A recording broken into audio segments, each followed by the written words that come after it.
Hello and welcome to my stream. Tonight we play more of Bugged Fables, and most likely tonight we can beat this game, I think. Because we started the last chapter yesterday, which was chapter 7. And I could finally complete the recipe book, like the cooking side quest of this game. And the other side quests that are probably in this game are somewhat locked, so I'm still not sure what do I need to do to unlock them or to be able to complete them. So I went for plot, and as it is the last chapter, there is a chance we could be facing the final boss. That so far it looks like it's going to be the Wasp King, but who knows, maybe there will be more plot twists and stuff. This game has been very surprising for most of its parts, so we need to see what's going to happen. But yeah, last time we completed that, and then we went for the Giant's Lair. That's where the Wasp King had to find the Everlasting Sapling. And then I will go back to the cities to prepare myself. I need to get some more items, or like to get better items. And then we'll continue that exploration. We also don't need to be fighting many enemies in there. We can only need, or we do only need to register them in our bestiary. Because we don't get more experience points, we got to the max level of the game, so there aren't many things to do. There are still a couple things bugging me, of course. For example, where are the last crystal berries? What's up with the remaining books that I need to find? I know where there is one, but it's like, I don't know what to do. And also the last badges. So we can also try finding that out, but I think we can easily beat this game tonight. And in case it happens soon, maybe we can change the game into Roller Coaster Tycoon, I'm not sure. But we'll see how it goes. Hopefully the last boss, or the final boss, won't be very hard. But we'll see how it goes. Also, hi Jones, what's up, man? Bean will be here in any minute. I don't know, let's see. Let's see if he stops by. I would watch, but I don't want to get spoiled. Oh, really, man? I mean, you are joking, right? Did you actually finish the Final Fantasy X playthrough you were going to, or that you were playing actually? Were you able to finish it already? But yeah, I normally don't watch games that I don't want to get spoiled. Especially Final Fantasy X, right? I do want to play that game a lot. Oh, did you finish it? Nice. And I think I actually asked you this before, but I don't remember. Were you going to start the sequel? I don't remember though. I have the feeling I asked you that before.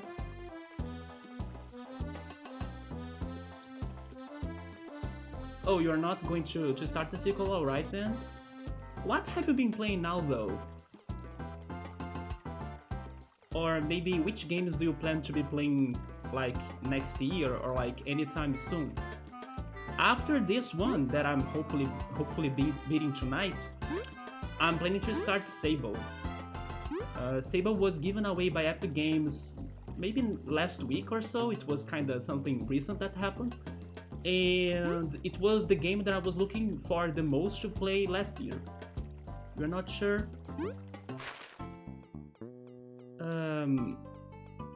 Yes, I'm thinking about Sable. There are some other indie games that I want to play too, but I think I will save them for the future. I also need to go back to A Hat in Time, because it's there for me to beat it. I only got to half of it or something. But yeah, totally Sable. I don't know if I will start Sable still this year, maybe not. But January for sure. So yes, I was going to check my inventory because I gotta get ready for the final boss. Or like the final chapter or whatever is happening in the Giant's Lair. How was your Christmas, man? My Christmas, I was kind of talking about that yesterday. It was not very great. Actually, yesterday I had a horrible day. But thankfully today I'm feeling better. I had a neck ache, and then it kind of triggered my mental health. So I also felt depressed. But thankfully, after going out for a walk and then trying to relax and everything, and then also venting, both on the stream but also with some friends and family, I recovered from that, and then I was able to stream. I really wanted to stream as well because it was like forever since I last streamed. But yesterday I really had a bad day. But thankfully today I could sleep. I had a little bit of insomnia yesterday as well. and my neck ache is kinda almost gone. It's not bothering me that much. But yeah, yesterday sucked. Let me do something about this air conditioner because I'm sweating in here. And I just took a shower, but it's kinda hot. And I always take hot showers, by the way. Maybe that's also why. Even when it's hot outside. I don't like taking cold showers. Let me see. I don't need my dark cherries anymore, so I think I will cook them. Let me check which recipe should I go for. Oh yeah, they are at the bottom.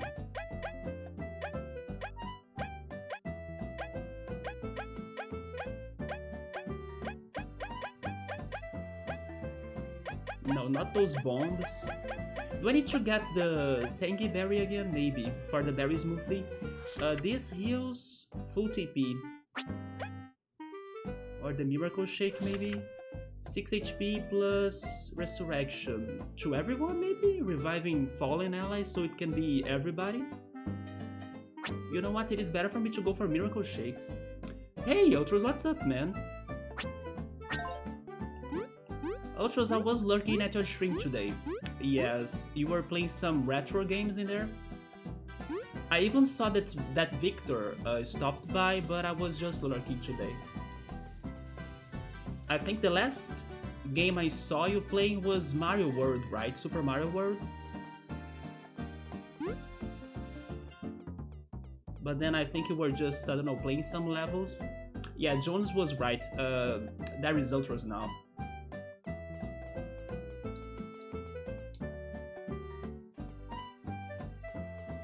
But I don't have space, do I? I have only one slot left. Oh, never mind, I do have magic seeds in here. Okay, so I can just cook them.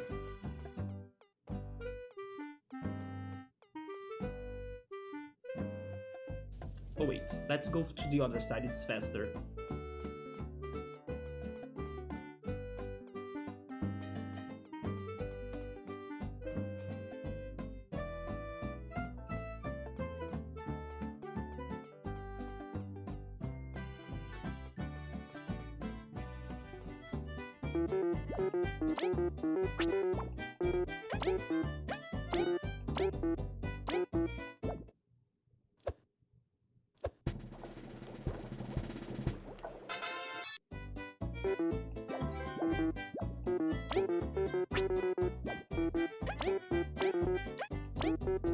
No, not that. There we go.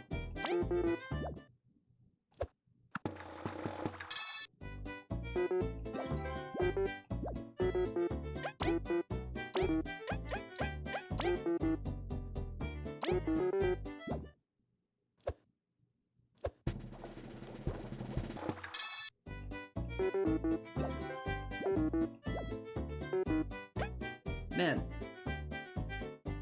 I need to do something about this room temperature. I'm sweating in here. Let me get my water bottle too, I don't know. To see if it helps me.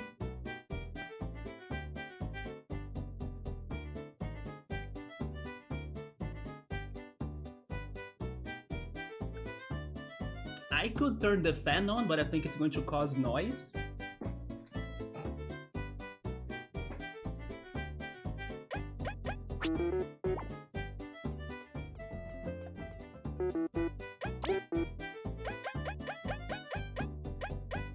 Okay, we can cook the last one.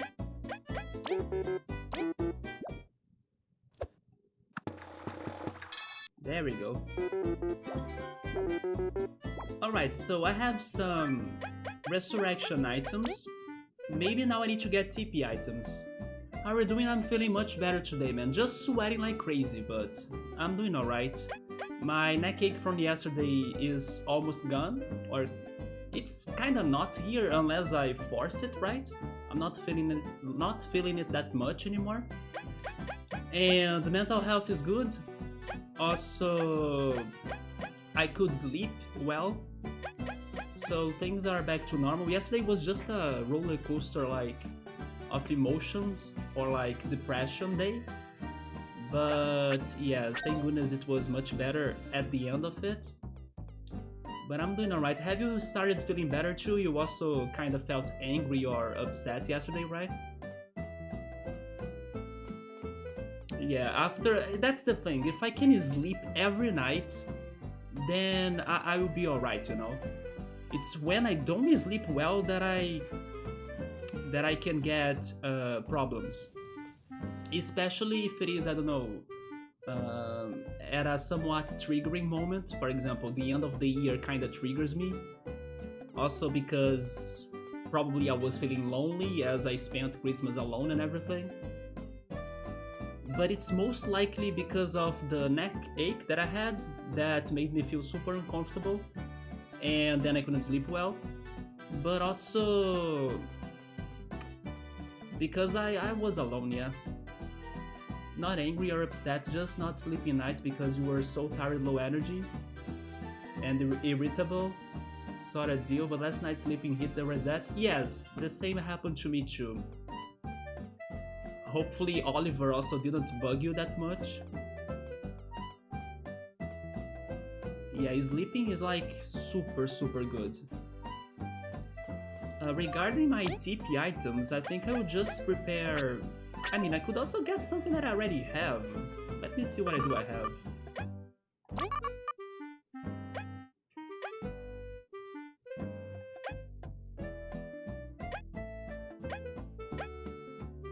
This one is good, yeah. 90p. Sweet pudding as well. Oh yeah, of course, the berry smoothie.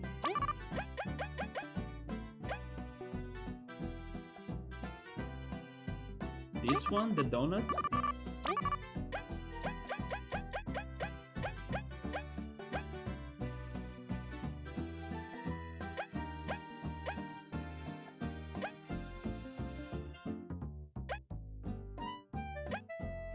I actually have many good items in here. This whole stream is just cooking and trying to complete the recipe book gave me some good stuff. But I don't know which one to get. This one could freeze me, so no. Maybe the Tangy Gem? It could be the Tangy Gem. What about you, Ultros? I was asking Jones about which games he was planning to play anytime soon or anytime in the future. What do you plan to play after Final Fantasy VII, actually? Wait, did you get a Contra PB? Let's go, man, congrats! I think I also noticed you were playing some Castlevania. Yeah, maybe we started our stream with Castlevania today, right?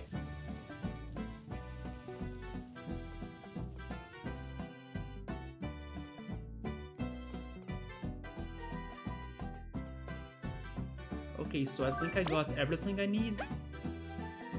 Let's just go there.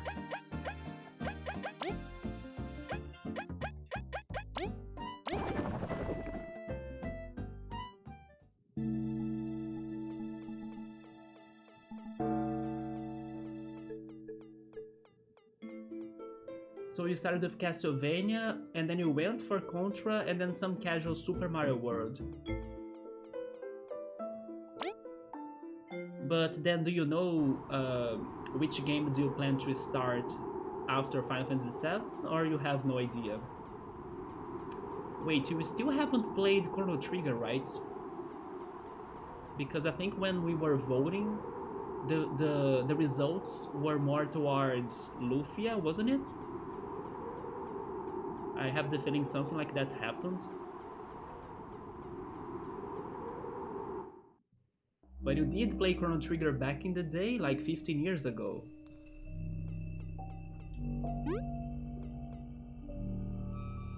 Oh, and then you got to the last boss of one of the ends, but then you stopped it. Oh, but you don't really feel like playing it again, to be honest. That's okay. But wasn't it on the votes? I have the feeling it was one of the games that we were picking for you to play, and then people decided to go Lufia too. Whenever I watch people playing it, you never really feel like I should play this again and finish it. Yeah, Maybe also because you kinda have gotten to its end already, you know? But sometimes, man, you can be surprised. For example, you have been very surprised with the way Final Fantasy VII has been going on for you. And not on stream, but on my Switch, even though I kinda watched almost everything of this game, Xenoblade Chronicles, as now I'm playing it myself, I'm loving it a lot. Like, I was thinking I wouldn't have a very great experience because I kinda spoiled myself in the past for most part of it. Not the end though, so I'm excited for the end. But I'm enjoying it like, I don't know, I didn't know anything about the game. It feels like something completely different than what I was... from what I thought it would be, right, on my mind. Not that I didn't like it at first, I actually watched most of it because I liked what I was seeing from the playthrough. But... like, playing it myself now, it instantly made me wanna play the other games of the franchise, and then I became a big fan of the franchise as well, right? It was super powerful to me right now playing this game on Switch.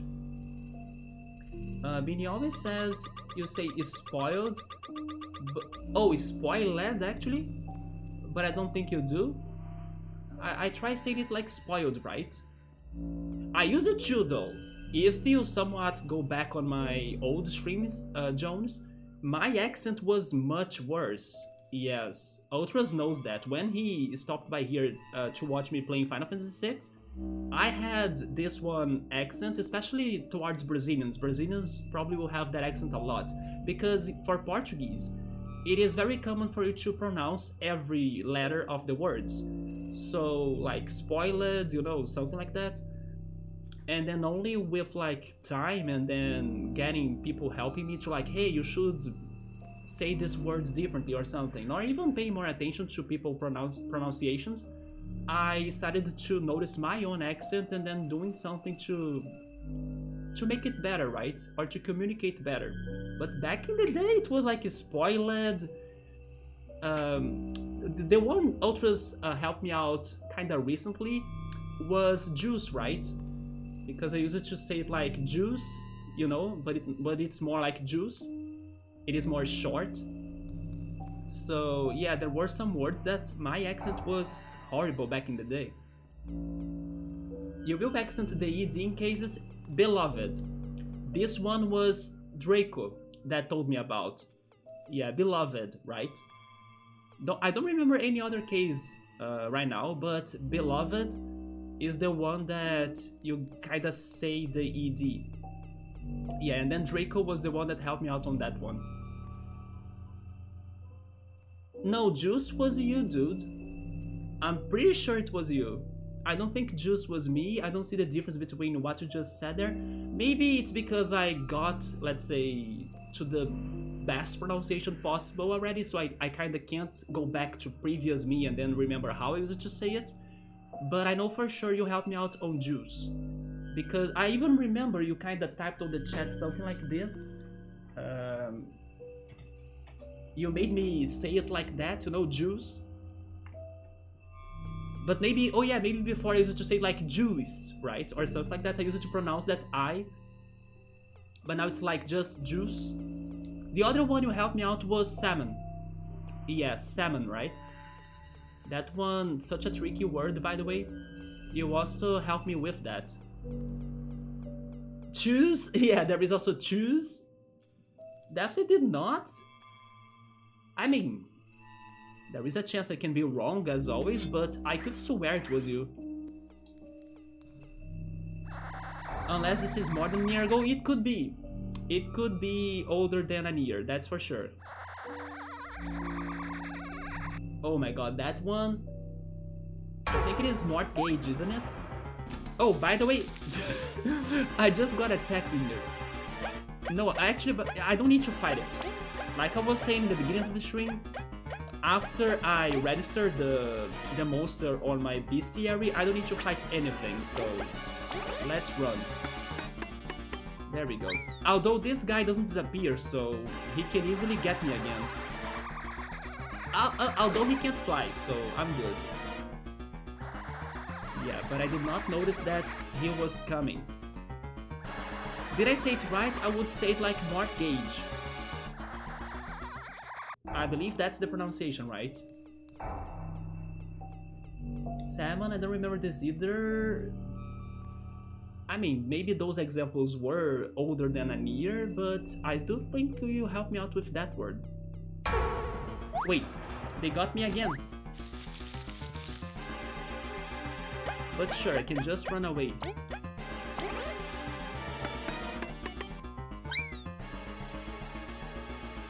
Yeah, I think the juice conversation was with someone else.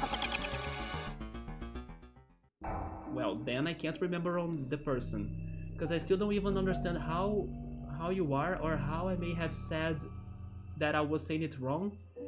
I mean, we're probably in a food talk, right, as always?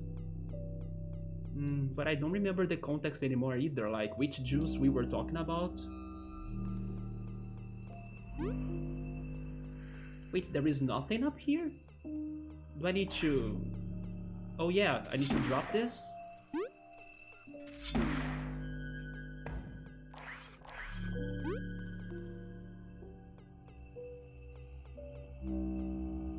What was the word that I... Oh yeah, you know a simple word that I need to be careful about it? Love. I need to fix my pronunciation of love. Because normally I say it like love. But no, it's love, right? Yeah, I actually have seen a couple times videos on YouTube that helps you with like pronunciations. And this one word was always there. And then I was like, oh yeah, I need to do something. Oh yeah, I need to do something, but I never really did something. Now I need to press myself to like, hey, it's love. It's not like love, you know? Yeah, that's the one that I need to practice, remind myself, and get used to it. Thankfully, by saying it out loud in here right now, I know that eventually I will, like, remember it's love. Yeah, but that's an easy word, or like a common word that I was not paying attention to its pronunciation that much. And I was saying it wrong, or kind of like in a harder way to be understood. Yeah, right, you see, love. It could have been right now when you were saying it to me. It sounds both the same. It's also because I can't really, you know, say it again how I use it to. But I have the feeling I use it to say the I strongly. Like juice, you know, not like juice. Juice. Maybe that's how I used to say it, juice. Not just juice. But it's been a while, right? And to me, since it's not obvious now, it wouldn't have been obvious historically. It's because your brain picks up on the obvious stuff.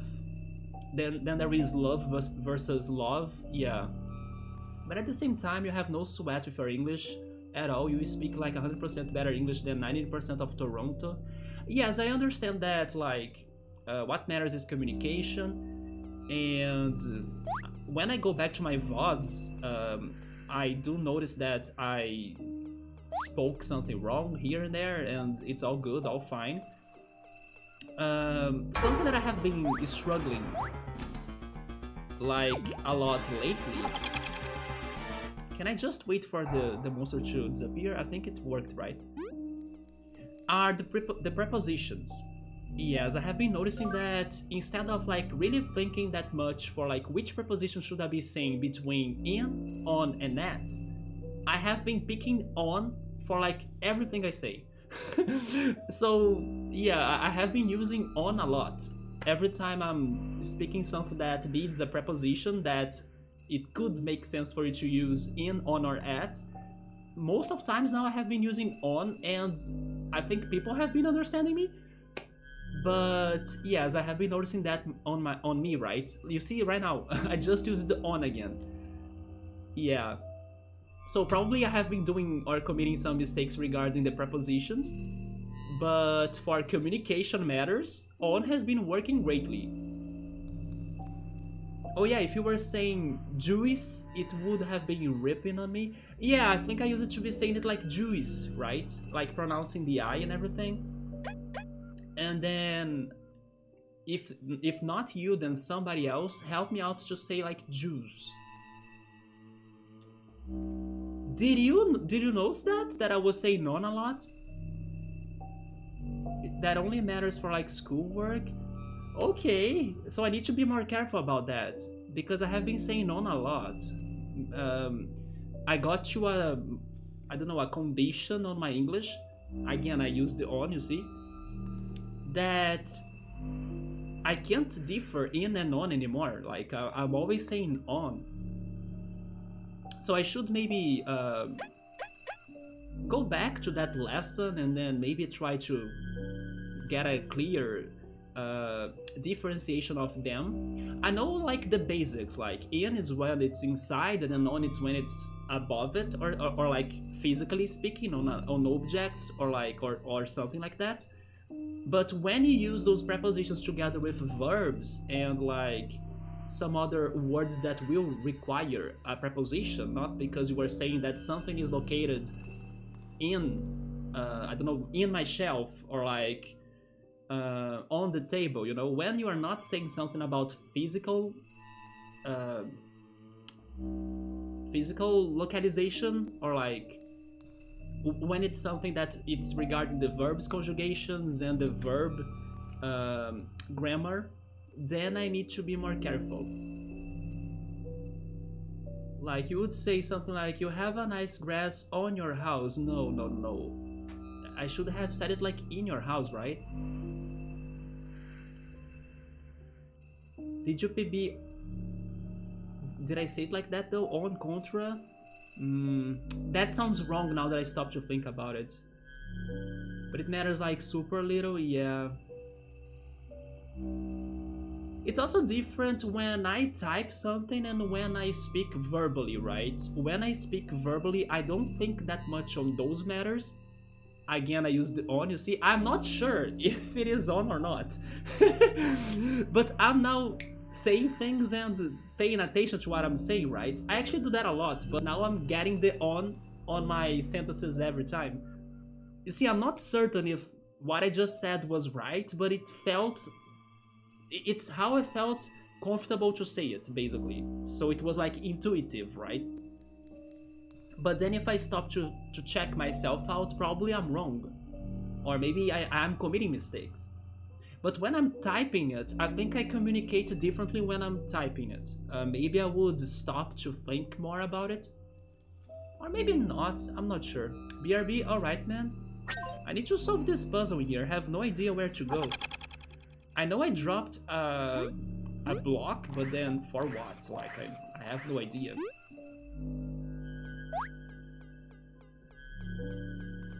But yeah, those were the two things that I knew for sure that I may have been committing mistakes regarding my English. Love, I need to practice that word more, and also the prepositions, especially on. I'm saying on for everything I need to say. Is that a door back there? I'm not sure. But man, overall, like Ultra said, I'm super happy about my English. I sometimes still, I don't know, feel confused, or like I sometimes struggle to say something or to remember a word or another. But overall, I'm very satisfied with my English.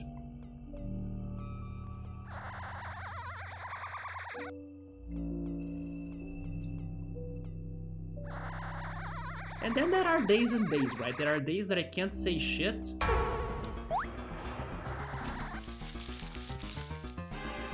It can be because I'm tired, or just because my brain doesn't want to work.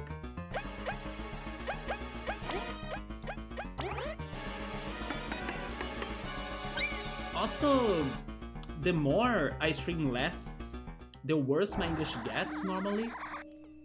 There is also that. Man, I have no clue what's going on in here. Also, there should be a secret, right? I think there is a secret somewhere in here too. Because... You know what? I'm going to test that again. Because I'm pretty sure there should be a secret in here, as I remembered the badge ringing. Like the spoiler badge ringing as soon as I enter the room.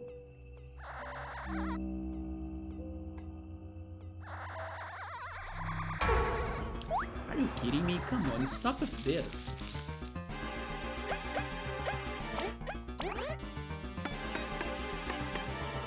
There we go. But I'm dead.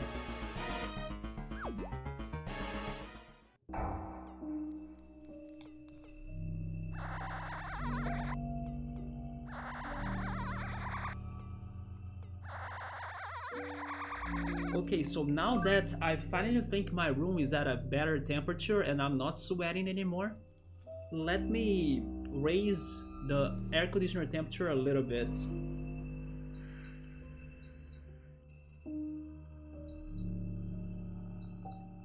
Yeah, let's test that out now.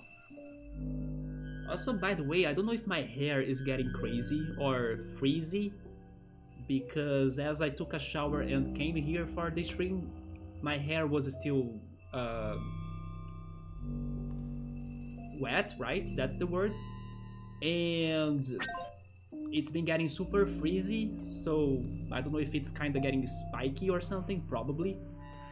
In case it's going crazy, I hope somebody tells me so then I can kind of fix it.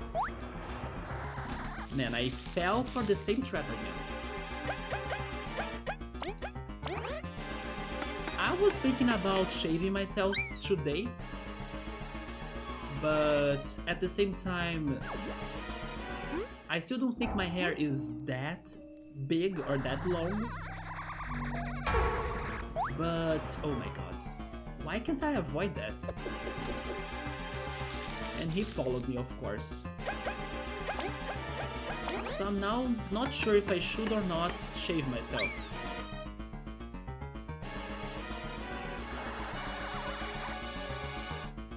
I was really thinking about doing it, but then maybe I could still wait for a couple more weeks.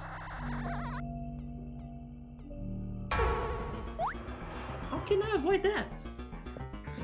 What did I do yesterday that saved me from this? There is probably a blind spot. Wait, that was wrong. Can I try again? I can't.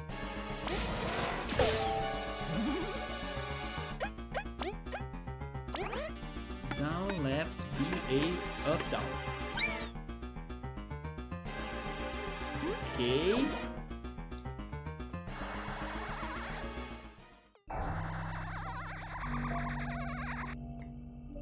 Oh, it's back there, okay.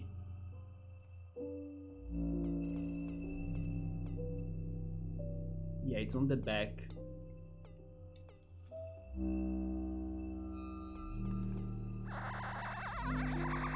Oh no, come on. I took too long to activate the flying ability. But sure, I learned this at least. Oh, never mind. I need to stay on the back on one platform, not on every platform. Rip me.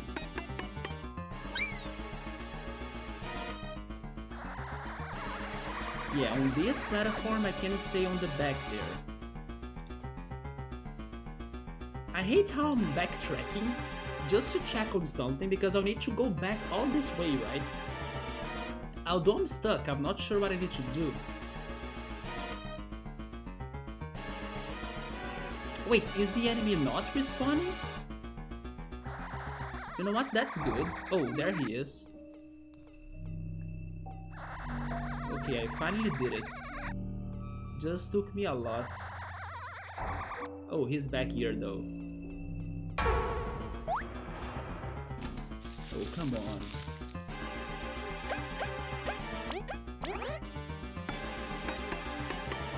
There we go.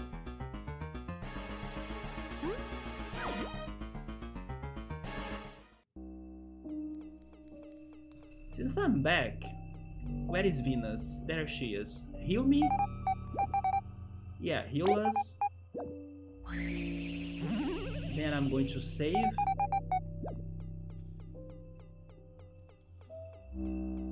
And then we try to see if I was right or wrong regarding the secret, because isn't there a secret? There is a secret. I don't know where is that. Oh, wait a minute, I need to remember that I can dig, right? Maybe it's something about digging. I totally forgot about that. As it's been forever since I last played this game, like before yesterday, I forgot about my abilities and I can dig. So maybe digging can take me somewhere new that I'm not thinking. Also, maybe by digging I can protect myself from the eyesight. I can look at that. But I still can't see no secret, no hidden item. Oh wait, he still got me. Let me reset this. Yeah, but there is something in here. Already? Come on.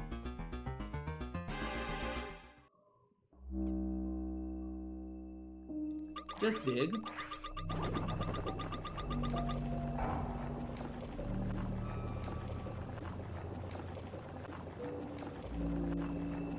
There we go, then we start flying.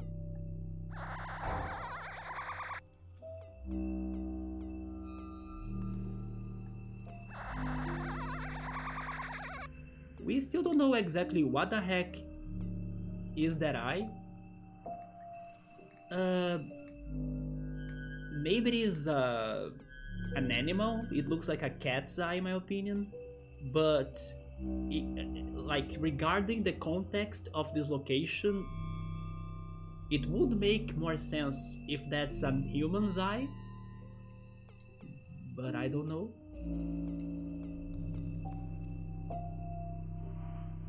In case I get there...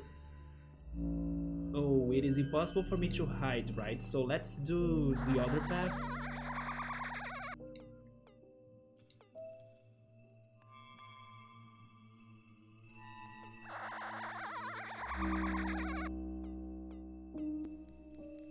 Wait, why is he stuck there?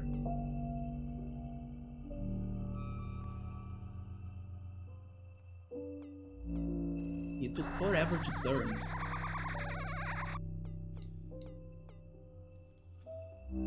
Oh!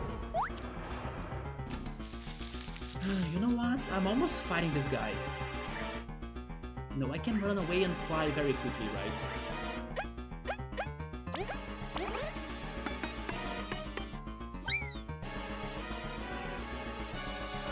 Okay, there we go.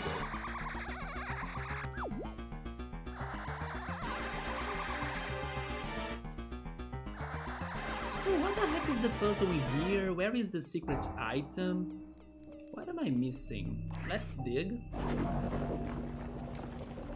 There was a block. Wait, is this a passage? Maybe this is a passage. No, it's not. I can't jump on those rocks right there, right?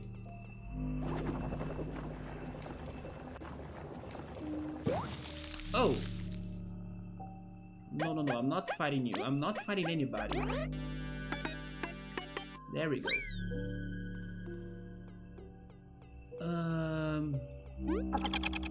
Yeah, why do I need this block right here? Wait, maybe I can jump on that block and then get to the rock. Right? Could that be it? I move that block up here and then... No, that's not a way.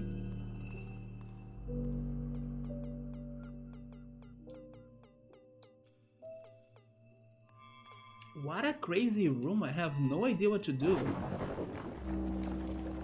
Do they want me to go on that book right there?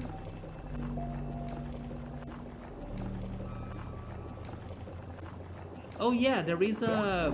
Oh my god, how did I miss that? There is a trampoline right there. Although it's being guarded by the eyesight. Yeah, but that's totally where I probably need to go. Sure. Let's try that out. Oh! Wait a minute. No, that was wrong. We're going to get attacked.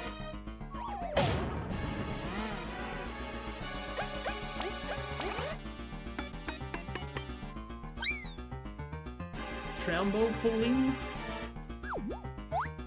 Did I say that? I'm pretty sure I did not.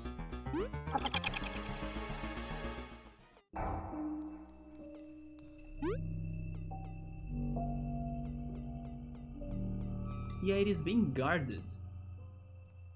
Oh, that's a Simpsons thing. What was the Simpsons fact that I heard recently?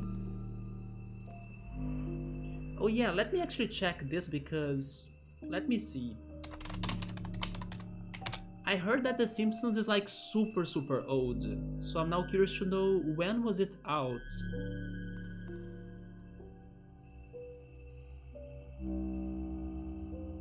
Oh wait, it is from the 89? Like 1989?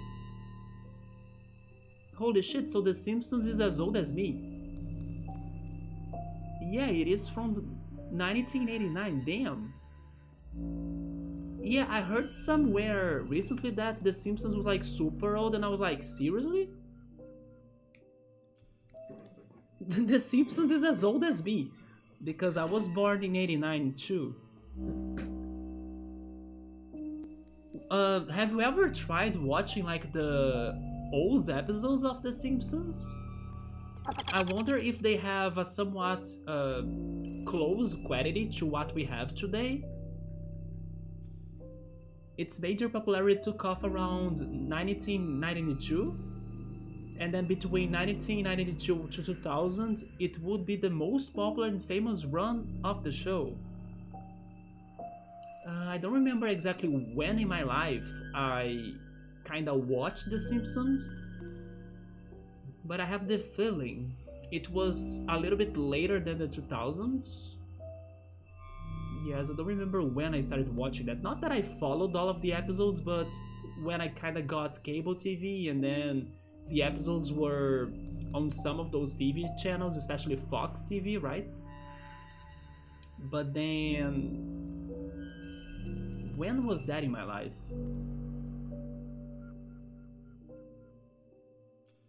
Probably 2005, 2004, around those years I would guess.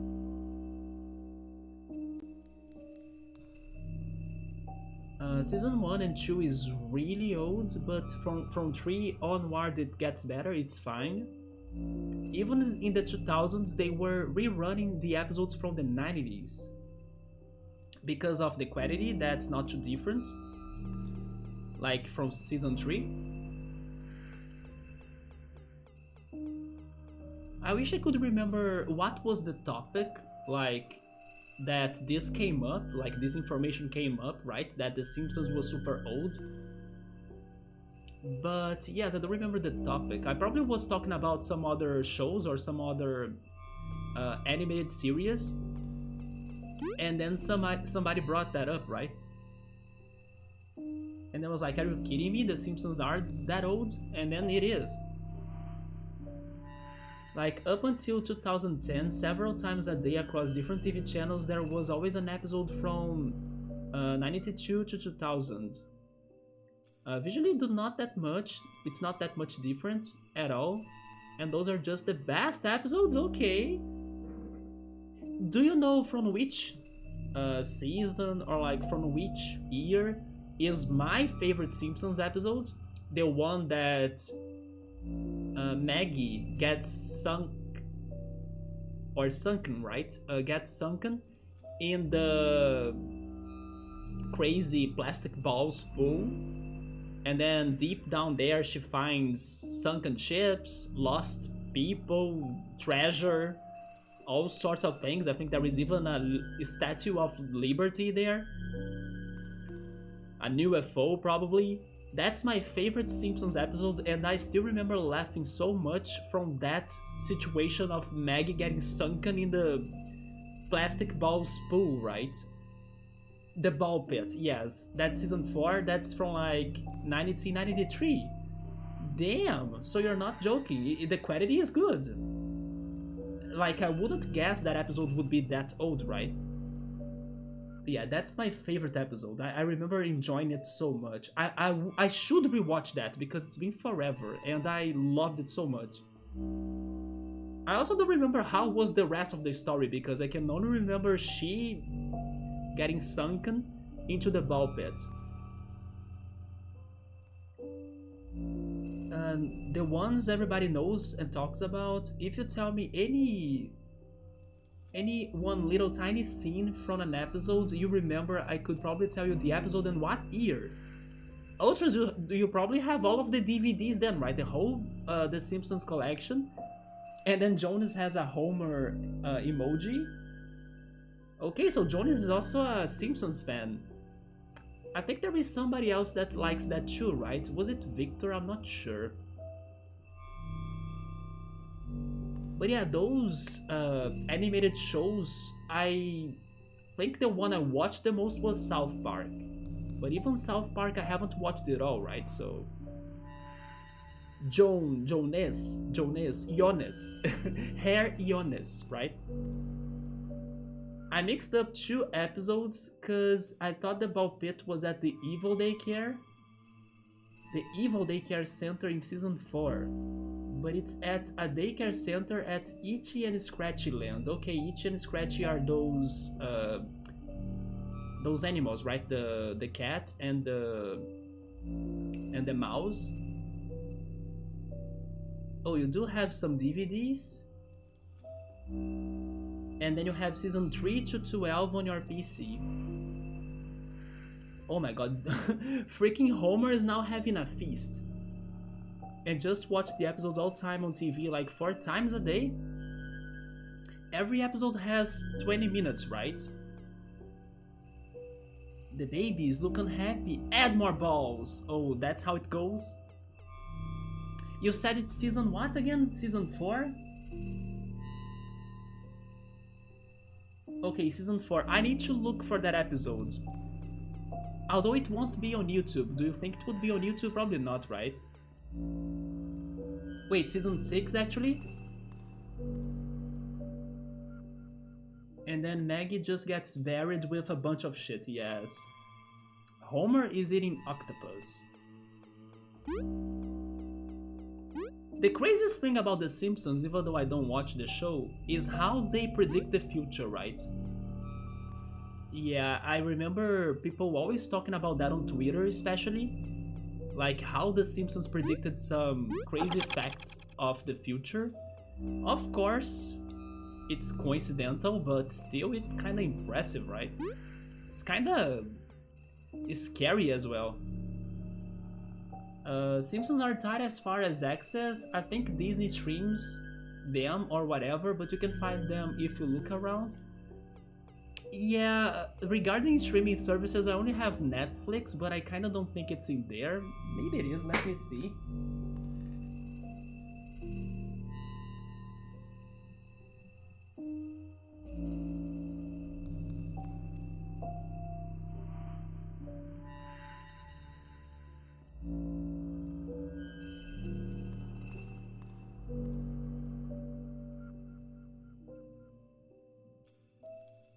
Yeah, it's not on Netflix. But I probably can try searching for it in some unofficial sources, right? Simpsons is on Disney Plus. I think the only one show that I would really like to see that's on Disney Plus is Summertime Render, which was my favorite anime of this year. But Disney Plus decided to not release it for some reason. At least not in the West, right?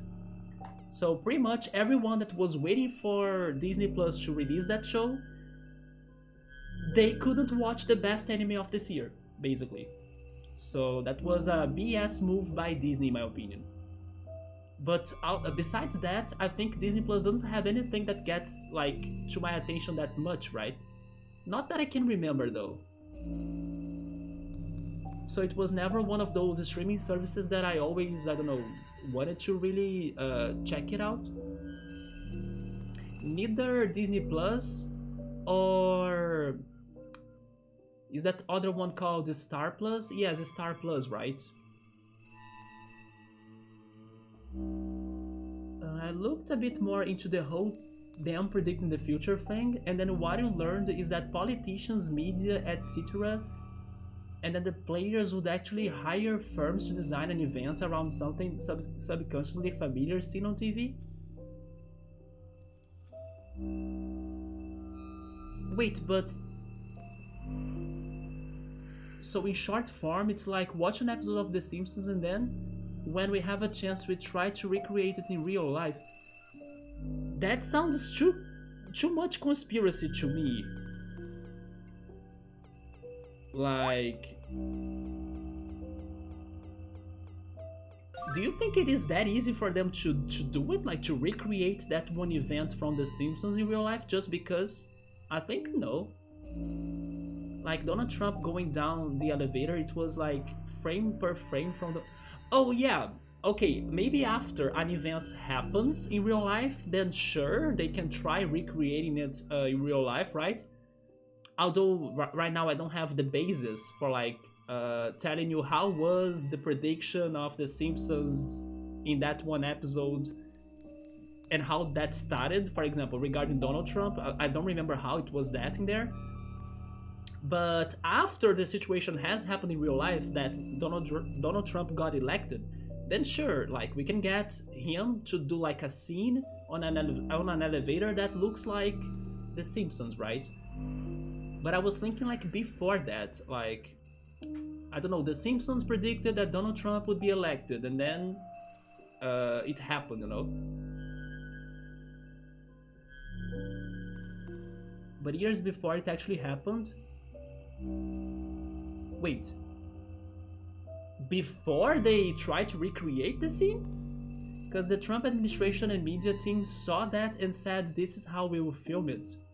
And then the information exists if you want to look into it. What's more plausible? Cartoon writers predicting the future? Definitely not. Yeah. Yeah, honestly, you are right about that. Yeah, what is more plausible is the... I don't know, the media trying to recreate things, that's for sure. Yeah, real life events made after scenes in TV shows and movies, that's more plausible. It's just kinda hard to think they would be doing it on purpose, you know?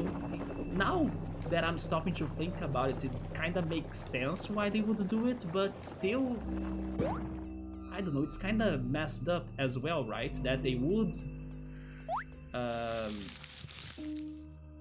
have all of that work to like recreate it.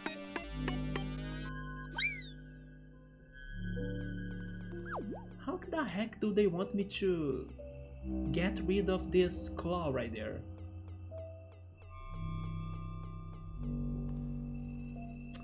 Do I really need to beat the enemy? I doubt it. But I understand what I need to do, I just don't know what to do.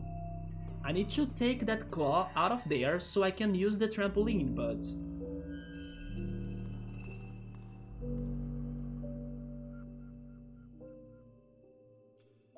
I mean, I don't have a choice. I will try fighting the enemy.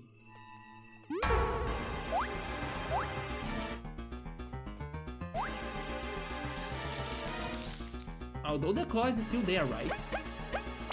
No, this won't work. The claw is still there. Even when the eyesight is not on it. What the heck?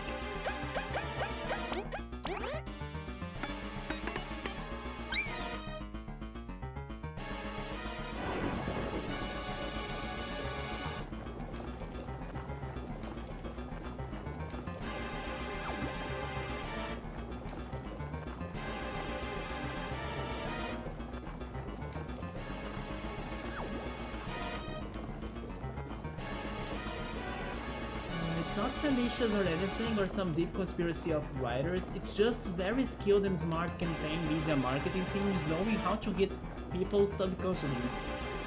Yeah, it's just still kind of shocking to me that they have, you know, that whole work to do it.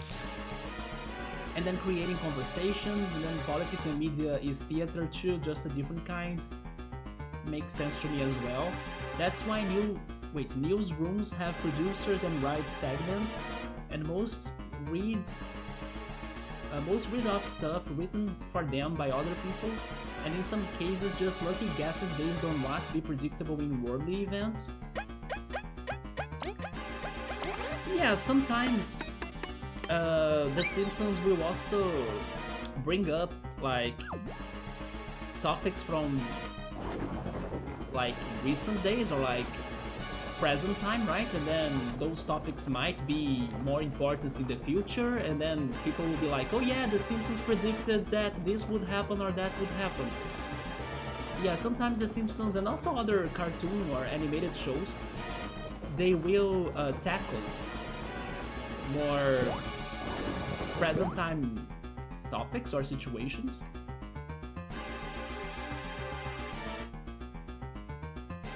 Like in a season, I don't know, 6 or 7 episode, or 6th or 7th episode, they will show kids yard work simulator, and it's just a short clip of kids wearing VR goggles with gardening tools. I think it was easy to predict that in the 90s, that in the future we would have the goggle media players. Even some other movies, right? Old movies, they kinda imagined the future, especially sci-fi movies, with such gadgets.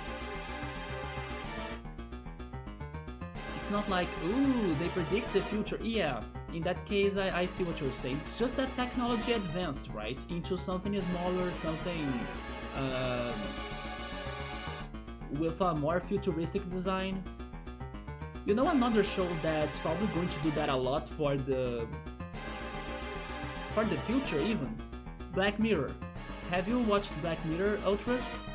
Yeah, Black Mirror has a lot of, you know, new gadgets, new technology, new devices, and then I can totally see the future, I don't know, people creating robots or devices that will follow the ideas from Black Mirror that probably are inspired by other shows, other medias, other sci-fi content from even longer ago, right?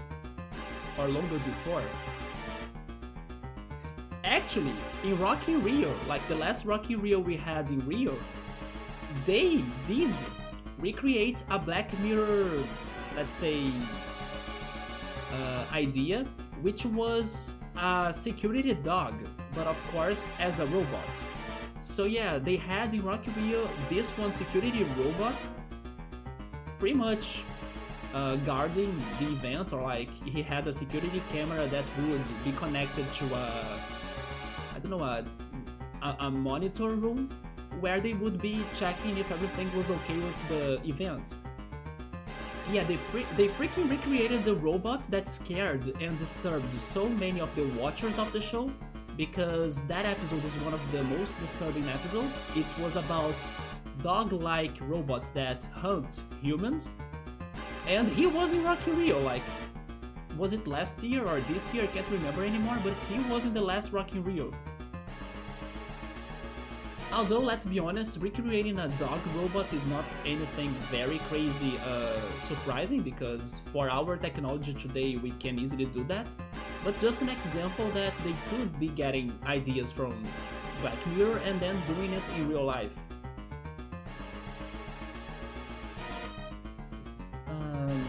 What is that picture? Oh, that's the yard work simulator. Oh yeah! I love how even though they have the goggles, it's still connected to a heavy and old machine, right? Or computer. Yeah, they were able to picture how would be the VR goggles, but we don't need to have the chunky computer monitor, everything back there attached to it, right? But that's funny. So even video calling, like in an 80s sci-fi movie, someone pulling a small thing out of their pocket and talking face to face with someone was like, ooh, the future, but now it's like normal. Oh, you heard about Black Mirror? Black Mirror is amazing. If I'm not mistaken, they are preparing a new season for next year. And the reason why Black Mirror got on a long break was because the creator of Black Mirror stated that he didn't want to make people to feel more depressed during the pandemic, right? So he pretty much told everybody, hey, I'm not working on a new season because the world is already suffering too much. Because Black Mirror has all sorts of messed up stories and episodes. So, like, you are not going to feel happy, you are not going to feel well even sometimes. But I love it because it is also like a criticism to technology and society and all of those things. Not to mention that I think it's also kind of creative, but totally disturbing. So yeah, you are not going to feel any cheerful or any happy on most episodes. At least there is probably one or two that could be having a somewhat happy ending, but even those are talking about a disturbing technology or something that could be happening even to us. Maybe that's why the show is so disturbing or scary. It's because the things that happen in that show, they are possible to happen in real life at some point, you know? If not already happening. But it is a fantastic show. Maybe it starts kind of so-so. For example, the first season didn't have, let's say, a lot of budget, but it is a very good show in my opinion. There are some very remarkable episodes. I would really like to make a very, very well done like Saw Trap. Oh my god, and an escape room place. I have been to escape rooms I think 2 times, 2 or 3, but for sure 2 times. They were fun. I just think we really don't have a lot of time though. Yeah, I don't know if you guys have ever been to escape rooms. They are great, but I still think they should give us more time because normally they last for like, I don't know, 1 hour. Sometimes there is so much to do that 1 hour is not enough. Unless you bring, I don't know, a group of 8 people or something, but not every time we can go to an escape room with that amount of people, right? Like a whole giant warehouse, then you pay as a team and advance throughout it. Have you ever been to one, Ultras? It is very fun. The trap should be harmless, obviously, but scary, and then you get fake blood on ya when you lose. Oh, regarding that, that sounds more like, I don't know, a haunted house or something like that. The goggles, they do nothing. Ultras, stop keeping None from finishing this game? No, it's fine though. I actually don't know what to do. If you guys were not chatting with me, I would be here like, what the heck do I need to be doing? Is Black Mirror that Netflix show with the Ultron actor? I'm not sure who's the Ultron actor. That almost sounds like Ultra's actor, right? But it is Netflix show, yeah. And highly recommended. Let me see who's the Ultron actor. I'm not sure who is he. Actually, Jonas, Black Mirror has like its episodes are always talking about a different story, so like the actors are not recurrent, right? They change for every episode. But all of the stories, they happen in the same universe, or at least there are theories that talk about that, but everything is unrelated, right? Like every single episode is a single story.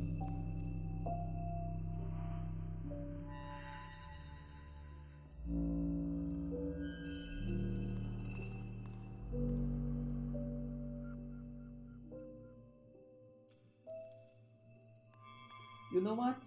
As my phone is recharging, it is easier for me to Google it on my computer. Ultron actor. Wait. Do you mean James Spader? Okay, let me see. I don't remember his face in Black Mirror though. James Spader. Black Mirror.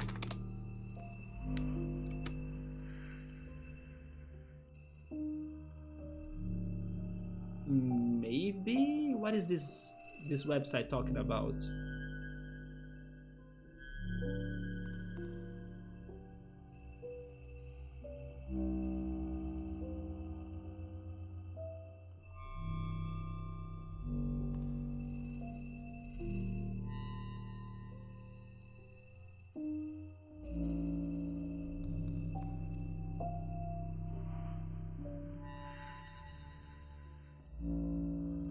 I'm not getting a clear result in here, but maybe he was in one of the episodes, but I'm not sure because the results of the websites are kind of talking about different things. But he could be there, I'm not sure. And I forgot to ask, do you ever listen to Enya? I have heard a couple songs, but I never tried to listen to her whole work, right? She was the artist that also was in many songs of The Lord of the Rings, right? But I never really heard her songs that much though.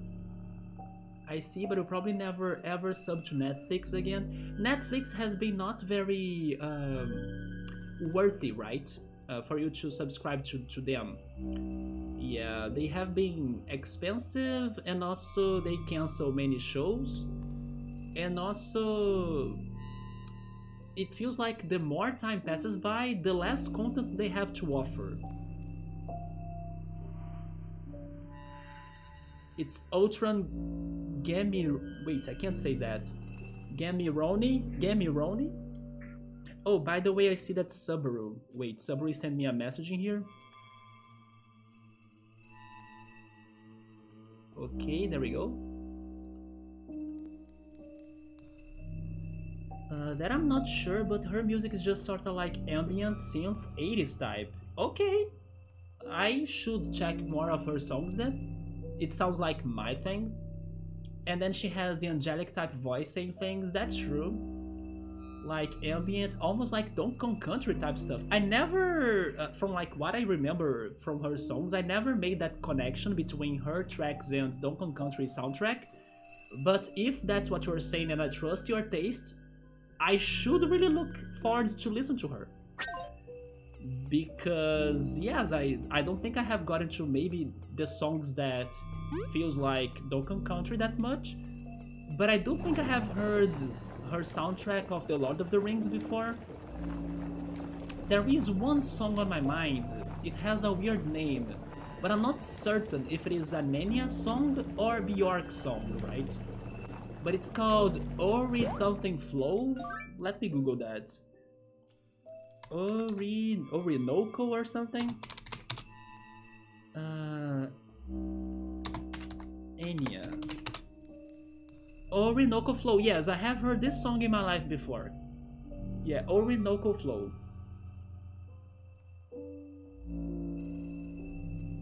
I have only ever subbed to Netflix because of Better Call Saul. But now the show's over, so you have zero reason to sub now. Regarding Netflix, they do have a couple shows that I like, especially German shows. Like Dark is my favorite show ever, and it is a German show.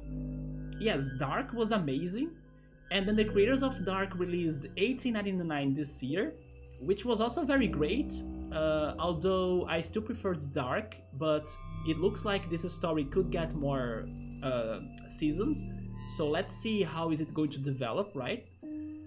Then I also really liked The Umbrella Academy, and what was the other thing I liked? To Beastars, but that's an anime. I think Jones might not be too into animes, right? There are some shows, some animated shows as well that I like on Netflix. But regarding series, those are my favorites. Yeah, Dark, 1899. What was the other thing though? Oh yeah, Alice in Borderland. This week I binged Alice in Borderland. Alice in Borderland was also amazing, but now it's over. But I agree with you that if there isn't like a specific show or some things in there that you may really like, then it's not worthy. And sadly they cancelled many of their shows that were awesome. For example, Sense8. Sense8 was amazing in my opinion, and then it got cancelled, right? They also cancelled some other shows that people and the fans are super disappointed as well. There was one called, was it called the O-Way? I think it was called the O-Way. Yeah, I remember many fans being upset that they canceled that show. Then I think the show Victor recommended me once, they also cancelled it, but I can't remember the name of it right now. But yes, the more the time passes by, it doesn't feel like it is worth for you to subscribe to Netflix. Like Amazon Prime has amazing shows as well, and it's cheaper. Regarding Disney Plus, I think people like it too, although its shows are not my taste, right? I don't like many Disney content. Although I like Pixar, but if it is for me to watch Pixar's movies, I have other ways of doing it, right? But regarding like the shows or the series, there is nothing Disney that gets to me. And then there was Apple TV Plus as well. Before this year, I didn't know about anything on Apple TV Plus that would get my attention. Until I learned about Severance, and then I watched Severance, and it was an amazing show. Yeah, Severance, Alice in Borderland Season 2, and 1899 were the best series I watched this year. Can't say which one was my favorite out of all, but I would say probably between Alice in Borderland or Severance. Whenever you hear Orinoco Flow, that was the one I never realized that it could be close to Donkey Kong Country though. I should re-listen to it then. It was used in the climatic scene of the girl with a dragon tattoo. I don't remember that either, even though I have watched the movie. In a torture dungeon basement. I kind of think I remember the basement, where your heart rate goes up, but it's playing Chihuahua. Okay, I'm getting some flashbacks of that scene. And then Daniel Craig and the director jokingly said, whatever song comes up first on Daniel's shuffle will be the song for the... Oh no. Are you kidding me? That's how they got that song? And it just worked amazingly? Because the song has this sort of uplifting, happier, serene feel to it. I mean, the contrast makes everything more disturbing, right? Yeah. Also, hey Subber, what's up, man? I got your messaging here, and I added you back, man. But what's up? But Daniel Craig is chained up with a garbage bag over his face while a dude is holding a knife to his junk about to slice him up. I don't remember that in particular, but I think I remember the room. Yeah, I remember the basement room where torture was being held in that movie. Nope, only animated I have watched was a bit of Castlevania. That's true, there is the Netflix Castlevania show, right? Which people do think I would like it, even though I don't know the Castlevania lore. I still haven't played Castlevania myself or anything like that. But people have recommended me that and the Cyberpunk animated show as well. It's called Cyberpunk Edge Runners, right? Actually, I was saying that Summertime Render was my favorite anime of this year, and it is an anime that I'm waiting for Disney Plus to finally release it for like the rest of the world. But for others, Edge Runner was their favorite anime of the year. Gabrielle is crazy for me to watch it, for example. I'm doing alright, Subber. I'm feeling much better than yesterday. My neck ache has pretty much stopped. Yeah, I don't feel it that much anymore. The muscles are more relaxed. And I was finally able to sleep better, so I got my rest right. And yeah, so far I'm keeping up with the positive energy from like the end of yesterday, and trying not to feel worried or like anxious or anything, so I'm still alright. Yeah, yesterday was just a shitty day, but today things are much better. I'm peaceful again and everything's alright.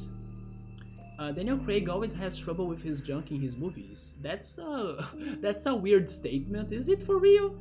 I don't know which movies I probably have watched that he was in the cast, but definitely 007, right? But that's the only one. I most likely have watched more movies that he is in, but I can't remember any other movie. He does seem to find himself in troublesome situations. Was he in a troublesome situation in 007? I watched the movie, but then I don't remember anything like specific, right? Summer, we are back here, man, but I'm stuck. I know that I need to jump on that trampoline right there, but there is a claw, right? I don't know what to do about that claw. Maybe they want me to bait it. It's the only thing that makes sense to me. But then how am I going to bait that with this rock? Do I just need to drop it? And then the sound does something? It does! Oh my god, it is that simple. Okay, go get the rock. I don't need the rock. How easy. There we go. Wait, where am I, camera? There we go. But wait a minute, I'm still missing something. The badge is ringing, and then I don't know where is the secret. There is something on this room that I don't know where or what it is. And also something in here.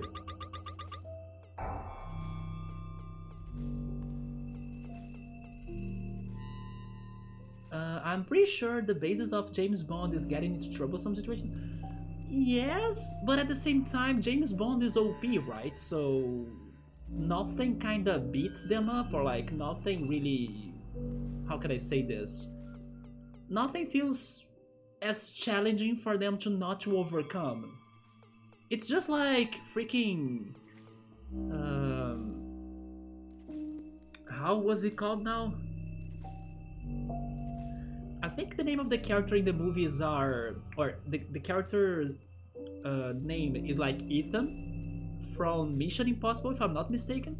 It's the same idea, like, the protagonist is OP.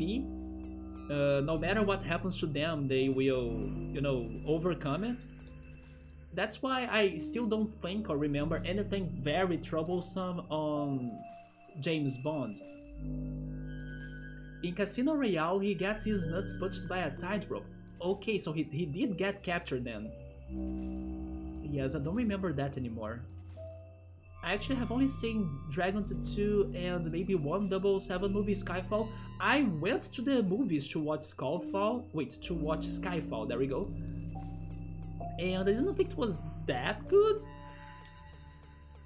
But Casino Royale, I watched it at home. And I think I watched another 007 movie too at home. But I don't remember which one. And it was the first time you had smoked funny stuff. And it knocked you right to sleep. So you don't remember a thing. It's funny how it happened when you were watching 007 though. But the movie wasn't that great in my opinion. We got in the cinema late and needed to sit from front row with our necks 45 degrees up.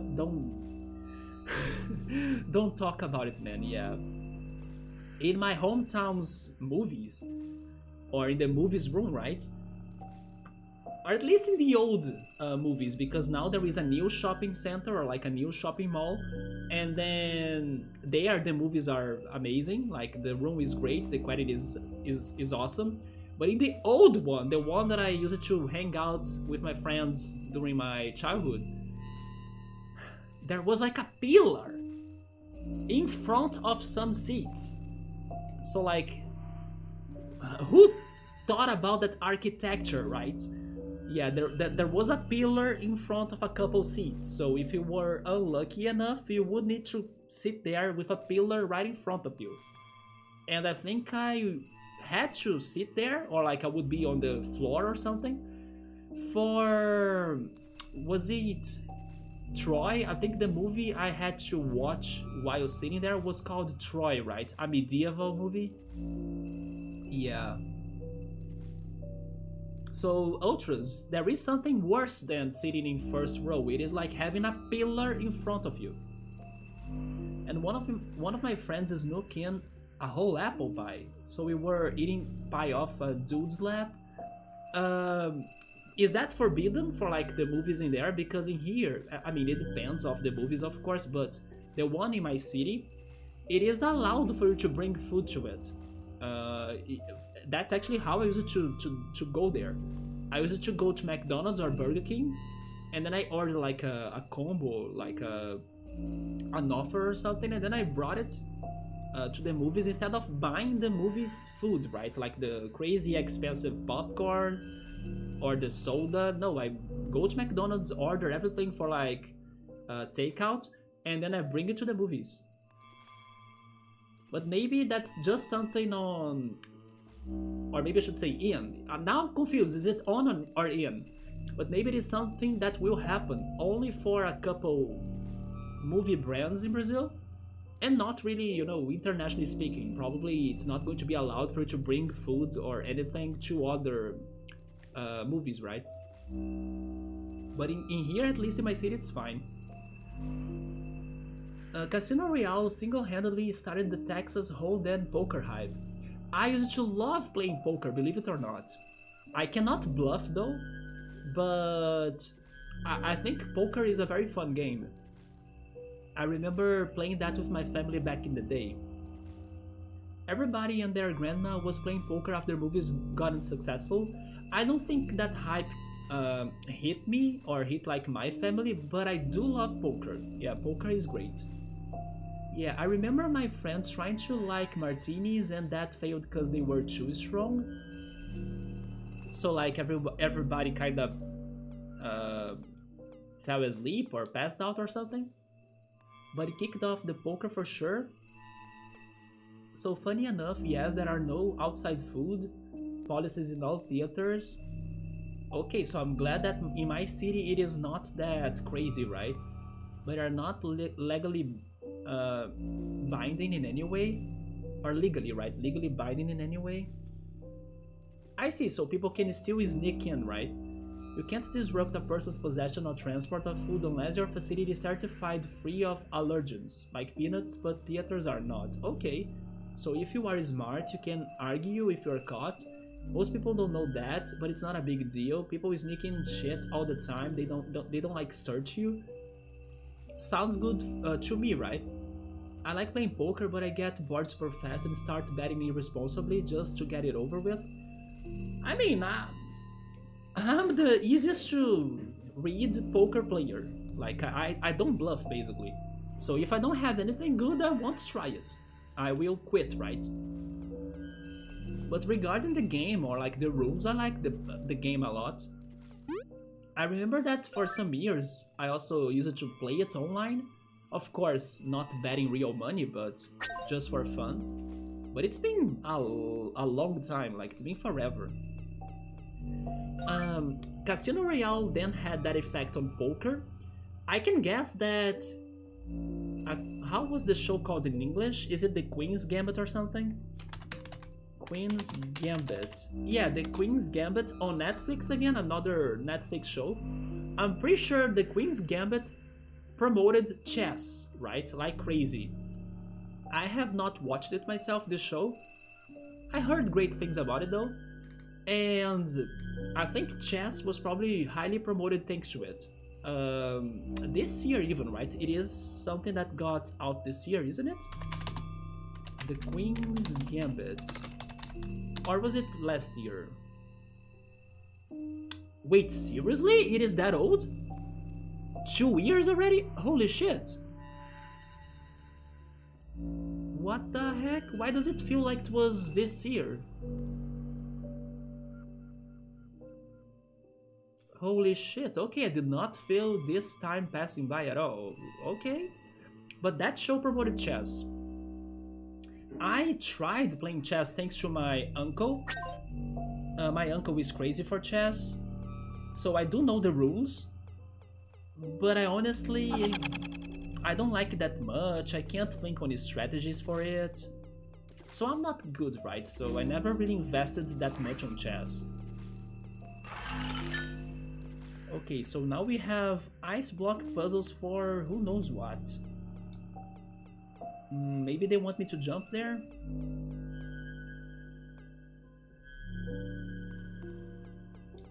Oh, no, they want me to distract the eye again, right? Because the eye has been kind of following me. That's because theaters make their money from food they sell. Exactly. Why would I pay, I don't know, a crap ton of money into a bag of popcorn. I prefer buying cheap and easy McDonald's than like a bag of popcorn. I understand some people are crazy for like, oh yeah, I can only watch movies if I'm eating popcorn because popcorn is the dish for movie watching, right? No, I'm more open-minded than that. I can be eating anything I want. It can be burgers, pizza, a sandwich, whatever.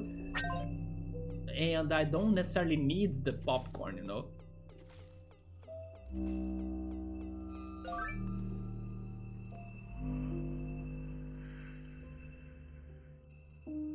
Like hot dog and nachos for $20. Pizza from the ass crack of microwave, $25, yes. That's for real, especially on, let's say, conventions or events or like parties. You go, right? And then you wanna eat something. For example, Rock in Rio even. If you go to Rock in Rio, you wanna eat something, you're going to pay a crazy amount of money for a freaking microwaved Hot Pocket burger, right? Oh yeah, prices there are freaking ridiculous indeed. I will not buy the popcorns for like a crazy amount of money. I like how they advertise half liters beer plus bag of popcorn for only 12.95 euros. And then the popcorn couldn't be any cheaper, right? And then like half liter as well, that's nothing. You'll be eating the popcorn, drinking the beer, and feeling thirsty. Arena events are, yes, exactly, like parties, conventions, events, Rock in Rio, everything is super crazy expensive for food and for drinks. Even, let's say, touristic attractions, for example, in here we have the Christ the Redeemer, the Sugarloaf Mountain. Honestly though, to be fair, maybe that's another reason why I love the Sugarloaf Mountain the most. They do have a couple fast food, or like, it is kind of like a fast food, although you guys may not know about it. It is more like a Brazilian fast food brand. They have one store of that fast food in there, and the prices are not too bad. I do think they are a little bit higher than, let's say, normal, if you were not in the Sugarloaf Mountain, right? But it's still fair. Yeah, so I appreciate that they have a somewhat good price up there in the mountain. But in general, sightseeing places, they will also have a crazy expensive food or store for you. I don't know, the profit on a bag of popcorn is like $12. Wait a minute. On a bag of $12 popcorn, it's like 2,400%. It's great for whoever owns the place, right? But it sucks for the customer. Probably 50 cents of kernel and butter-like flavor in there. Yeah, especially if you buy like big bags of corn, right? You won't have a crazy expense on buying the corn and then making the popcorn, so it is BS. Admission fees have also gone up to like 20 euros per movie. Exactly, Jones, in Brazil as well. It's been forever since I last have gone to the movies because the tickets are so crazy expensive. Even if I paid half price for the tickets, because in Brazil there is a law that if you are a student and you have like the student ID, you can pay half price for cultural places, cultural tickets, movies, theater, concerts sometimes too. But I don't have that anymore, right? But even if I had that, I would still be complaining because the movie prices are crazy expensive. It's not worth it. But there will be an exception for 2023 in my life though, because I am somewhat hyped for the Super Mario Bros. Movie, and I spoke to my friend about it already, and she also is hyping that up. And I told her, hey, it's been forever since we have gone to the movies, right? Let's go to it when the Mario Bros. Movie is out. So for that movie, I will make an exception. It's going to be like my return to the movies in at least 4 years, maybe 5 even. But yes, next year I will go for the Super Mario Bros. Movie just to watch it on like a bigger screen to pay attention to the details of like the characters and Easter eggs and stuff. Yes, but going there like more often has not been good. And to be fair as well, there hasn't been many movies that are getting to my attention. Like, there is nothing that makes me excited to be watching in the movies anymore. In general, of course. Although this Mario Bros. Movie, I wanna check it out in the movies. I just have no one to go see a movie with. I used to go alone. Honestly, if there were movies that I enjoyed to watch and then I was curious about them, I went many times to the movies alone.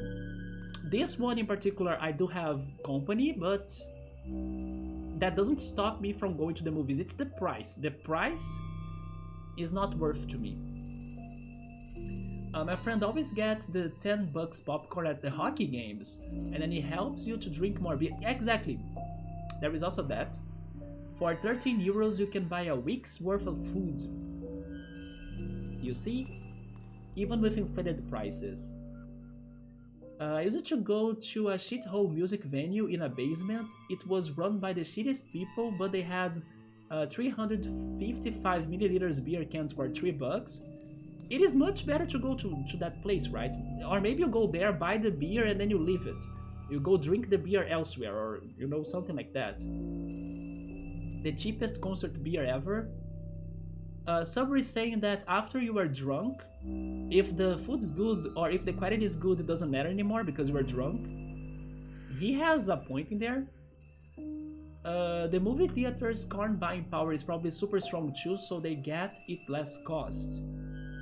That's true, if you buy it in quantity, you get better prices. I'm surprised that movie theaters don't somehow find a profit stream of replaying old movies. Actually, sometimes they do it. For example, this month, I saw many people getting hyped for the return of Harry Potter movies on the movies, right? And I even got to some couple ads of Cinemark. Cinemark is like one of the biggest movie brands, or movies brands, right? Or like movie theater brands, maybe that's a good way to say it, in Brazil.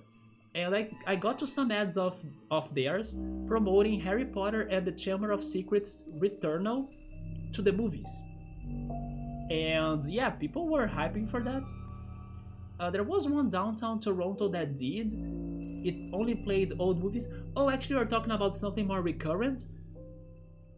Okay, yeah. In Rio, there used to be a couple old movie theaters as well, where they used to play or air some old movies, but especially cult movies, right? So did museums. My favorite museum in Rio, sometimes they get a festival of like, oh yeah, we're going to celebrate Quentin Tarantino's movies or something, and then they will be airing like the whole filmography or like selected movies by that director. And then thankfully, as it is a museum or like it is a cultural space, they don't look for profit as much as the movie theaters. So normally they have a fair price or like a cheap price, right? For you to kind of get a ticket and check the movie out. Sometimes they are even for free.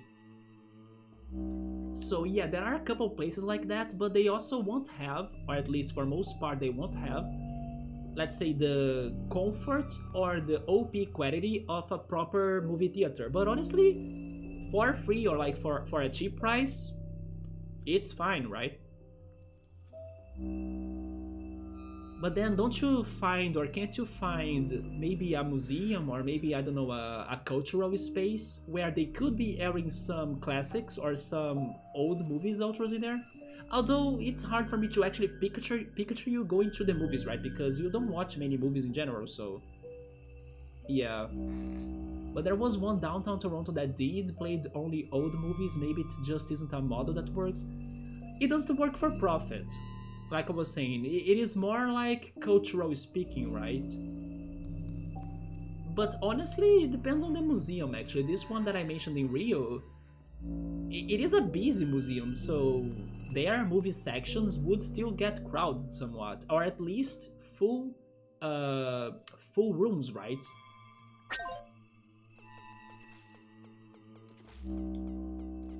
I'm pretty sure I went to their movie sections a couple times, especially when they were airing.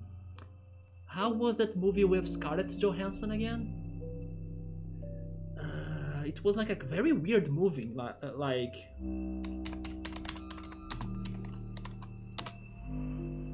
Man, how was that movie called? Yeah, this one, Under the Skin, right? Yes, I watched Under the Skin there. It was such a crazy movie. And I'm pretty sure I also watched Drive with that other actor. How was it called?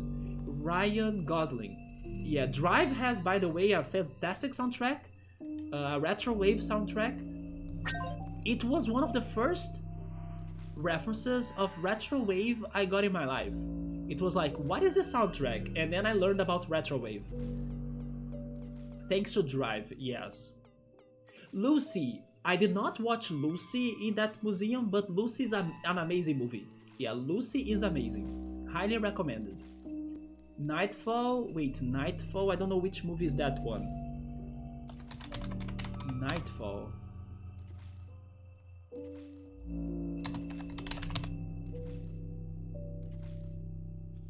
Oh, Nightfall seems to be a very old movie. It's like an American crime noir. Although there is another Nightfall named movie too, but... Wait, maybe Ultra is actually talking about the retrowave track? That's Night Call? Night Call!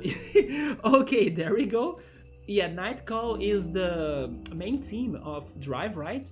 But also there is another track that I like. How is it called though? I remember only the chorus. Hero, human being. Na, na, na, your hero. It's something like that. Maybe the song's name is Hero actually. Can't be sure. I also like that song.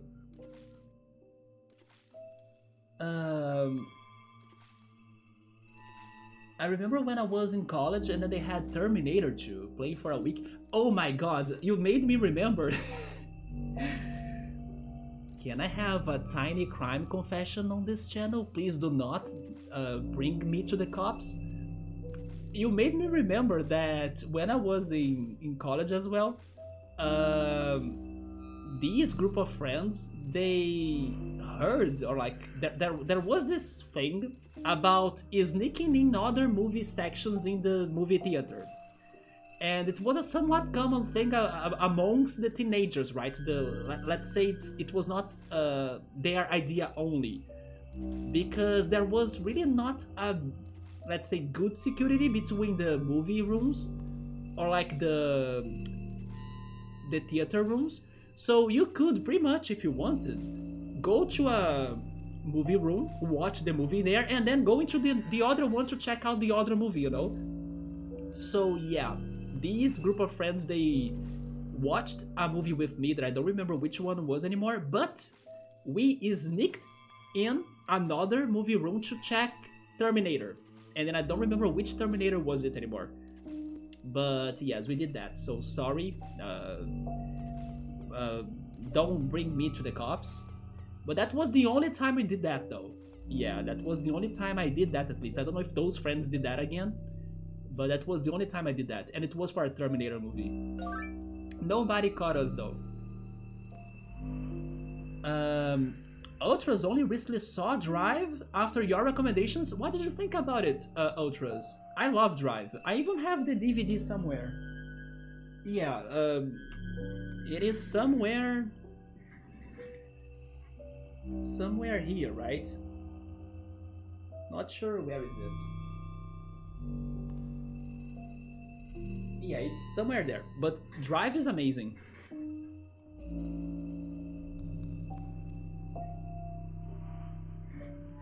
When the movie started, I was like, great song. Yes! And it was my introduction to Retrowave, man. That was one of the first times I heard about Retrowave. I'm giving you a night call to tell you how I feel. Yeah, that song is by Kadinsky, right? That song is very good. I recommended reading 3 messages of mine at a time. You made mistakes. You make mistakes and you're high. That's alright though. That's okay. But that was a good movie. It felt more like a long episode of something rather than a movie. Now that you are mentioning that, it does feel like a series, right? It feels like a series now that you are saying it.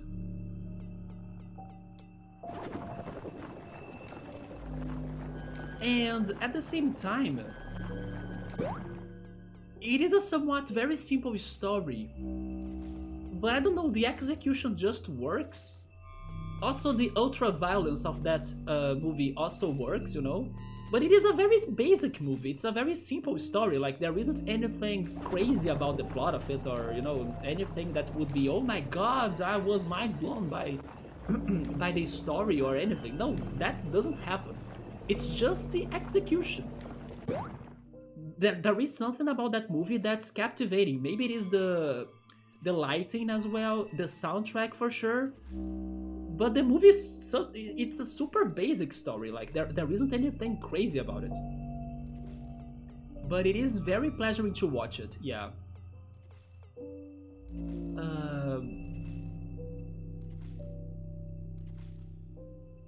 Yeah, people did that here too. When you were 11 and you snuck into Saw. Oh my god, dude, you went for Saw 2 in the movies? No, I watched the Saw movies, but I was of course at home, covering my eyes with my hand and getting scared. But watching that in the movies, I would never. Like, paid for a G-rated movie. I was like crapping myself at the movies when I went to watch It, Stephen King's It, right? But the remake, not really the original. The original one I watched it at home. When I went to the movies to watch It Part 1, I was like crapping myself. I still get like thinking, I still catch myself thinking to myself of like, what brought me to this, you know? Why did I decide to come here to watch it? In the end, it was not as bad besides a couple scenes. But it made no sense to me why I went there to watch it, right? I normally don't like horror movies, or when I'm curious about a horror movie, I totally prefer watching it at home in a more comfortable way.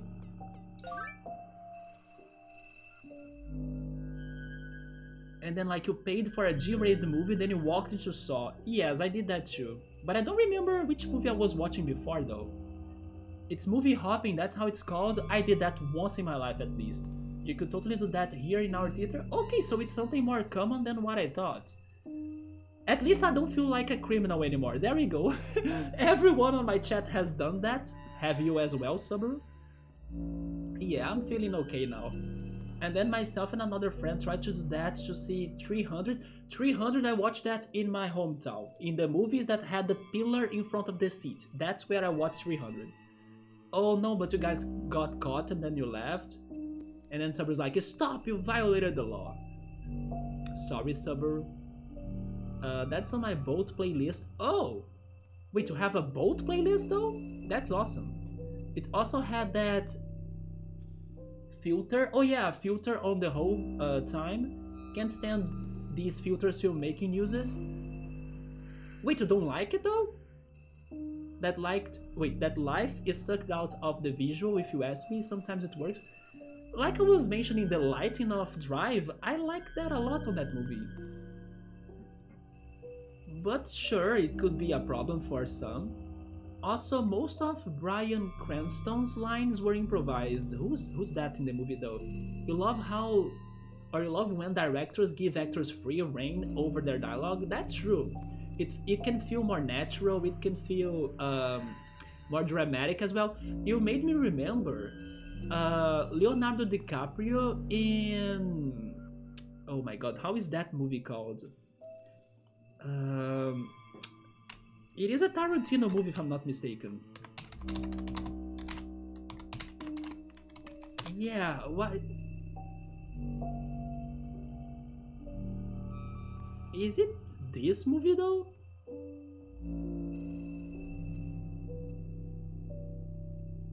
Yes, I think it is this movie. Once Upon a Time in Hollywood, right? If I'm not mistaken, this is the movie. Wait, is it this one though? Maybe it's not this one. It is the one that I got on my search, but I will tell you what I'm trying to say though.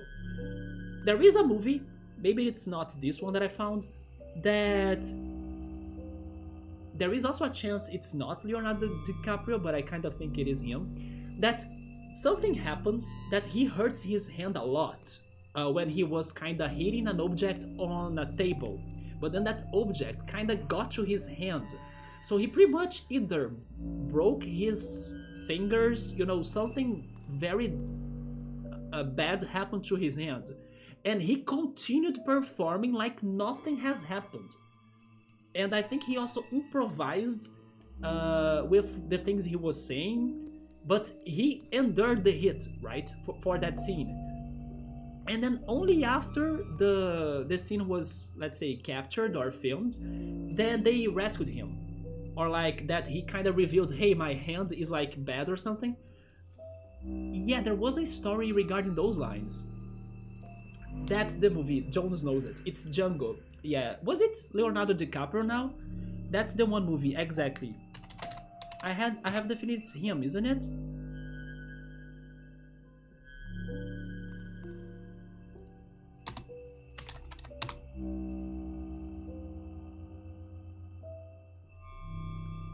Yeah, Django Unchained. Okay, he's in the movie. It was Leo DiCaprio. There we go. He injured his hand on the shattered glass, yeah. He was smearing his own real blood into the actress portraying Brunhild? Brunhild. Yeah, that's wild, right? How he did not let that to bother him during the scene. This is my favorite improved moment. That bottle was not supposed to hit him. I will check that very quickly, and I will mute it. Mr. Leahy. What the heck?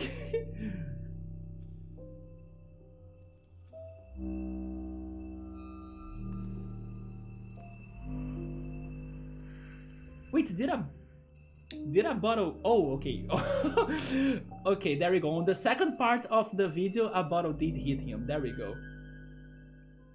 But wait, was that a real bottle though? Because sometimes for those movie scenes or, it looked real though. But sometimes they are those, I don't know, caramel bottles. Like weak glass or weak material bottle or something. I think it's caramel. So they won't hurt anybody, But that one could have been a real bottle, right? Right in the head, it was right in the head. They are moving. Okay. So I was right. It is the movie bottles. But still, the way it played out, they didn't laugh or flinch. Yeah, he was like straight face, right? And then let me go back a little bit in here.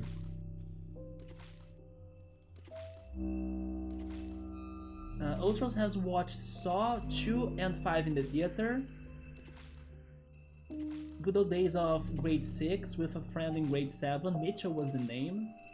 There are drive-ins in there that play old movies. Drive-ins are not a common thing in Brazil.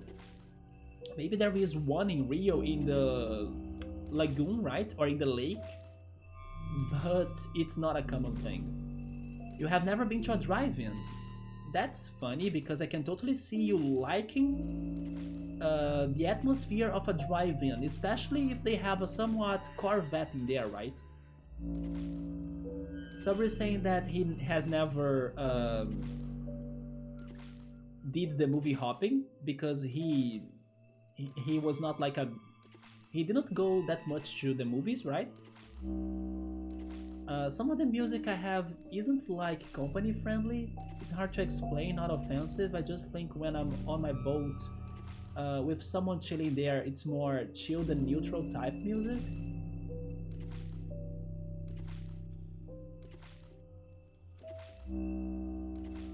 I see. So your personal boat playlist is somewhat not very chill. Is that what you mean?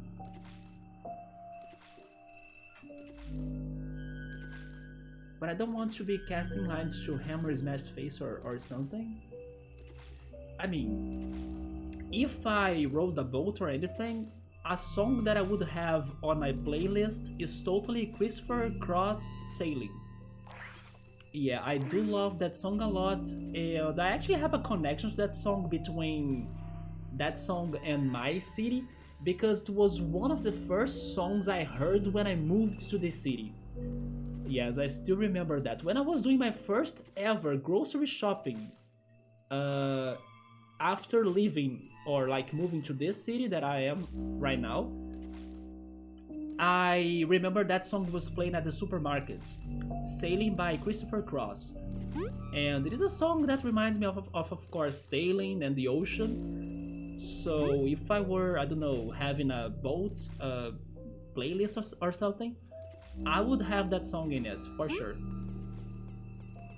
But then again, I'm not sure if it would fit your playlist, Ultras, because maybe your songs are not that chill, or, you know, something goes different in there.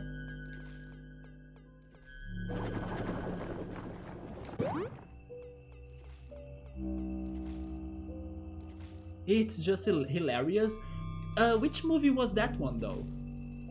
It looked a lot like a homemade movie or something low budget, right? Leo DiCaprio always experiences those impromptu moments in movies. I was very impressed with his role in that one movie that he got even the Oscar, right? The Returning, how is that movie called?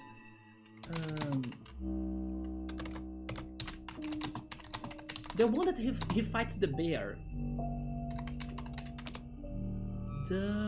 Maybe it has a complete different name though.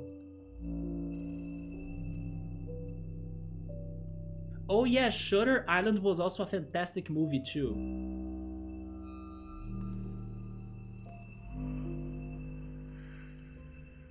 Man, it's been so long since I stopped to watch like good movies. This year, wait, is it The Departed? No, it's not that one.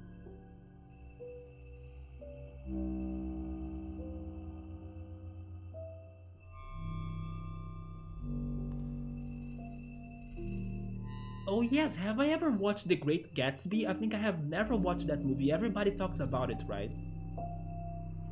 I should watch that movie. I can't find the... Wait, I found it in Portuguese. How is this movie in English?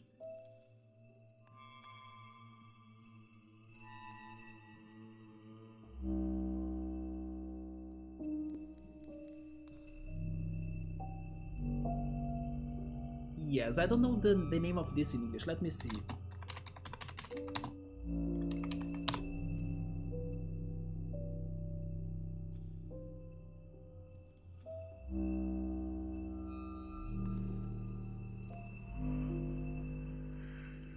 Just give me the title, come on.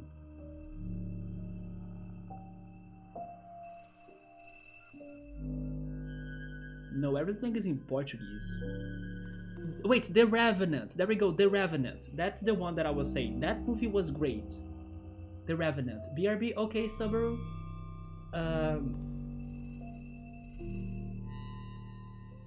And then he aces them all. Leo DiCaprio is amazing. Yeah, he's fantastic. Everything he participates becomes great, right? I was also mentioning early Scarlett Johansson. I also love her so much. Yeah, another fantastic actress. Like when he played the dude in The Departed, he did not expect Jack Nicholson to put a gun in his face. So the anxiety in his expression was genuine. It's not a lot of fast or heavy metal, just chilled mix synth, rock kaoma, VGM, hip hop. 80s bangers, some metal of course too, okay. Although I don't think sailing would fit your playlist, right? According to that description. That is the TV show Trailer Park Boys, okay. I have heard of it. It's a mockumentary, like a comedy series about people living in a trailer park. The first 5 bolts gems on shuffle, it's Metallica, Whiskey in a Jar, The Outfit Your Love, that's a great song. Then The Midnight, The River of Darkness, and then Silk Sonic actually. Silk Song is a game. Silk Sonic is Smoking Out the Window, The Offspring Gotta Be Away or Gotta Get Away. You know a song that I would recommend you, man? Have you heard FM Attack Dark Blue Sky? That's how it's called, right? It was one of my favorite retrowave tracks of this year. FM Attack is my favorite retrowave band, by the way. Yeah, Dark Blue Sky, right? Dark Blue Sky. I would add that one also to your playlist. Of course, check it out first and see if you like it. But it was probably my retrowave track of this year. Also, Leo, he's a strict vegetarian, maybe even vegan. But in The Revenant, he eats a real liver because he thought the prop looked too fake. Oh, Jesus. Like raw liver? So you see him chowing down on a real buffalo liver? Man, that could have been bad for his health even. Said he had to throw up. Yes, of course, after the take was done. Jesus. No, I don't know if he was a vegan or vegetarian like you said, but still, even if he was not... Damn. I wouldn't eat a liver even if it were cooked, I guess. But mostly because of thinking I wouldn't like it, right? Not because of, I don't know, vegetarianism or anything. Just because I don't like the taste of most meats. I only like freaking junk food, right? Which, by the way, I have sausage pizza leftovers that I'll be eating for dinner after the stream. But then livers or some other crazy meat parts, I'm out.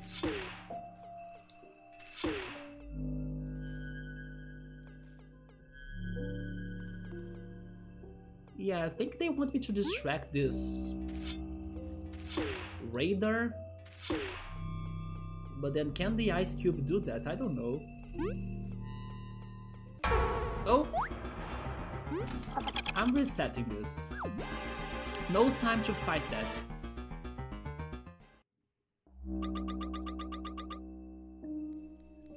So that's how mixed but chill that playlist is.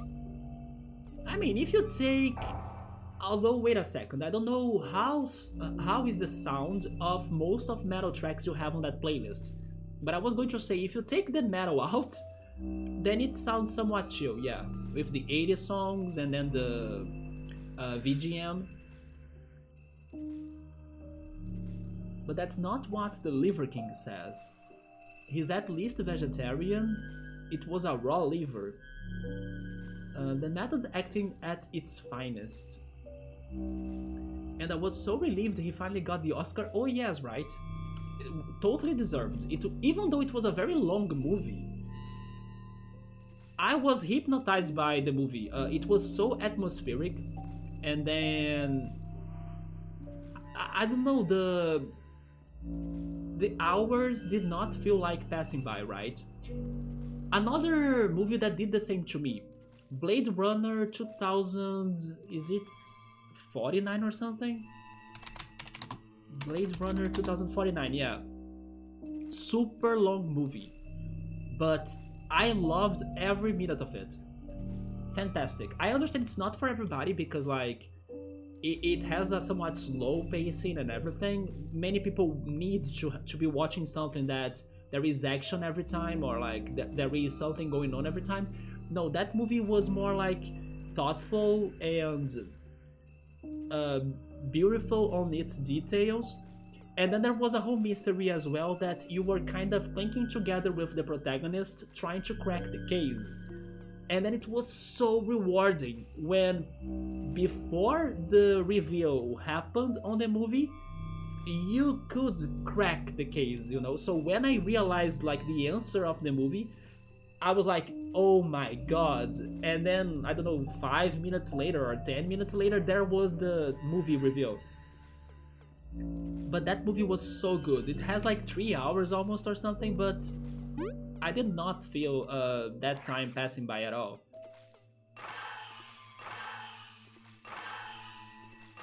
But I understand it's not for everyone.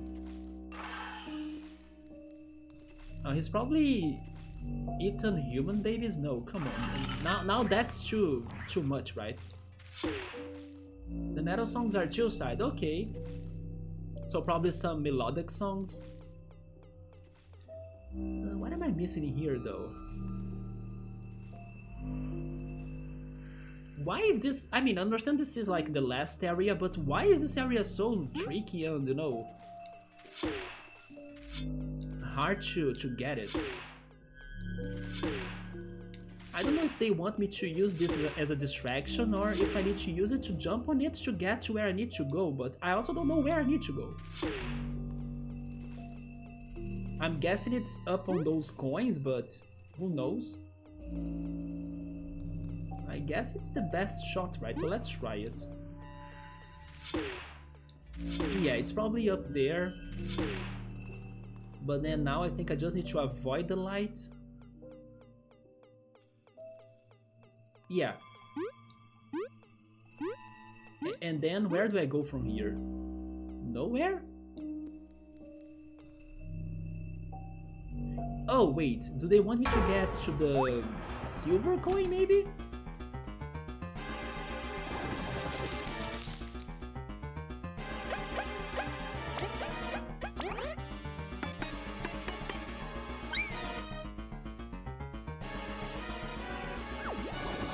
The ice cube stays there though, huh? I don't think I can jump on the can lid or like spray lid, but I can try. Yeah, can I jump there? I think oh, wait a minute. Never mind. Maybe if I just fly? Oh, there we go, you see? Finally. Okay, next section of puzzles in here. Now that's a big donut. Oh!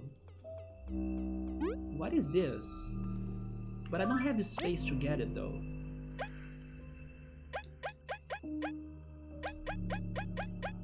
Oh, it is a mystery berry, right?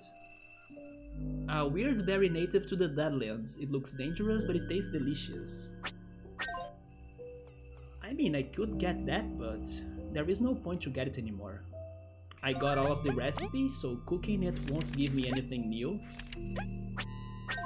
I will skip it. Denis, right? Denis Villeneuve movies are never for everyone. Is he the director of Blade Runner? He has a very distinctive, almost weird style. Can you give me more movies by him? I wonder if I can like compare his movies, in case I have watched them, of course. Oh, that's not a donut, it's a jar. Let me try googling that. Denis Villeneuve.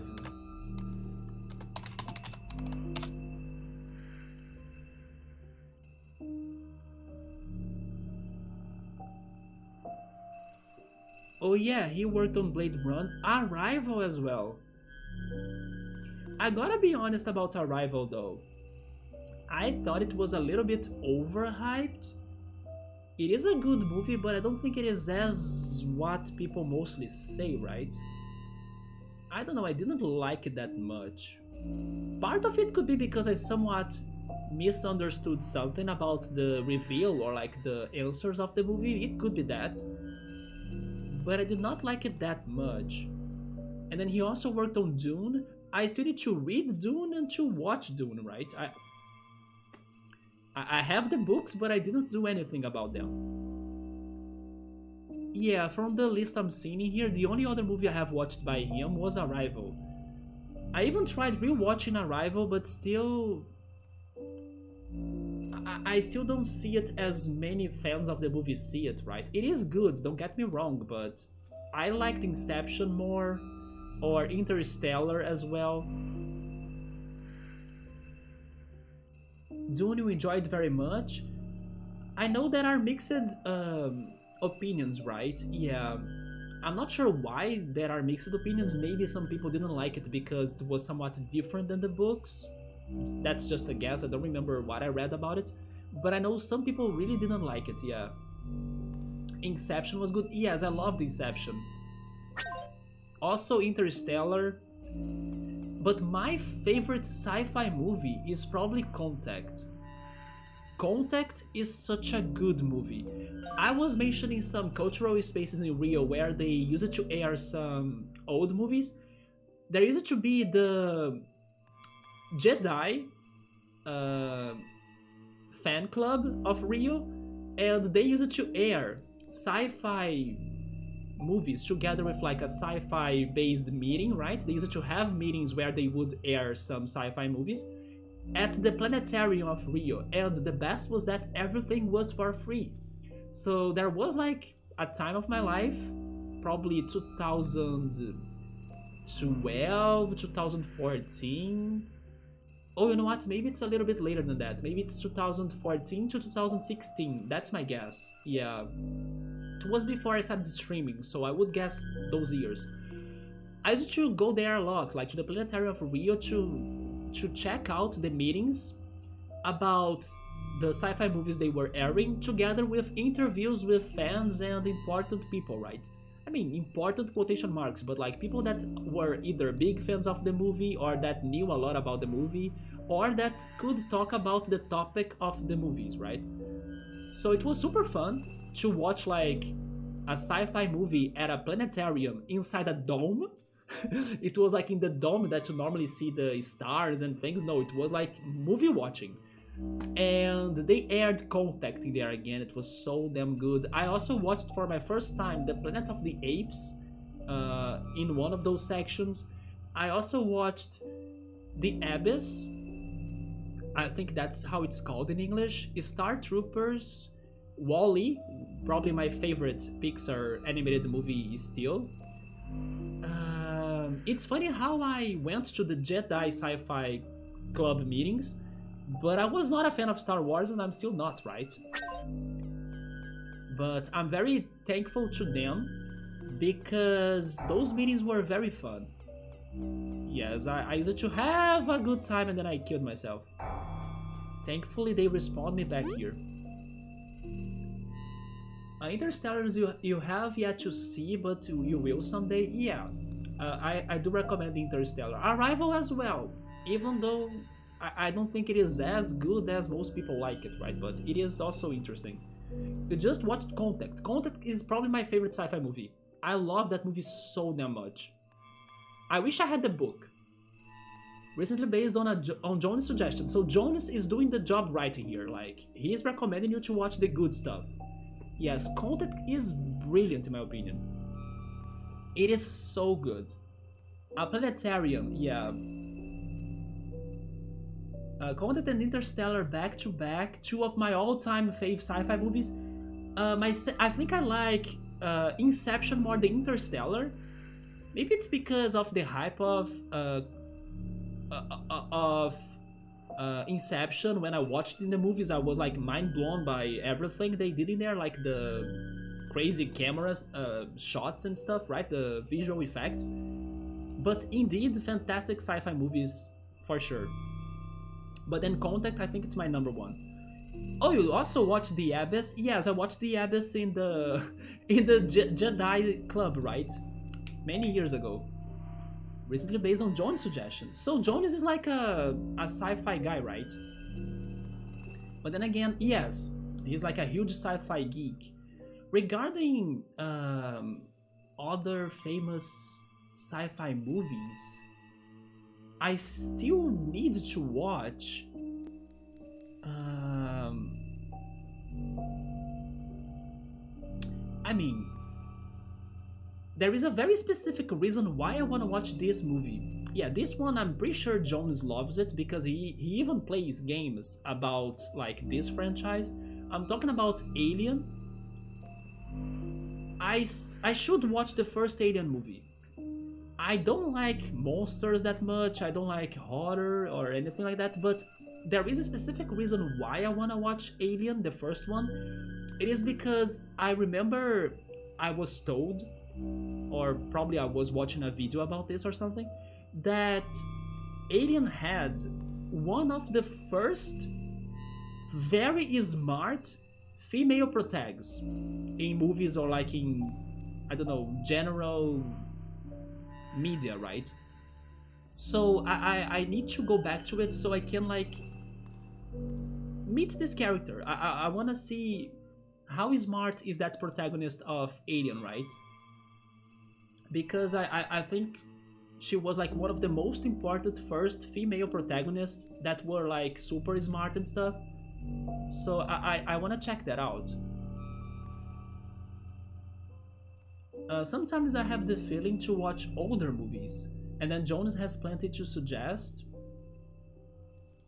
Outside of sci-fi and older movies, can I think on anything? I mean, no, but it's not an old movie, right?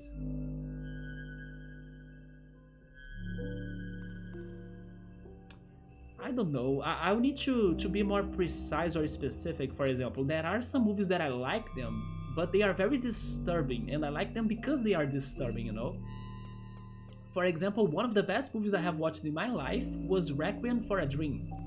But I wouldn't say it's old. Or at least not as old as, I don't know, Alien or Contact, you know, it's probably from the 2000s. But that movie is like a movie that hits you, it beats you up until you cannot breathe anymore. It's insane. That movie is like a masterpiece. What was the director name that Joe Danson and I used to talk a lot about? That had a lot of disturbing movies as well. I forgot his name. But have you watched Requiem for a Dream, Ultras? That movie is like... Don't watch that when you're happy though, because you won't feel happy at all after it. But it is such a good movie. Because it's more comfortable for me to say, yeah, someday I will watch whatever you are suggesting, but that actually isn't doing anything, so you force myself to do something and it happens. It wasn't too common to see a strong female protagonist. Most are made out to be the timid victims running from Michael Myers and shit. Yes, right? And then that made me very curious to see her role in the Alien movie, but that's the main reason why I would like to watch that movie though, because the alien himself doesn't get to me. I hope I'll be surprised by the time I watch that movie, not only because of this situation regarding the protagonist, but also because, I don't know, something in there looks interesting to me too. But yeah, normally I would avoid those movies, right? Like the Predator movies as well. Wait, what do they want me to do in here? Once again, I don't... Oh wait, there is a lever right there, but...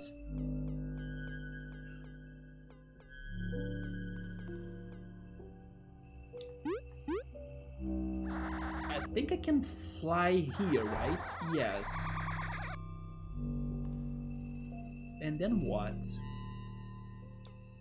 I need to activate that lever. Let me take a look on my DVDs very quickly.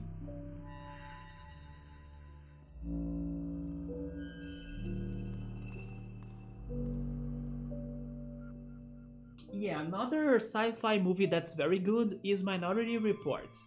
Yeah, Minority Report is also great.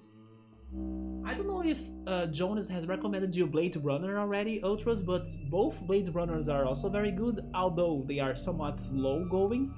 So don't watch it if you are feeling asleep. I'm a big fan of the X-Men movies, by the way. I love X-Men.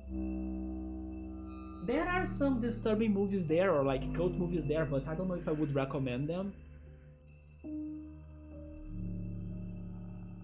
Oh yeah, Seven is a very good investigation suspense movie too.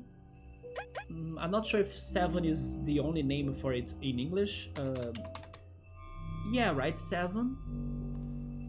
That has Brad Pitt. Yeah, Seven. That's a very good crime movie. Yeah, 7 with the number as the V, right? It's because in Portuguese the movie title gets more complete. It's like 7, the 7 Deadly Sins, right?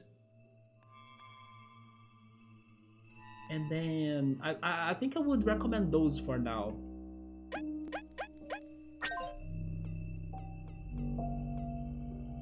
Because let's say the cult movies I have in there, I think that maybe they wouldn't be for your taste. Just an example, there is this one movie right there that's called I Heart Huckabees.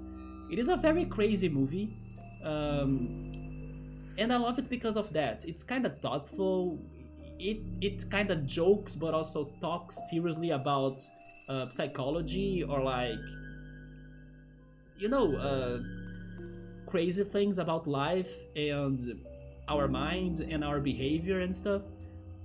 But it's one of those movies that every time I watch it, I somewhat get a different message from it, or it makes me feel better or something. So it's a movie that got to me thanks to that, but it's probably my taste, it's probably not like people's taste that much. It's a weird movie.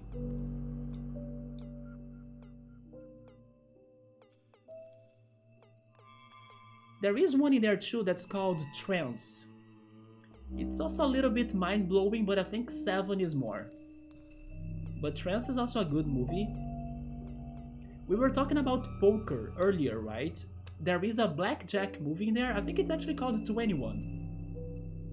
That movie, I remember liking it. I wouldn't say it's special, like one of my all-time favorites. It's not. But I remember thinking it was very entertaining. Yeah, it's called 21.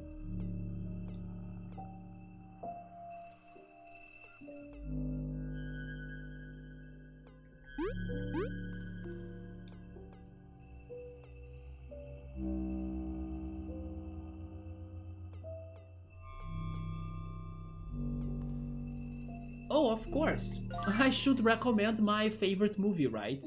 Do you have a favorite movie, Jones? And Ultras as well? My favorite movie is Mr. Nobody, with Jared Leto. Mr. Nobody is amazing. Yeah, that movie is about choices and how the choices you make in your life impact your life. So I also really like that movie. It is a sci-fi, but it's also drama, right? So it's like a mix of sci-fi drama. Yeah, it is a very good movie in my opinion. I love the soundtrack. I love the end of the movie as well.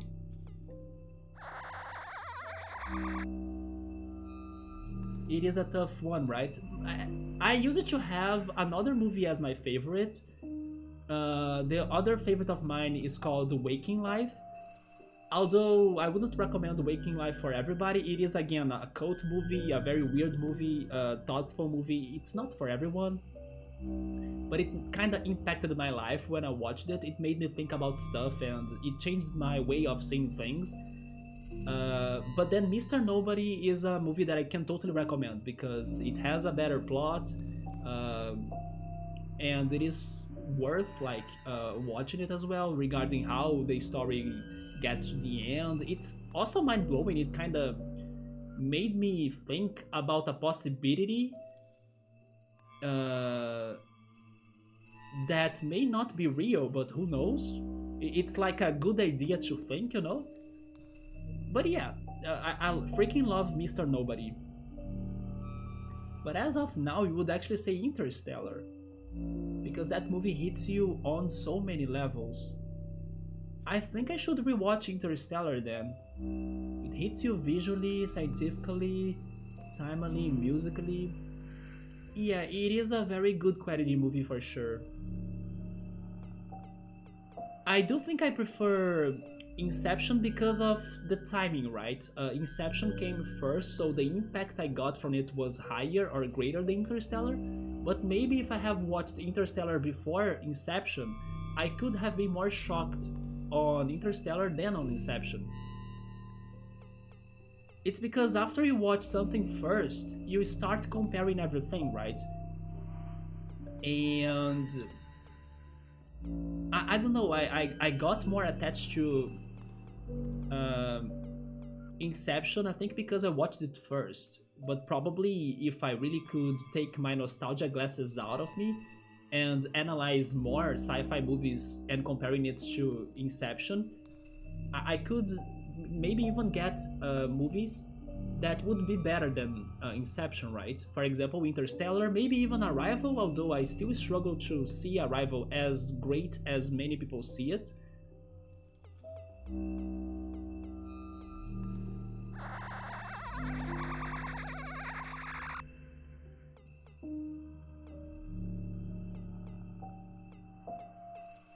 But it's been forever since I watched Interstellar, so it is worth rewatching it for sure.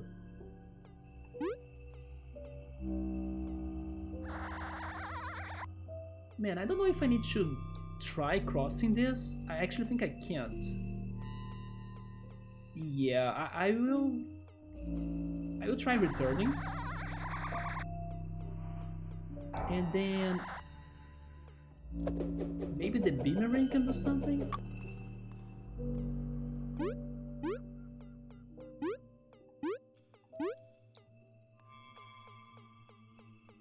What am I missing out in here?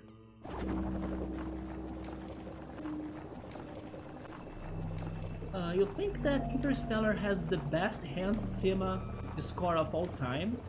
Just rewatch the docking scene, it's so intense. Okay. I know somebody... Oh yeah, never mind, it was not someone from the community. But... Hans Zimmer sometimes has concerts in there, right, Jonas, in Germany? Because I have met someone that has been to a concert of his in Germany. And then I was kind of thinking in here, maybe Jones has ever attended to one of his concerts? And then imagine my horror as I didn't hear a single track of Interstellar played at the Yeah, you have been to some concerts about him then. The World of Hans Zimmer tribute concerts? Damn.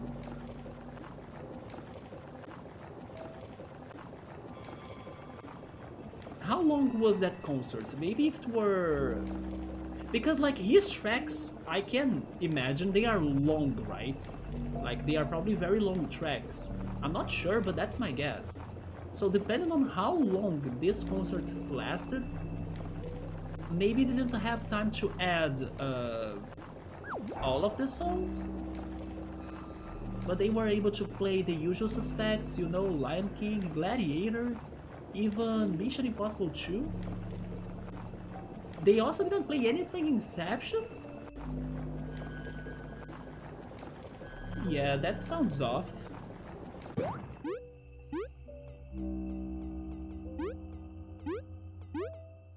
No, this is how I got there, right?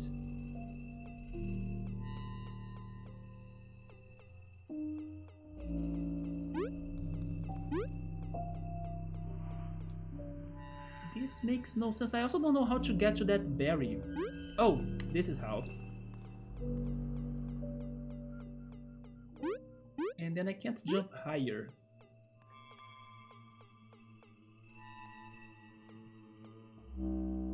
It was super disappointed. Or you were super disappointed. But then... Was there no opportunity for you to go to a concert that he was there playing too? But yeah, maybe this one concert you have been to was not the best tribute ever, right? Because they were missing out his. I'm actually going to say this, although I can be wrong, but in my opinion, Hans Zimmer got the most successful thanks to Inception. So how would they not add a song of Inception in there at least, right? And then also Interstellar. I understand people are crazy for The Lion King and probably some other classics too, but I have never heard of him before. Inception. Yeah, after Inception was like, okay, everybody now knows Hans Zimmer, you know? I can be wrong because I'm not a big Lion King fan. I know many people are crazy for that movie. Maybe everyone that likes Lion King, they know Hans Zimmer since forever. But in my opinion, he became wait. I couldn't say it. He became successful, there we go, thanks to Inception. Do you know another fantastic composer? It is freaking John Williams, and I have been to a tribute to John Williams in Rio, and it was very complete. At least it sounded more complete than this one of Hans Zimmer, because they really played like E.T. tracks, Star Wars, Harry Potter. They had Indiana Jones. Am I missing more? Probably I'm missing more tracks.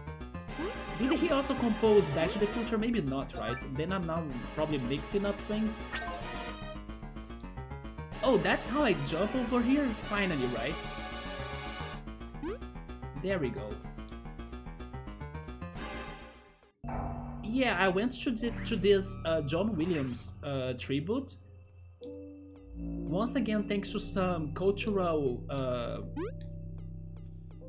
events in Rio. This one was also for free. It happened in the fortress of Copacabana Beach. And it was amazing. There was like a crazy heavy rain though. We were all under the rain hearing to John Williams, but it was worth AF. It was super epic. There we go. So this can probably take me to where I need to be. Wait, but then what about the eye? Okay, just be quick. Oh. Of course I jumped off, right? I thought there was a platform in there for me, but there was just the pit. Zimmer is a big influence for Nightwish. It really shows. I didn't look into it. It was a very spontaneous decision since the original ticket holder got ill. Then they used to open their shows with the track Roll Tide from Crimson Tide. Crimson Tide? Is that a movie? Oh! I have heard of this, but like it's been forever that I have heard of this. Is this a worthy movie? Should I watch it? I mean, the pacing is not my favorite regarding war, but sometimes these war movies can also be very good, right? So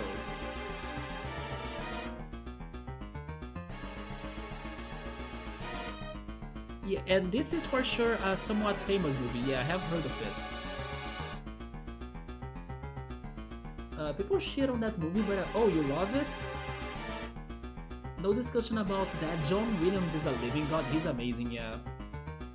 I'd love to see Distant Worlds. Distant Worlds? Is that another movie?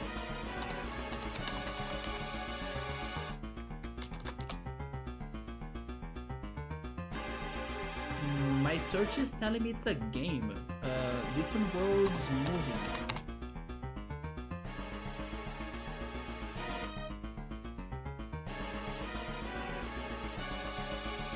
Maybe it is a song? Especially knowing more Final Fantasy songs these days. Oh, Nobu Uematsu is like John Williams of video games. Another video game composer that I'm crazy for is freaking Shogi Meguro. Yeah, Shogi Meguro, because he's the one composer of Atlas games, or at least the Persona franchise. The Persona soundtrack is so damn good. Also, let's add Koji Kondo, right? And David Wise, Grant Kirkhope too. And then, I don't know the name of the guy that composed Chrono Cross soundtrack, but please give that guy like a VIP, because Chrono Cross and Chrono Trigger too, but especially Chrono Cross soundtrack is phenomenal. But I don't remember the guy's name, or the composer's name. Composer... Oh, Yasunori Mitsuda. According to Google. Okay, Yasunori Mitsuda, you are also fantastic.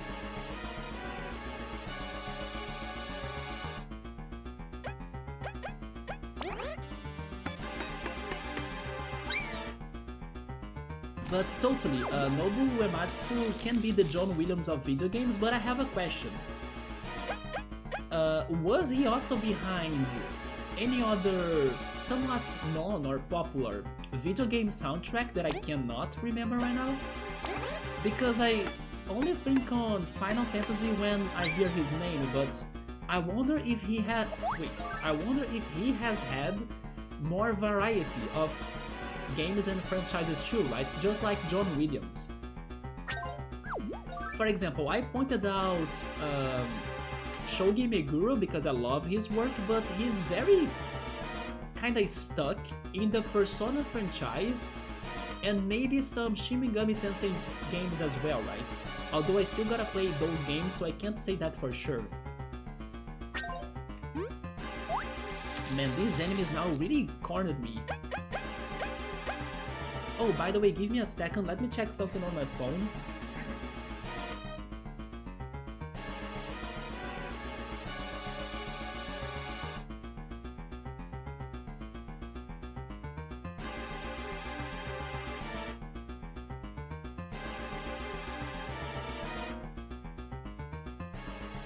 Okay, we're good.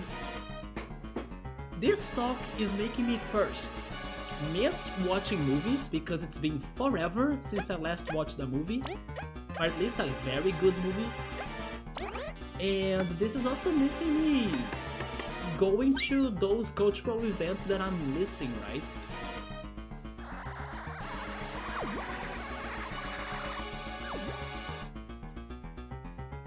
Wait, this platform right here? It makes no sense. But at least I kinda trapped those enemies there. So, can I try avoiding them now? Oh, the eye's back.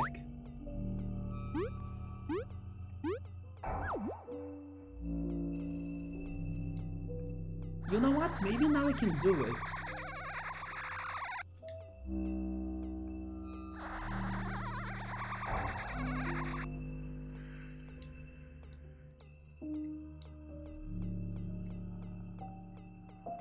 Yeah, I don't need to jump on the land, right? I need to jump on whatever was right of this log. Yeah, right, that. What is that though? What is this? A rock? Oh! Why can't I go there? Okay, this is BS! There was an invisible wall protecting that rock. Never mind, so they want me to jump on the land. I just missed it somehow, but sure.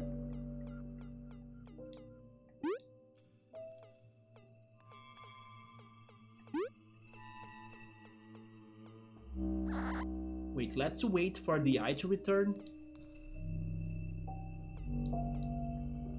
Yeah, this is... Okay, there we go, finally. This is a red trampoline, so it's going to bring me back to the entrance. I don't want to return.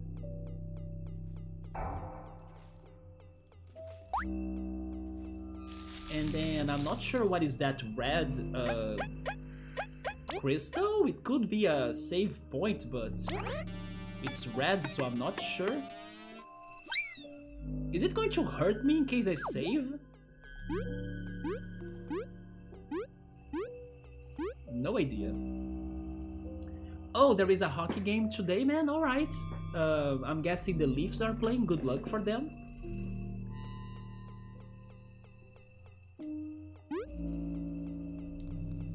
How do they want me? Oh, I see. The ice block. Okay, it's probably not a save point because I cannot find a way out of this area, so it's probably going to be how I progress. And then we have this guy. Actually, those two.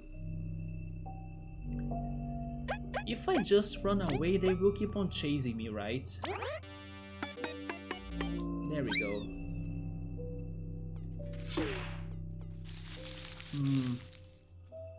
But I don't want to fight them. They are strong. And I get nothing from fighting them. Just be fast, Cabo, come on.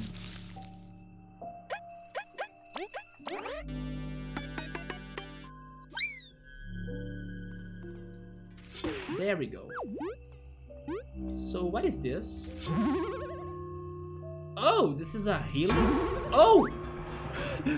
It is a it is a healing crystal, but it's also a trap, right? How convenient. I just felt like tricked by Yuffie from Final Fantasy VII. Something that I gotta say, I was kinda glad that Ultros was also tricked by her at least once. Because she tricked me. Oh, this is the way. Okay, that's the way out. She tricked me every possible time she could. Oh. What is going on there? Maybe that's where the everlasting sapling is? I love how everybody just shows up like there were no puzzles to solve, there were no enemies to fight, everybody just casually got here, right? I just suffered to get through those parts, and then there they are. This place is absolutely dreadful, I agree. I have sung in worn down pubs fancier than this. What was the price of the beer they sold there? Hopefully they were like $3. Those Deadlanders aren't anything to mess with either. I pray we won't run into too many of them climbing this behemoth. Or behemoth? Maybe it is behemoth. It seems to be a machine. The giants handled power at such a large scale. This is giving me a little bit of flashbacks of a game that I have watched the end of it recently, but I shall not mention the game's name. And it's a bit chilly near it. It reminds us of the Lost Sands Castle. Oh, which by the way we still haven't seen or met the enemies that were on fire, right? That we fought them in the Roach Simulator, so maybe they will be showing up here? Because the enemies were the same enemies as we found and fought in the Lost Sands Castle, but now they will be on fire, right? Or burning. Well, whatever, it can be as tall and as cold as it wants, we are gonna climb it. Such a simple mind. Let's go in then. Wait. Mackie, what's happening? What is it? Everyone, we have been surrounded? Is it by the burning enemies? Oh no, it's just the creeps, right? Eep! What the heck? When? We should fall back. There is no way out. They have completely pincered us. Everyone, there is no choice. We fight as one. Well spoken, my knight. I shall assist thee as well. Oh my god, this is actually a hard fight. I'm fighting those three together? Okay, oh, never mind, Sir Mackie is there with us, okay. That helps. But this is a tough fight.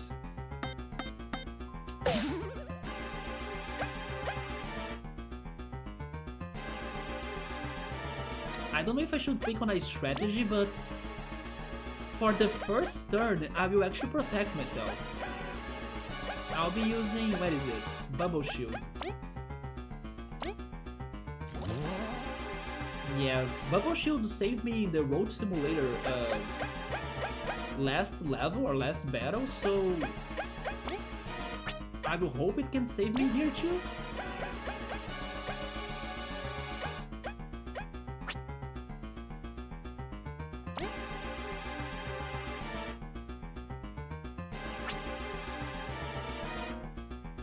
I don't know if I should go Hurricane. Is this the final dungeon? I think so, yeah. Maybe there could be something after that. I'm actually expecting some sort of post-game as well, because there are side quests that I think they still need to be available for me. So I'm still like confused about when are those side quests going to be available for me. But according to the game's, let's say, records, or like the way the story has been told, this sounds like the last chapter, or like the last dungeon. There could be something after, but I'm kind of thinking this is the last part. I think I'll go sharing stash maybe.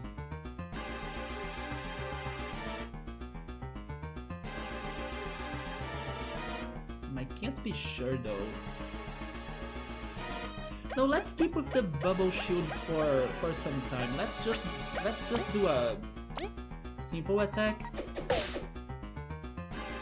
I need to see also how much can Sir Mackie cause to them, like how much damage. 6 damage, okay.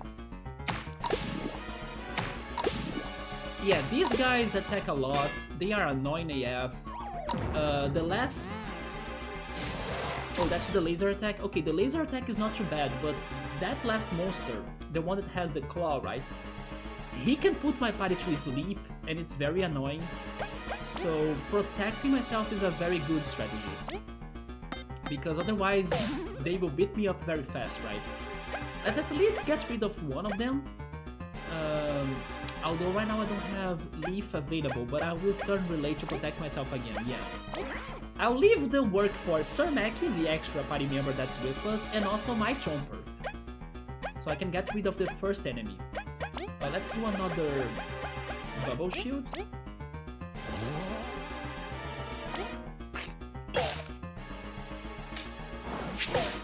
Okay, next turn he can die.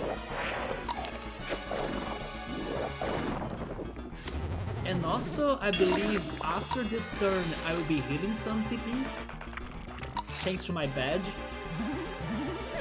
There we go. I'm also healing my health. I forgot about that. Oh, but that guy was underground.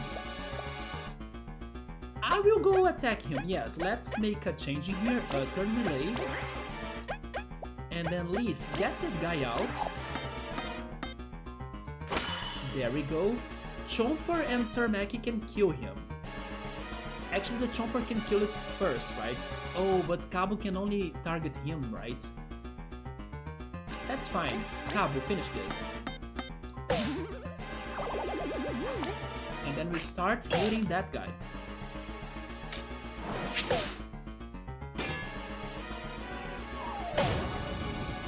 Like I said, they hurt a lot, you see? Thank you for that. That's very random. That's the charm we have activated with Charmer in the desert. She shows up like randomly, so thankfully this was a very good moment for her to help us out and heal us.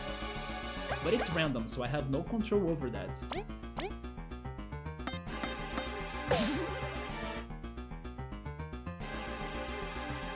Out of those two, the one that I think is the worst enemy is the spider with the claw, right? But it's super bulky, so it's going to take forever for us to beat it.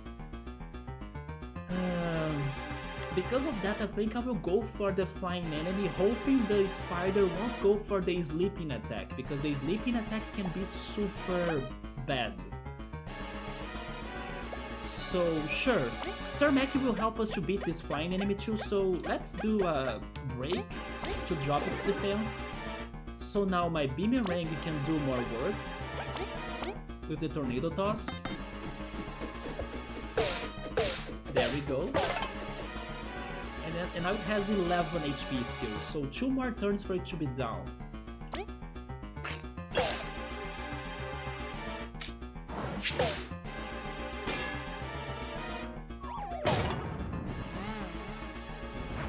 That attack!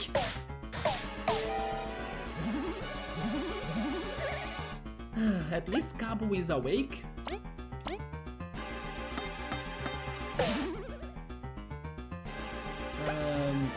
Sir Mackie will kill the flying enemy, so let's heal ourselves, and also this is probably going to wake Leaf up, right? Because the Sherry Stash also gets rid of my status ailments. It doesn't? Never mind. Maybe not sleeping. But it does get rid of poisoning at least. Alright. Leaf survived, that's good, but he's still sleeping. How did that laser not wake him up? But sure, let's keep it going.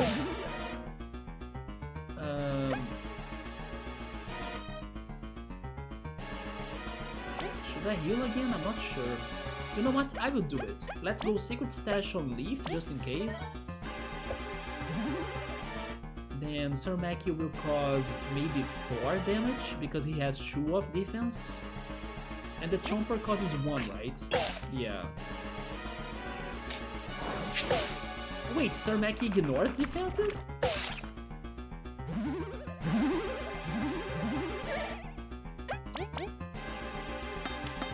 So does Cabo, right?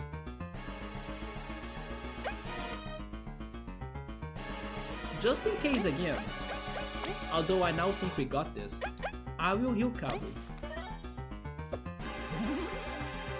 Right now we might only lose if he is able to put everybody to sleep.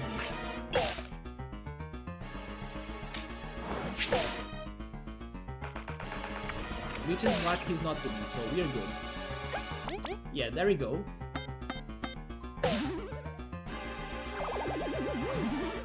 But are they all defeated? Because there were more enemies, right?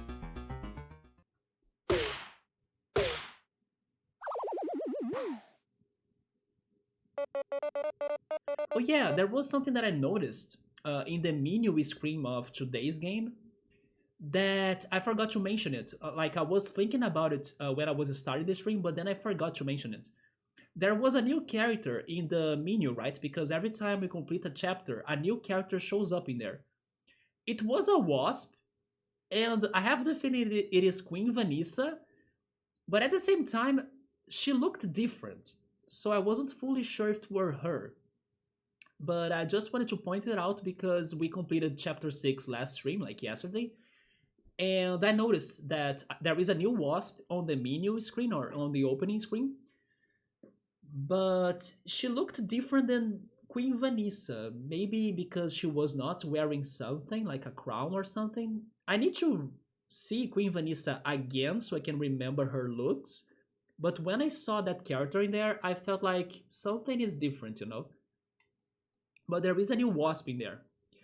Good thing the others stayed back, that was so close. Not at all. Everyone, you did splendidly. The coast is clear. Well, duh, you were with us. Let's press forward. We need to find a way to get the others to come over. We were fortunate to have help. The Deadlanders must be slowing the Wasp King down as well. Let's catch up. Okay, let's save as well, right?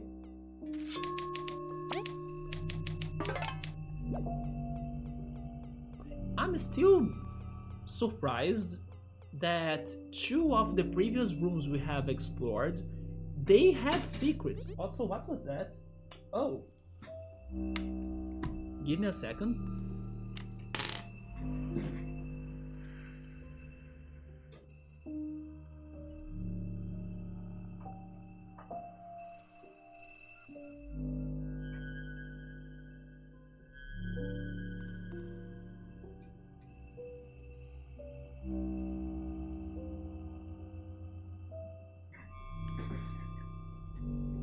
Yeah, my scenario is little by little falling. Wait, Poltergeist, another good movie. That one I did not watch. I'm not sure if I would not feel scared by it. For example, a classic is The Exorcist, and I still have not watched it. But there is that other movie too, The Shining, right?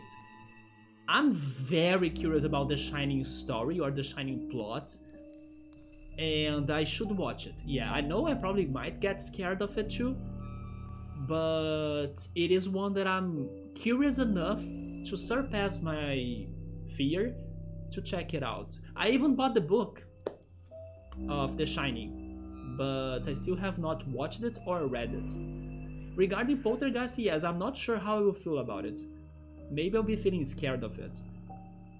And one I was utterly terrified of as a kid. You see, I'm still a kid somewhat, right? So I don't know, I'm kind of terrified too. But then The Shining plus Doctor Sleep, basically Shining 1 plus 2, both are very good movies. Yes, I need to watch The Shining at least. For many years I have been curious about it. And then there is like 1-on-1 in the Leafs game. It's against the Saint, right? St. Louis Blues. So far it's tight, right? So it can be challenging for the Leafs, but hopefully they can do it. And also the game has just started, so that was kind of fast that the both teams have scored, right? The Shining is not too bad considering horror, although Poltergeist is way worse in that regard. Let me ask you this then, Jonas.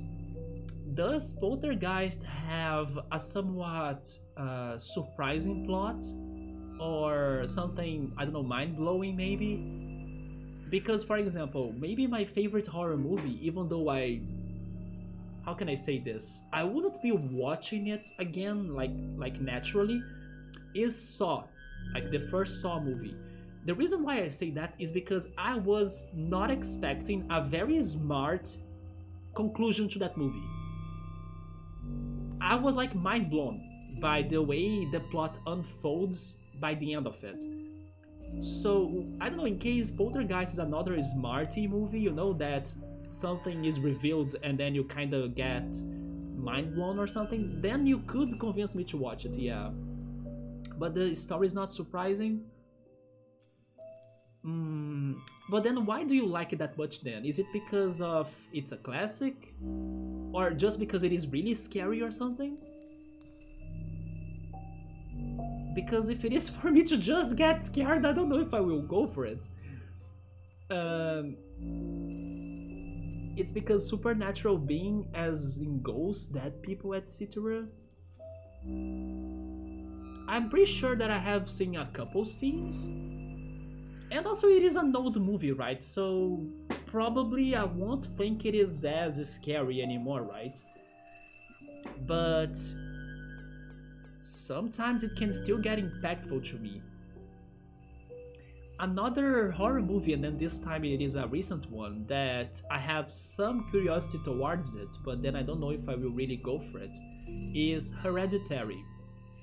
And it's funny that I'm bringing this up because it is actually already out. I'm pretty sure it is out on Netflix, so it's like super easy for me to watch it if I'm brave enough. But even though I'm curious, I still haven't been brave enough. Because I also have watched another movie by this same director, which was Midsommar, and Midsommar was very graphical. Like, sometimes I don't mind graphical, but when it's graphical plus horror, it can be impactful, right? On like making me feel disturbed. So yeah, Midsommar had some scenes that I do not want to rewatch again. To be fair, I thought that it could have been worse as well. I think that Midsommar had peaks of disturbance, like maybe for the mid half to the end of it, it gets more psychological than graphical, but it was heavy, right? So maybe Hereditary, even though it's super praised and everybody says great things about it, it can be maybe too much for me. But I do feel curious about that movie. Maybe one day I will get crazy and watch it and suffer. But yeah, it is one that's like on my radar of I'm curious about this. It is considered to be one of the naturally scary movies of all time. Man. I also have a concern about Poltergeist because maybe it is not only regarding what I'm going to say. Maybe the movie does it in other ways, right? But the impression or like the scenes or the things I remember about Poltergeist is that it is about a TV getting possessed, right? But probably it has more than that. I do have some trauma or like I do have a little bit of fear of possessed TVs. I'll give you an example that I actually brought up this movie's title earlier in the conversation, Requiem for a Dream. There is a scene in Requiem for a Dream that makes me feel so unsettled, and it has something to do about a TV show in that movie's plot and a character, right? And then that character, she gets crazy over the TV show. She dreams on heading or going to the TV show. But the scene that happens, like, let's say to the conclusion of that character, is very disturbing because she gets very crazy and she starts seeing the TV show as reality. So basically, there are some visual effects that get the TV show characters into her house, you know? And that made me feel super uncomfortable, like super uncomfortable. And then I don't know if it was because I was not expecting that to happen in that movie, and then in Poltergeist I'm expecting for it to happen, so maybe I can take it better. But I know in Requiem for a Dream at least it did make me feel very uncomfortable because it was like completely nuts.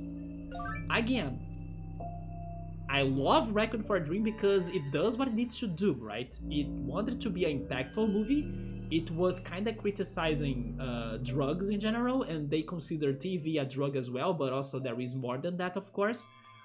They did it like perfectly in the execution. So even though I suffered, I felt uncomfortable and everything,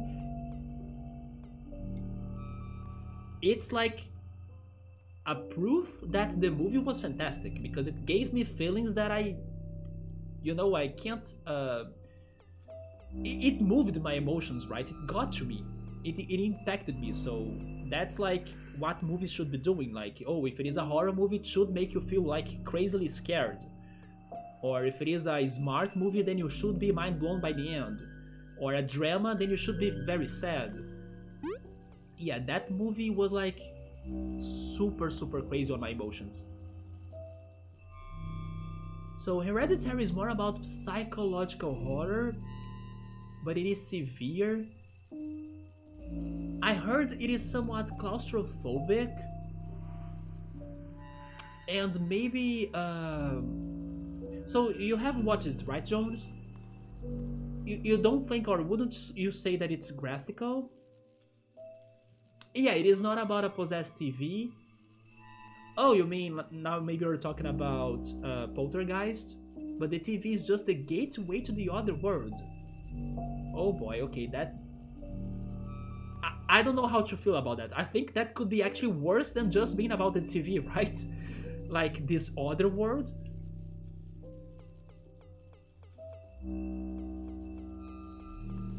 You know what? I will see how I feel about The Shining, but I do think I will end up liking The Shining for some reason. Maybe it's just because I'm somewhat hyped or very curious about that movie. Yeah, I will try checking out the Shining first. By the way, that's a huge crystal.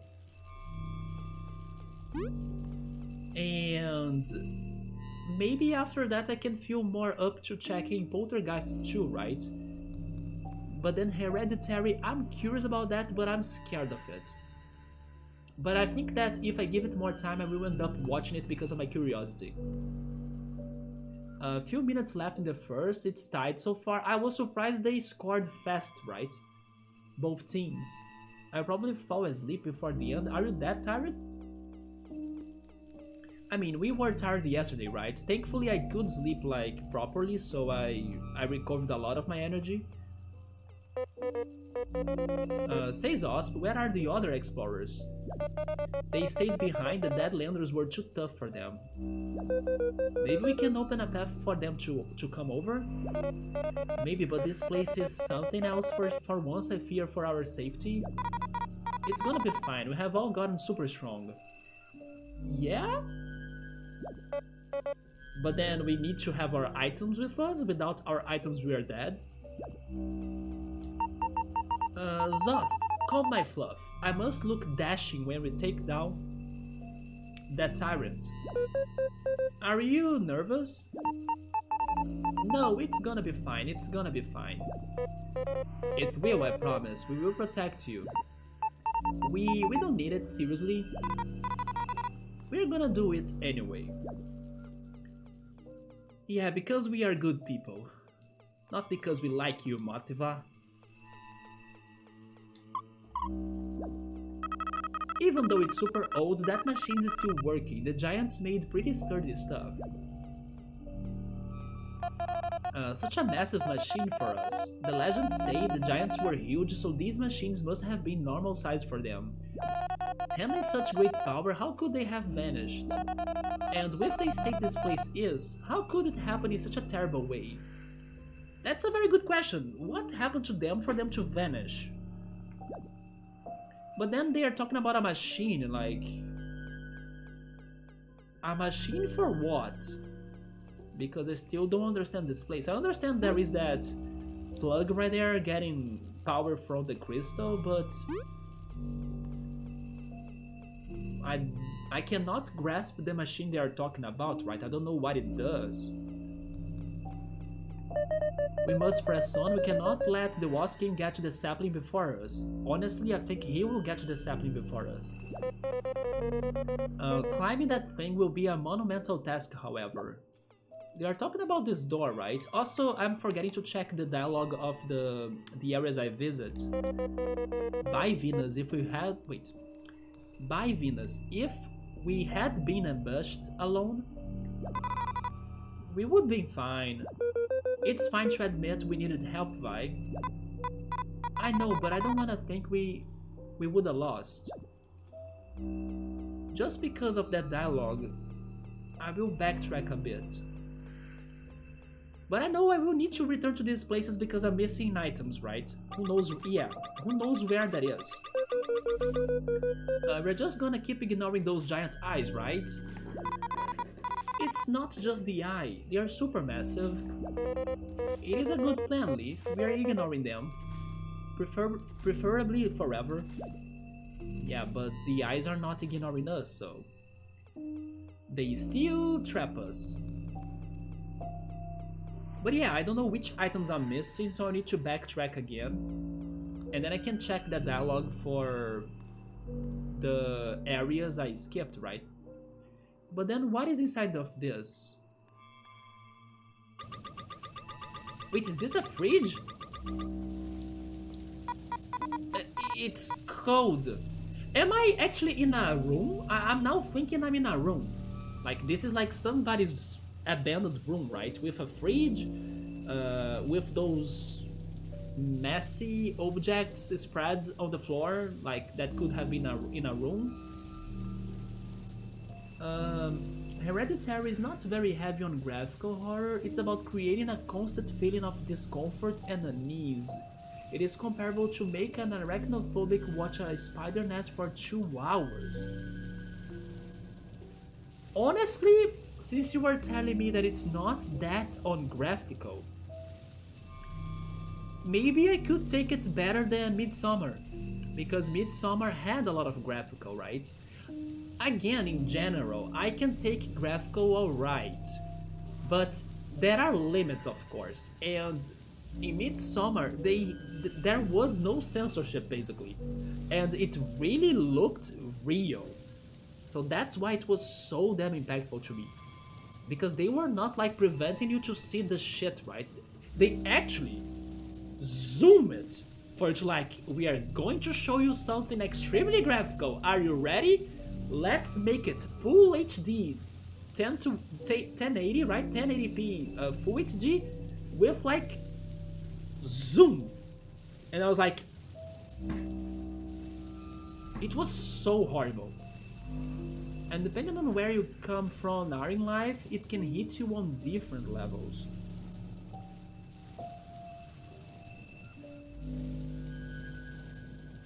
You made me remember, although I'm not sure, right? I'm not sure if what I'm thinking right now will go along with the movie's story or anything. But you made me remember this idea of like, maybe this movie has something to do about mental issues, or maybe, I don't know, depression or something, and then maybe that's why you are pointing that out. And then maybe that's where the psychological horror also comes from. But then of course I would only be sure if I watch it myself. But honestly, Jonas, you are giving me the courage for me to go for it. Yes, I think I will try watching it. If it is really that uncomfortable for me for any reason, then I can just stop it, right? But I could at least try starting it. We had another goal. 2-1, I'm guessing it's for the leaves. It's cold. Jump and stretch, Fly. You must keep your body warm. You seem fine, Cabo. The chub must be helping. Oh my god. It's muscle. Damn, Leaf, you didn't need to say it like that.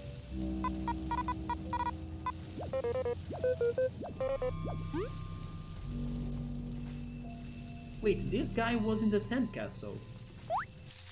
Are you as... Yeah, it is the same enemy. They even have the low health. I'm waiting for when they will be burning, right? Because the burning version of these enemies is what I still haven't seen in the game, but I got a somewhat spoiler from the Roaches Simulator challenge in the game too, so I'm waiting for them, but getting burned.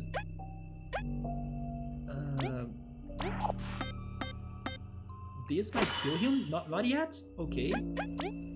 So I'll leave the floor enemy for Jumper. Oh, now they are both on floor though.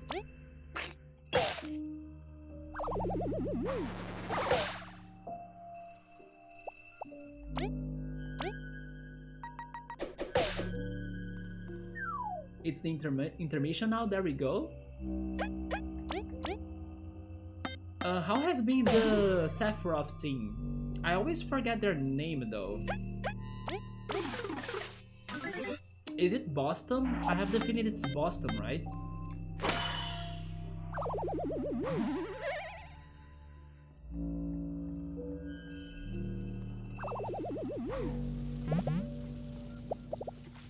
Okay, Boston.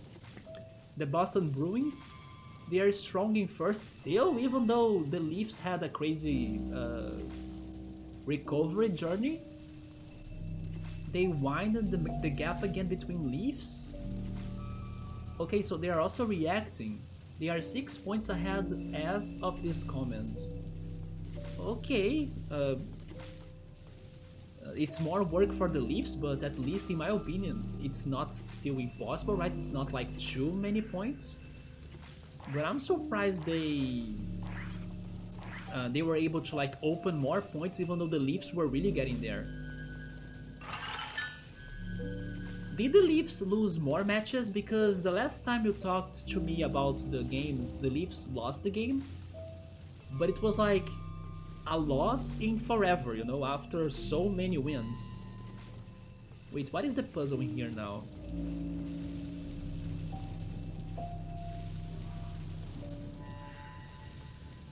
By the way, this is a dead banana.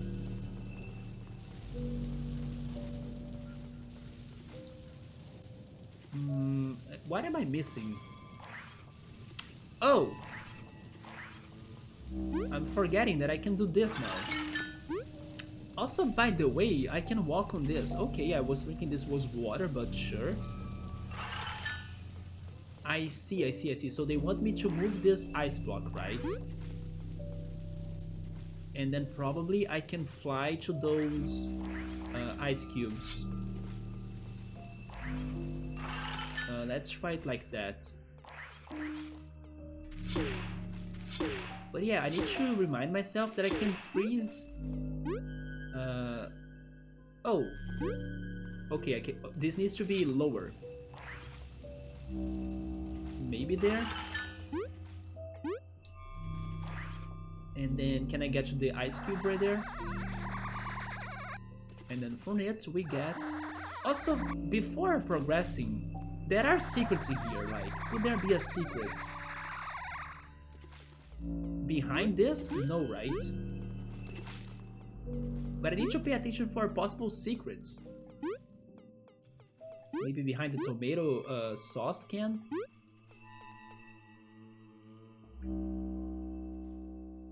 If they remain first and Leafs remain second in the division, then they face each other, for the first playoff round? Which never works out. You think the Leafs will lose?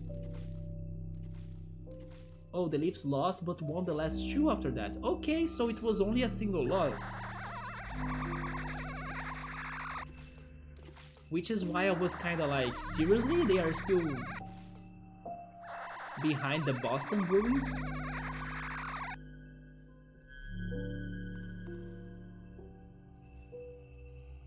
And then they are currently winning this one. And then their wins, losses, and overtime losses are 21-7-6. Honestly, that ratio is not very good, right? Like 7 plus 6, that's 13, right? 13 is a somewhat high number. Drunk D&D is unsufferable? Subway is asking me, is this a sink or a fridge? I think it is a somewhat fridge, right? I think a sink wouldn't be frozen. Maybe the... Wait a minute, although this is a very... Okay, if this is a sink, then there is no faucet. But yeah, this should have been water, right? Because it's getting the geysers in here. Wait, not geysers. Geysers are from... It could be geysers, right? But geysers are normally from hot water, not like cold water.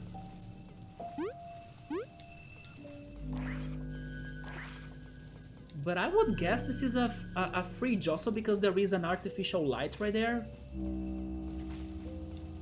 Also because they are storing a tomato can, a banana in here, so... But yes, it's a bit confusing as... Fridges don't have a water bowl, right? Like this has. I really hope this game will give us an answer or an explanation for the ice and also the metal claw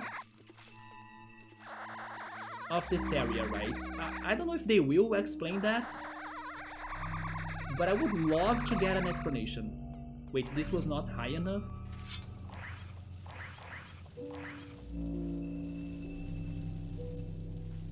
But then I'm not sure if I can fly up there then.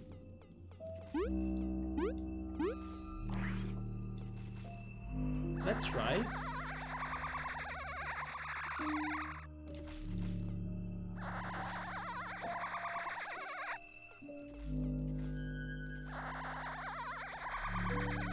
It's still not high enough, okay. Unless they want... Wait, maybe they want me to fly to the tomato can. I can try that. It sounds or looks kind of far away, but... maybe I can clutch it?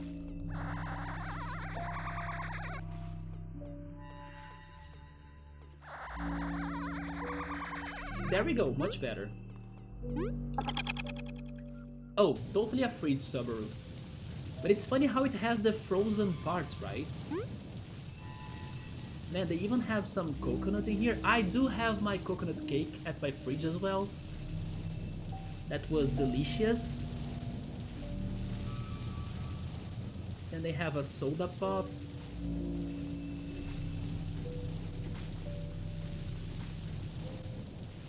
And a milk box. Okay, boys, I'm gonna have to call it in here. Alright, Jones, thank you so much for stopping by. Get some good rest. Good night and don't be a stranger. Yeah, man, have a good night. Take care, dude. Boston is like 27, 4, and 2. Yeah, okay, the Boston is they are doing a good run, right? The Leafs have lost all first round playoff matches. The last like 5 times they were in playoffs. Mostly against the Boston. Wait, those were amounts? Yeah, I got it, but I thought that 13 losses is still a big number, right? Against like 6 from Boston. Even combining overtime losses and normal losses. But it makes sense because when you first started updating me regarding the hockey games, the Leafs were losing a lot, right, back there. They won 21 games, then they lost 7, and then overtime lost 6. And then the overtime loss still counts as a point for the season where loss is 1. Wait, where loss is 0. Oh yeah, that's true.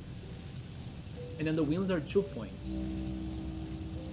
Although the team that wins in an overtime loss, wait. I can't say anything right now. Give me a second. The team that wins in an overtime, there we go, they still get 2 points, right? Because there is no difference between a normal win than an overtime win, right? Okay, there we go. Because I was thinking, if they are giving 1 point to the losing team in an overtime, what's going to happen to the to the other team that wins the overtime? So it's the same as before. Gotcha. Yeah, so it's not that bad when they lose in an overtime. But still, they should have won, right? Oh, as for after Final Fantasy VII, maybe... Oh! Dude, okay. You got me then. It's funny because you'll be playing the 2 Zelda games that are my favorites. Like, not in a row because, of course, you had other games in between. But in a follow-up, yeah, Majora's Mask and Wind Waker. I gotta point out though that Wind Waker has its problems. Like, it's not a perfect game, just like Majora's Mask also had its problems. For example, oh yeah, you gotta find the 7 freaking Zora eggs, which are super confusing to where they are and stuff. And you know, those problems. But I freaking love Wind Waker as well. All of the sudden we are freezing water jets like Snowhead Temple. Wait, do we freeze things in Snowhead? No, wait, we freeze things in the washing machine temple, right? Which, by the way, this is the fridge machine temple. Yeah, this is the refrigerator temple, if we make that comparison. No, man, Snowhead is not about freezing that much. We kind of melt things in there because you get the fire arrow, right? But I got your comparison in there. They did have a slow start in hockey. Chicago is like 8-20 losses? Jesus. Yeah, poor Chicago. We Leafs fans say, well, it's still a point. I mean, that's something... what is the word? It is a positive way to see it. Like, you guys are optimistic. There we go, that's the word. You guys are optimistic. Someone in chat who I trust as a huge Zelda fan told me I was done after getting 6. I do remember that situation, but don't worry, man. I still don't think the person had like a bad intention, it was not on purpose. Sometimes our memories can get like completely messed up, right? Actually, every time I was helping you out in your playthrough, I was either confirming my information because I couldn't remember things from memory that much, or I was really being clear like, Ultras, I think it's this, but I'm not certain. Or like, I have the feeling it's like this, but I'm not fully sure, right? So the person did not have a bad intention behind it, right? It was just a mistake. Yeah, it was in the washing machine temple. Your favorite? My favorite is Stone Tower though. I love Stone Tower. Where the hardest part was the first room. Oh yeah, the first room, that's true. I was stuck in there with you. I didn't remember that you couldn't really activate the the sunken switch, right? Although it made sense, right? Because why is it there then? But I was as stuck as you in there.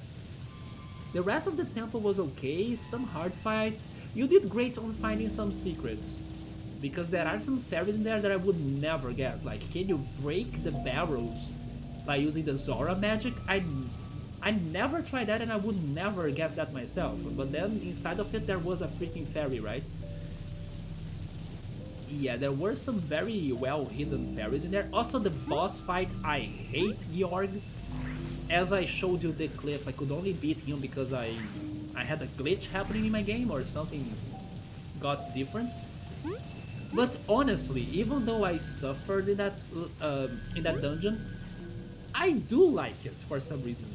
Just like I do have some respect to the Water Temple in Ocarina of Time. I think it's because of the challenge. When we play games, we wanna have a challenge, right? And then we feel so rewarded once we clear it. But also because it is a very creative place, like it has a lot of personality, especially in comparison to Snowhead. I hate Snowhead. Snowhead was like plain and boring to me.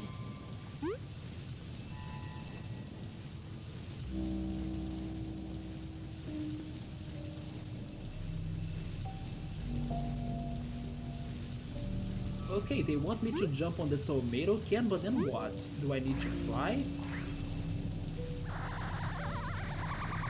I think I need to fly, let's try that.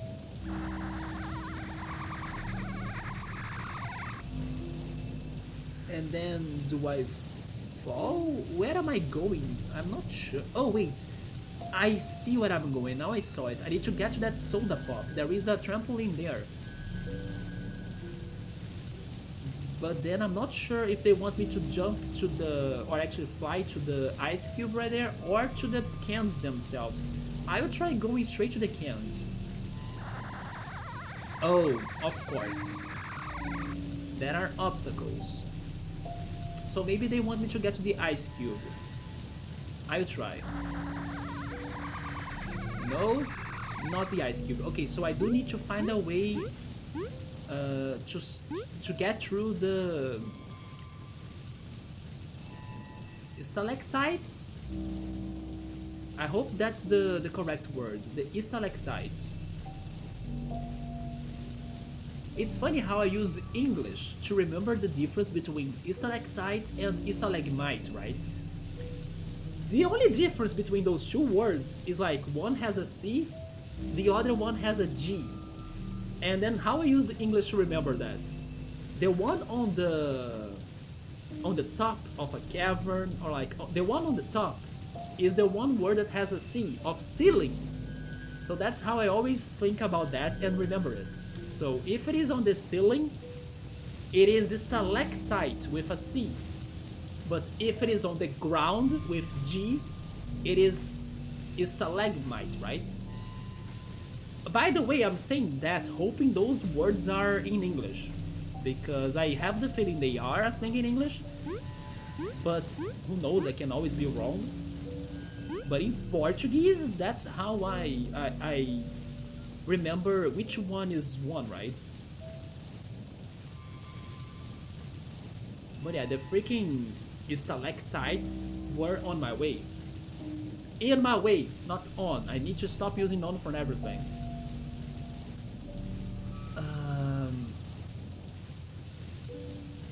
You kicked her out of the backseating? She's just an airhead, that's all? I don't think I know who you're talking about though. Yes, I think you had some situations with her in some of those streams, right? Stone Tower was okay, you liked it, but felt a little annoyed here and there. But you liked the outdoorsy feel though. Oh yeah, how there is no ceiling and then you can see the night sky, that's true. One thing I know for sure you didn't like in Stone Tower were the enemies. Especially the freaking Wizrobe, right? I think that's his name. The wizard. Snowhead was fun, but I didn't like the Snowhead pre-temple stuff. Oh yeah. Now that you are pointing that out, I hate everything. Chapter 2 of Zelda with the Gorons, I don't like that at all. I can see maybe some people getting super excited about, oh my god, I can row as a Goron. I can race now. I can, I don't know, go fast like Sonic. I honestly prefer swimming as a Zora or flying as a Deku, right? Maybe like this? Oh my god, that's going to be hard.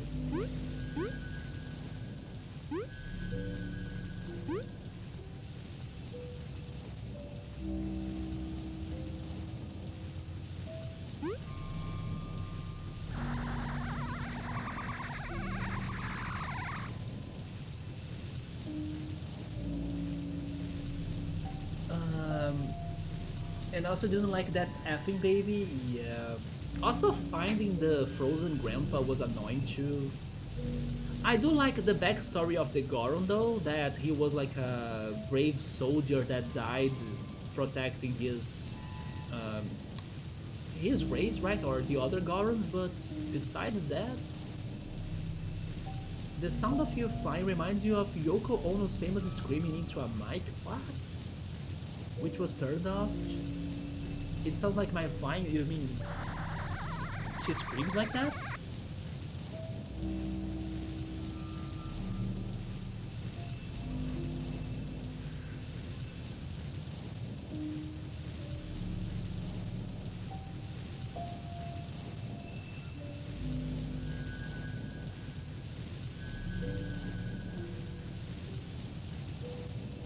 Oh my god, let me see this.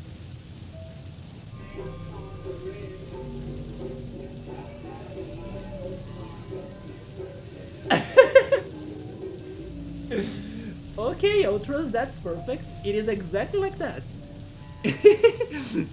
I think it's so weird how you were able to get that reference, you know? Like, yeah, this is like straight up Yoko Ono. But it is the same. I'm like shocked how it is the same. For some reason, just barely remember all of the pre-stone temple stuff from your first playthrough. Like, you totally forgot about it. Oh yeah, you remember,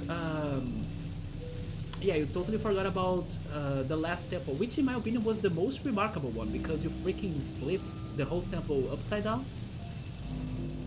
Yes, I'm like mind blown how it was straight up the same noise, or the same sound effect.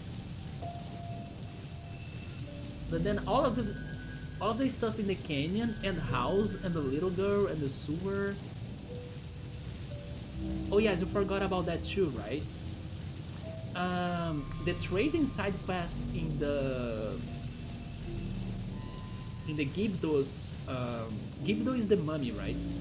In the Gibdos cave is kind of annoying too, but at the same time it's kind of fun as well, because for most part you can find those items by progressing in the cave, but it can be demanding as well, right? But I did like that dungeon, the the palace, like the Ikena King Palace, right? I like that dungeon, although you gotta have the freaking power can, otherwise you cannot really progress in there. Yeah, that was such a random but straight up or spot on reference, man. The freaking Yoko Ono, right? Honestly, it was so close that it could have been a reference. I do think this game had a couple of references here and there. I still think the best way for me to avoid stalactites is if I just fly straight ahead, right? But then I could try, no, if I go right and then left, I won't be able to fly that far. I think I'm just being bad.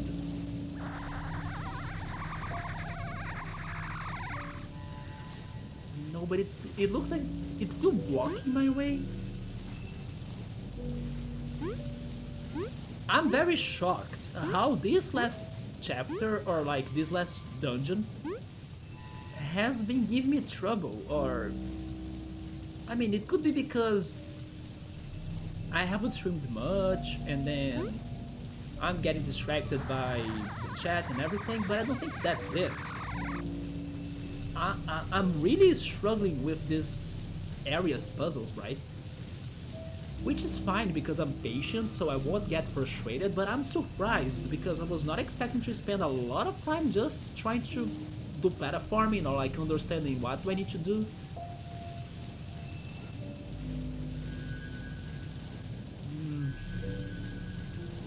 I mean, I don't think it will work, but...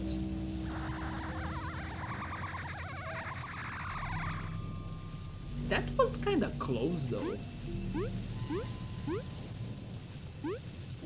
Maybe I'm still missing something else, like maybe there is an easier way for me to get there? Wait a second, let me try something. Can I move this? Can I move this? Oh my god. Of course. Of course. Why was that ice chunk right there, right? There is a reason, as always.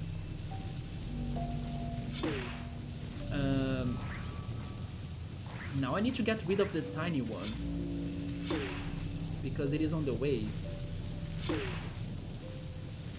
Yeah, when things are looking too tough, you better think there is something wrong, right?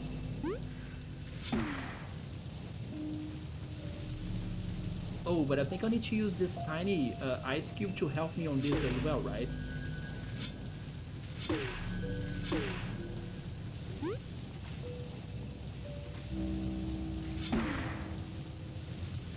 There we go. Maybe there is a way for it to make that flight without the big ice cube, but this will make it much easier for sure. You like how... wait, you like how Chuck Berry is like, WTF is she doing? And then... wait, they did turn her mic off after? I'm surprised how was that not... like, how they didn't know she would do that? How was that not... staged? No, that's not the word. How they didn't practice that song before with her. Maybe there is a better word that I'm not remembering. But yeah, how she did that like randomly, and they didn't know she would do that, or it would sound like that.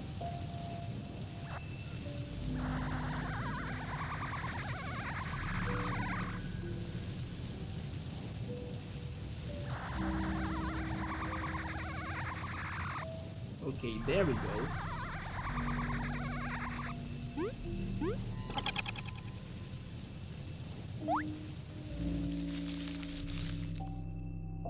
So stalactites and stalagmites, thank goodness they were right. But I would... oh yeah, icicles. Man, icicles, that's true. Pokemon is the game that taught me about icicles, right? There is an attack called Icicle Crash. Also Banjo-Tooie. Banjo-Tooie talks about icicles a lot too. But is it a common word for me to remember to be talking in my daily life. It's not. But that's true. Icicle. Hockey Lurk 2, alright man, good luck for the Leafs. Hope they can keep the winning score, right? Meanwhile, I'll see if I can leave this fridge. Which, by the way, reminds me of food. And I'm starting to get hungry. I did not eat anything before the stream. But I had spaghetti for lunch. Tomorrow I think I will buy food. Yeah, I have cooked my lunch yesterday and today. So tomorrow I think I will order food.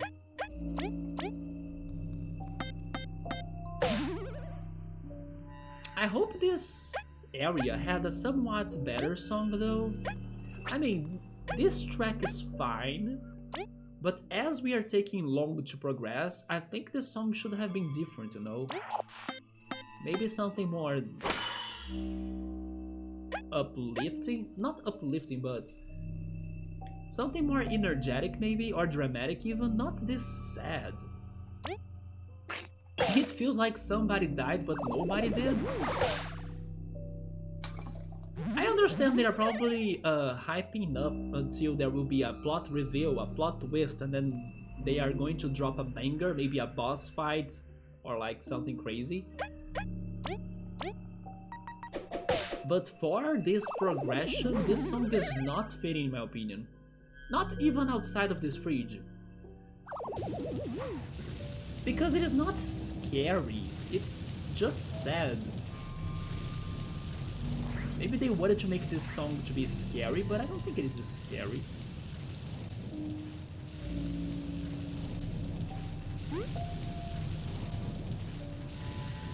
But Sabri is saying a happy song in an abandoned fridge would sound strange or weird. But don't you think this song also doesn't fit?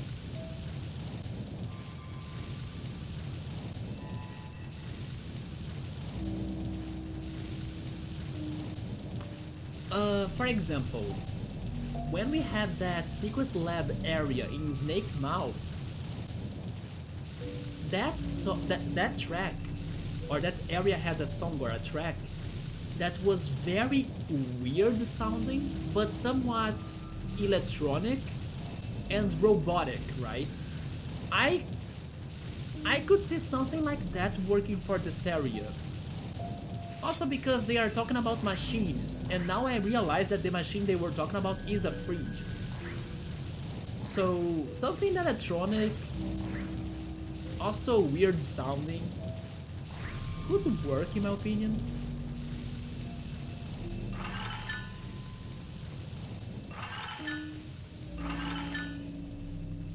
Oh, there we go, the Leafs are opening more goals.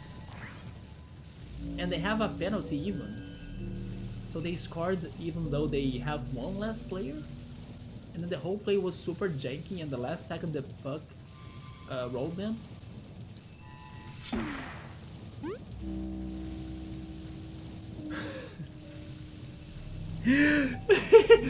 Why did I think on Titanic after reading Subaru's comment now? Oh my god, Subaru. I also just remembered the freaking Titanic flute, right? Maybe that's what we need for the soundtrack, but Subaru is saying, in here the musicians have already frozen. Only the pianist is left, right? Man, I just imagined everybody getting frozen in the Titanic cold waters, right? When the Titanic was sinking. Oh boy.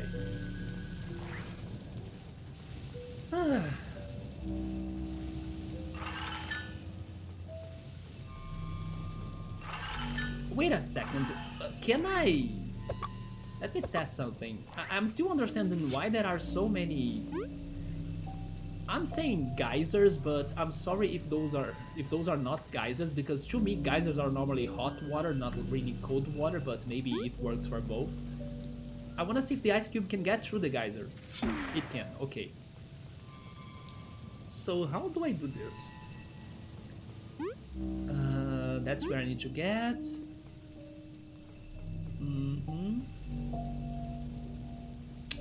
Yes, I need to fly to this one. And then from it, I hope I can get to the wooden... No, I probably will get to this jar, and then from the jar I get to the wooden lift? It looks like a lift, right? Sure, so the first thing I need to get is to this ice cube right here. Can I already do it? No.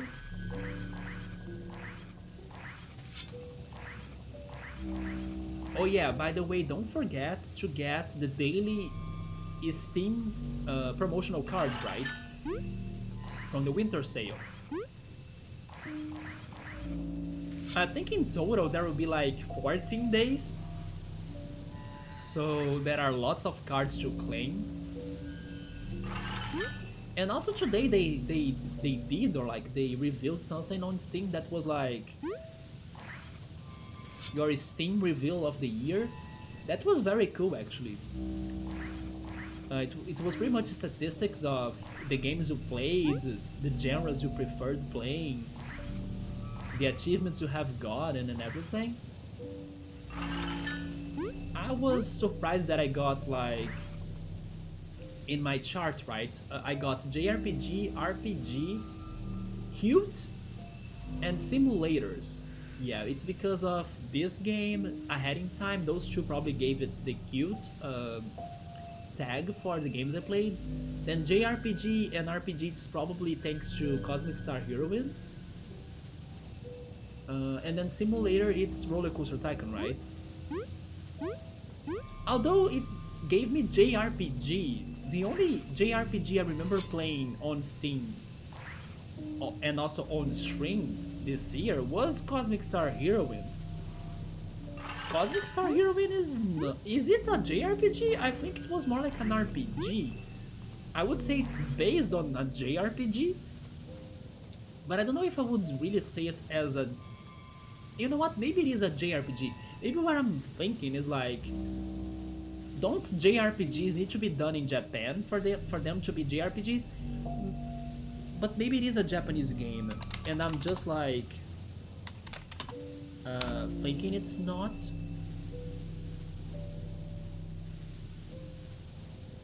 But then it is like the style, right?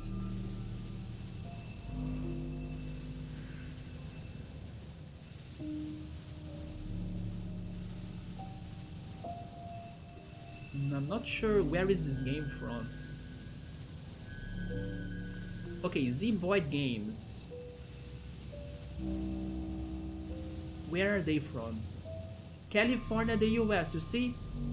So it is probably not a game made in Japan. That's why I was feeling, no, this is not a JRPG, it's an RPG maybe. But I understand it's the style of the game, right? A Western RPG, it's probably something else like, I don't know, The Witcher, or I don't know, Halo, or something like that, right? Wait, plus 14? What do you mean by plus 14? Oh, 14 cards? Yeah, the winter sale will last a lot of days. I mean, of course, now it's less than 14 because it has started for a couple days, right? But in total, I believe there will be 14 days for us to be getting the cards. Yor was pointing out 4 times or times 4. I'm not sure which game genre is that one. Me neither. Google, do you know anything about that? Oh, okay, look at that. It is a game genre. I didn't know that. It is a sub-genre of strategy games. It means like the 4 X's. It is explore, expand, extract, and exterminate. Living and learning, right, Subaru? Yeah, it is a strategy game tag. And it is 4 X's because it is explore, expand, extract, exterminate. That's very interesting. So it's there because you probably were playing some strategy games. Not sure if they are talking about the... How is that one game called that I always forget its name?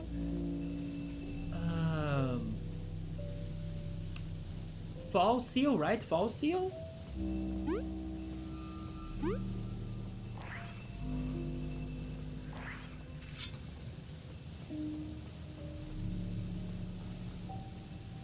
I can't even start this puzzle because I can't jump high enough.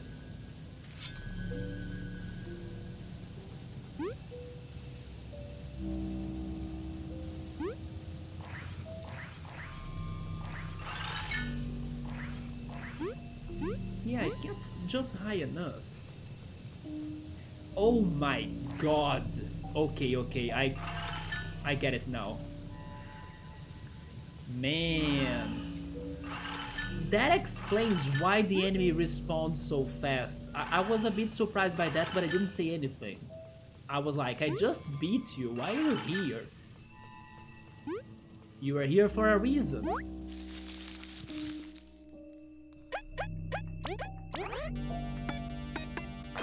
Oh.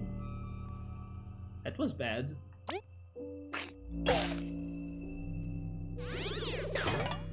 Man. Earlier today, when we were talking about going to the movies and eating,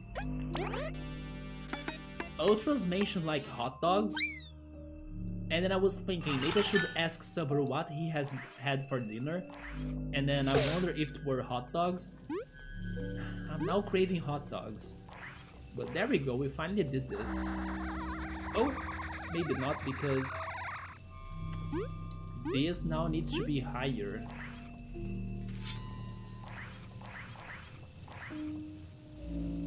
So Subaru's like spider chart or graph, actually spider graph in the Steam reveal was kinda messy because he's counting the games that he only, let's say, auto-played for dropping the cards of those games, right? Because there is this one software that you can leave it running some games you have on your Steam library, and just for it to kind of get the cards, those games will drop to you, but you don't need to be playing every game one by one, right? It's like a bot or a software that does it for you. I used it too, but I don't know why, Subaru.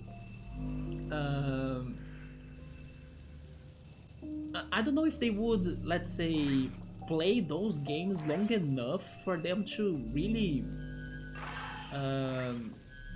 influence your chart that much, right? Unless you really left the bot playing those games for a lot of time. But like, after I got the cards, I stopped I stopped doing it.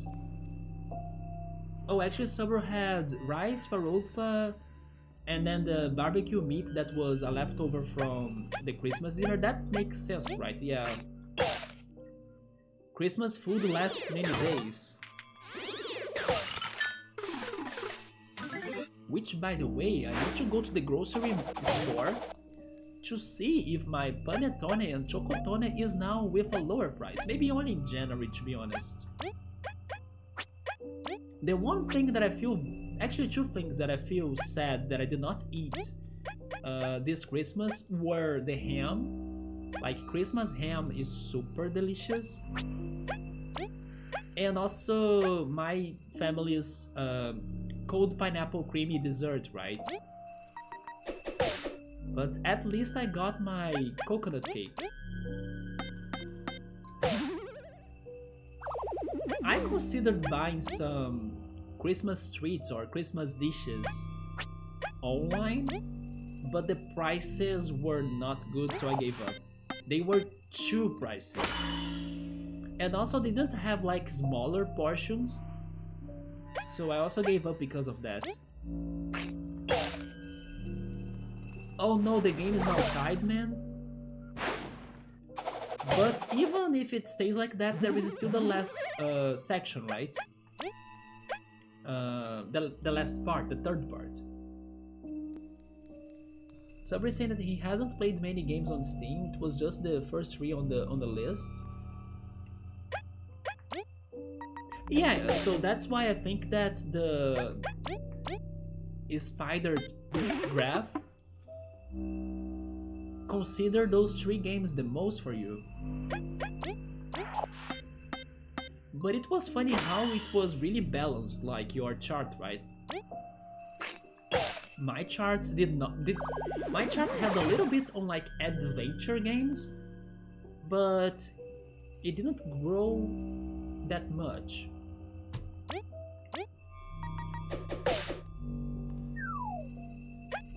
I now wonder which game was the adventure game they thought about. Maybe it was Ord. Ord is like a text adventure. And also I didn't play Ord that much, so maybe that's why it was also not with many points, or like not a very good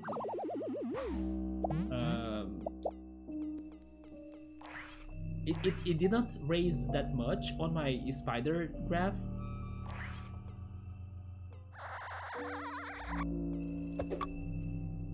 Wait, can I ignore the soda pop? I think I can. Yeah, there we go. Wait, what? So, what about this? Oh, okay.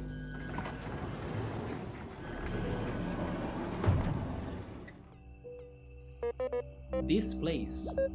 Is this? It looks like a tribe. Oh, is this the Roach Village?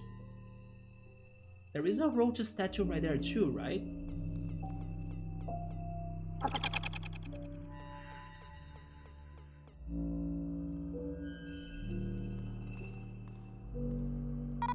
This is a village, yeah.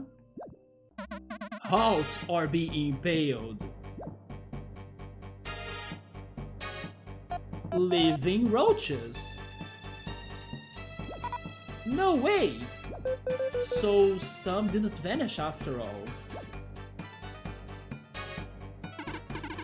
You did halt. You may be just, or simply cowards.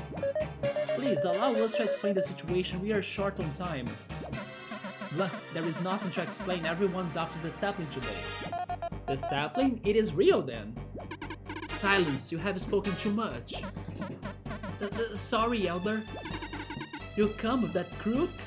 No, we are here to stop the crook. No, please, in the name of my people, allow me to explain. Look at the queen doing the job. I see. To think that after uneventful generations guarding the sapling, so many would come for it in just one day. That wasp king you were talking about snuck past us while we dealt with his troops. He used them like pawns, not caring about their lives at all. Disgusting. How can he treat his loyal followers like that?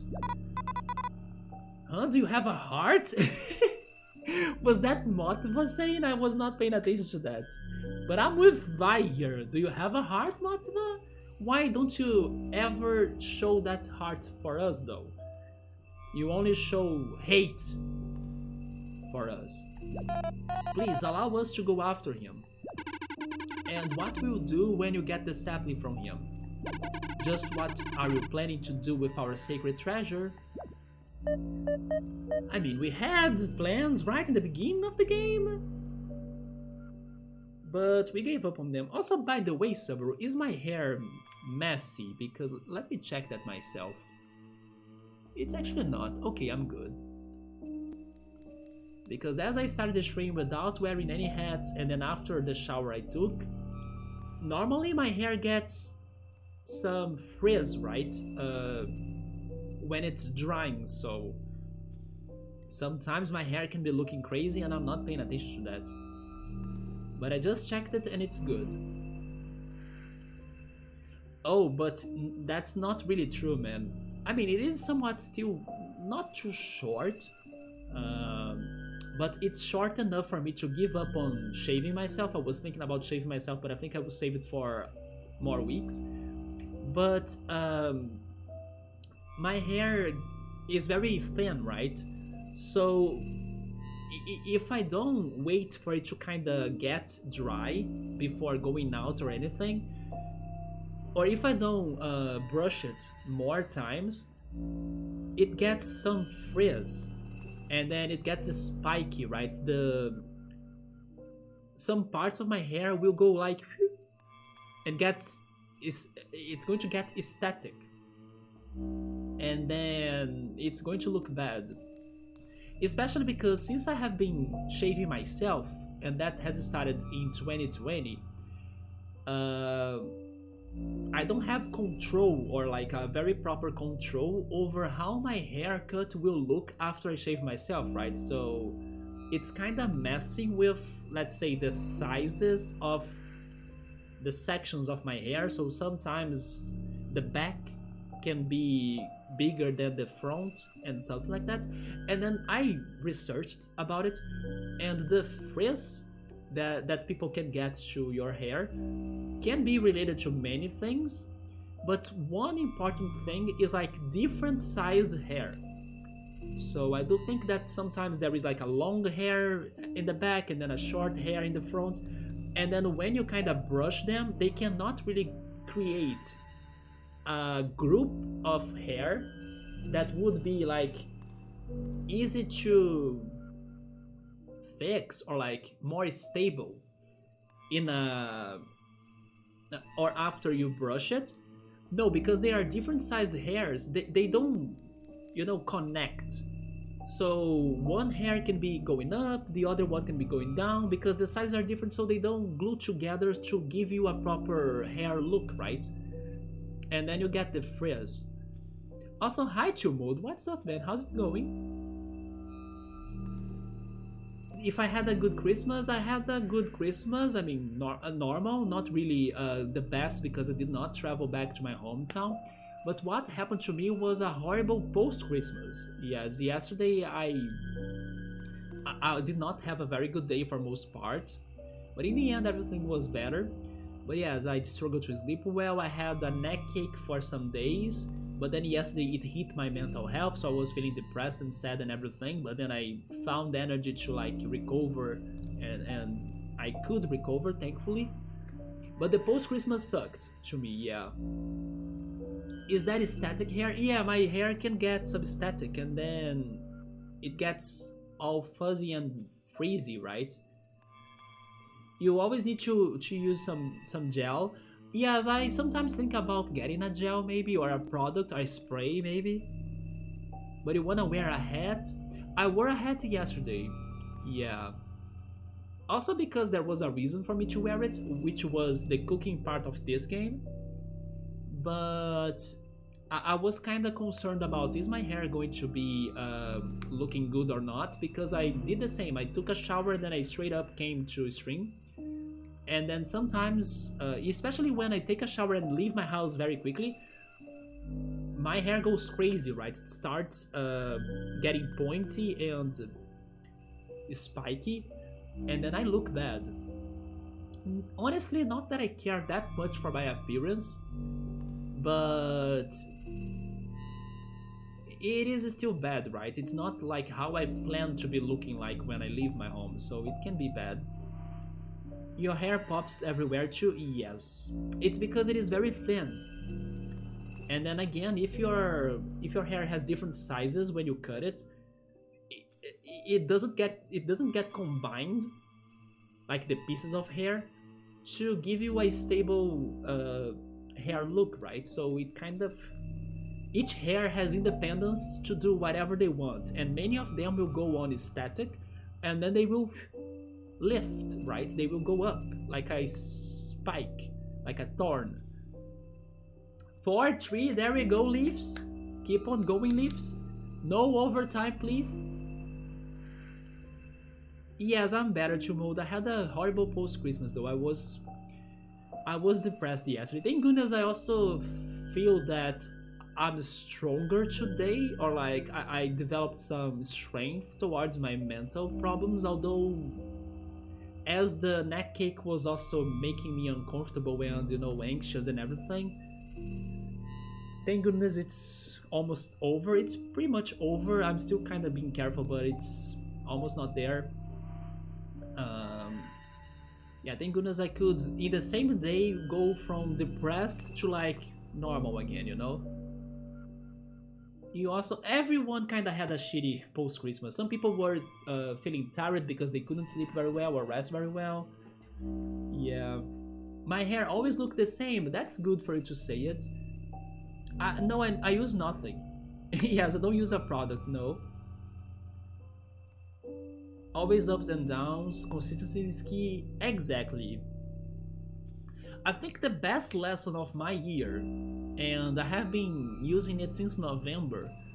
Of course, it won't help you every day or every time, but if you guys are going through trouble, and especially if it is about your own mental health regarding like how your thoughts rule you, or like how your thoughts can be negative, or how your thoughts can be, hard to deal with, which is my case.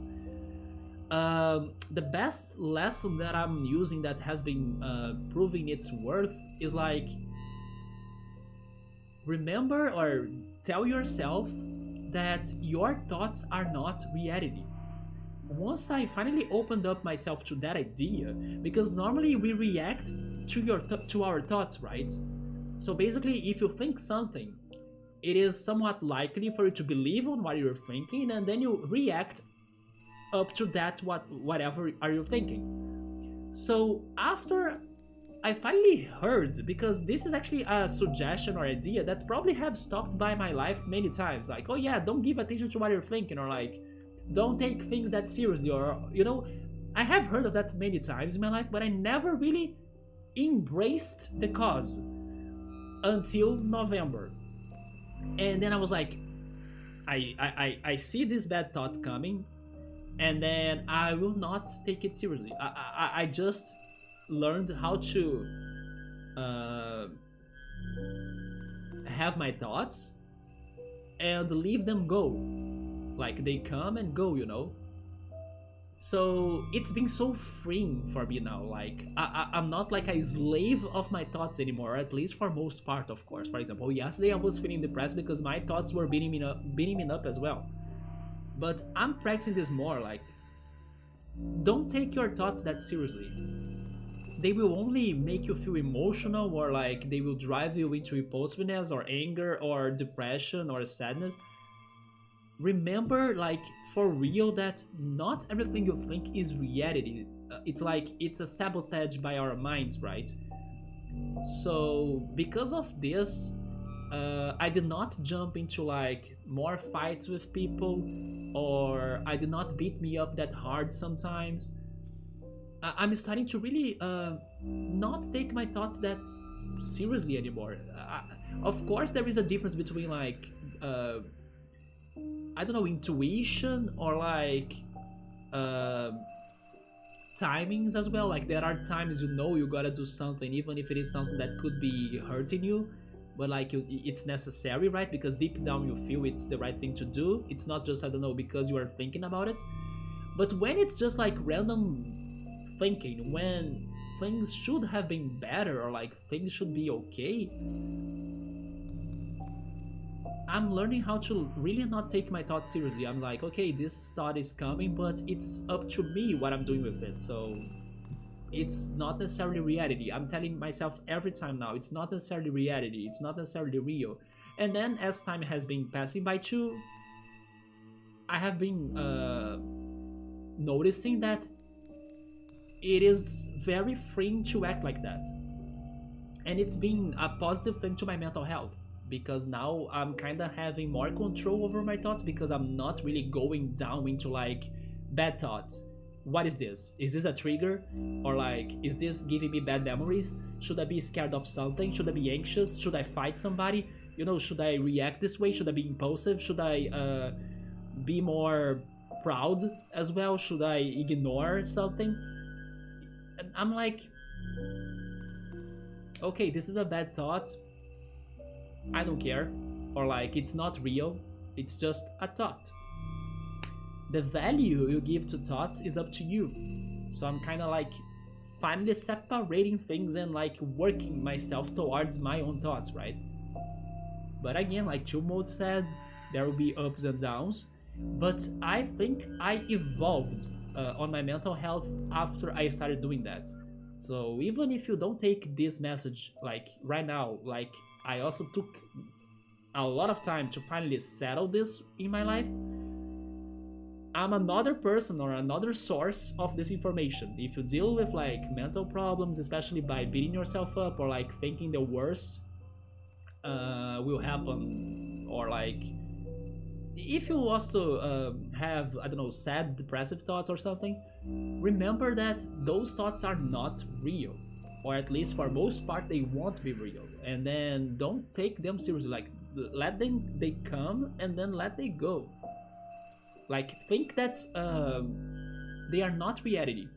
After I started thinking like that and not trusting my thoughts, my life has become better. Yeah. Yes, neck ache, man. It was a mix of anxiety but also bad posture. It could be involved or like related to when I was playing the Switch and then I was on a bad posture. But I also think it has to do with anxiety because after I um, pretty much vented about my bad Christmas or post Christmas time, and then I also told my family and some friends that I was feeling the way I was. I started feeling more calm and like not depressed anymore and everything. So the neck ache was also healing, also after sleeping properly, right? But honestly, to mode, this has been becoming a pattern in my life. Like every Christmas time is kind of a bummer to me for the past years. And this one was okayish, even though I suffered this depression moment, but it's fine. At least it's over. Finally getting better, old boomer. Wait, you slept wrong too? Yeah. Ultras as well had problems sleeping, right? That's super true. Everyone has a way on how life should go, and negative thoughts can come true. I mean, if you really, let's say, take them that seriously, right? But honestly, for most part of our lives, they are not reality. Usually when I feel downish, now I just chill, fix some food, check an old movie. Yes, eating something good or like going out. I go out for nature, like I did, right? I started feeling better after getting depressed, after I went out for a walk and I returned home. That helped me a little too. To train the thoughts, yes. I will keep on going on that path because I think it will make me to have a healthier life in general, right? I don't know. Sometimes my personal triggers get activated and then it destroys me, like from the inside, you know. And a lot of those triggers come from my thoughts. So if I stop feeding those thoughts and if I can think they are not real for most part, then I won't be activating such triggers, and then I think they will help me out for most part too. I will see how it goes. It's the second intermission now, let's go. We are going to eat some raspberries. Good call, I still have the cherries that I need to see what am I doing with them. Oh, I think I know what I'm doing with them. I think I will chop them and cook them with chocolate, like a chocolate ganache. With, of course, the rum essence. Because I also don't have a better idea of what to do with those cherries, right? Some fresh air, check nature also helps. Indeed, man, yeah. And some bathing as well. There was not a lot of sun on that day, or like the post-Christmas day. Only yesterday, right? It feels like a lot of time has passed by, but it was yesterday. It was a cloudy day. But yeah, getting some bathing also helps sometimes. If I got good New Year's plans, is it going to be big in here? Honestly, man, do you guys have big New Year's plans? Honestly, because I will probably stay at home. As I did not travel back to my hometown for Christmas, I won't travel back to my hometown for New Year's Eve. My friends probably have their business during the New Year's Eve as well, right? So I'm going to be at home. And I was thinking about not streaming, but I don't know, I could. In case, of course, I feel alright, and then if there are people that are also not doing anything for the new year, but I have no plans. Do you, Chubot? For the time of year and cost, the raspberries are very good. I think I would love fresh raspberries. I have never had fresh raspberries. They should be my next target, right? And also blackberries too. I think they sell blackberries in the market, or like in the supermarkets I normally go to, right? And I need to buy the fresh cashew as well. The cashew apple, I want to show you guys the cashew apple. I wish I asked my one friend 2 days ago, no reply yet. That means I'm doing nothing. Me too. I think I'm not even asking my friends, right? Although for January, oh, yes, I wish I had that right now. And please tell me that the artificial flavor of raspberries is better than the cherries. What I mean, wait, I think I did not say that wrong. Okay, let's say it again. I had expectations towards the cherries because I was comparing it to the artificial cherry flavor.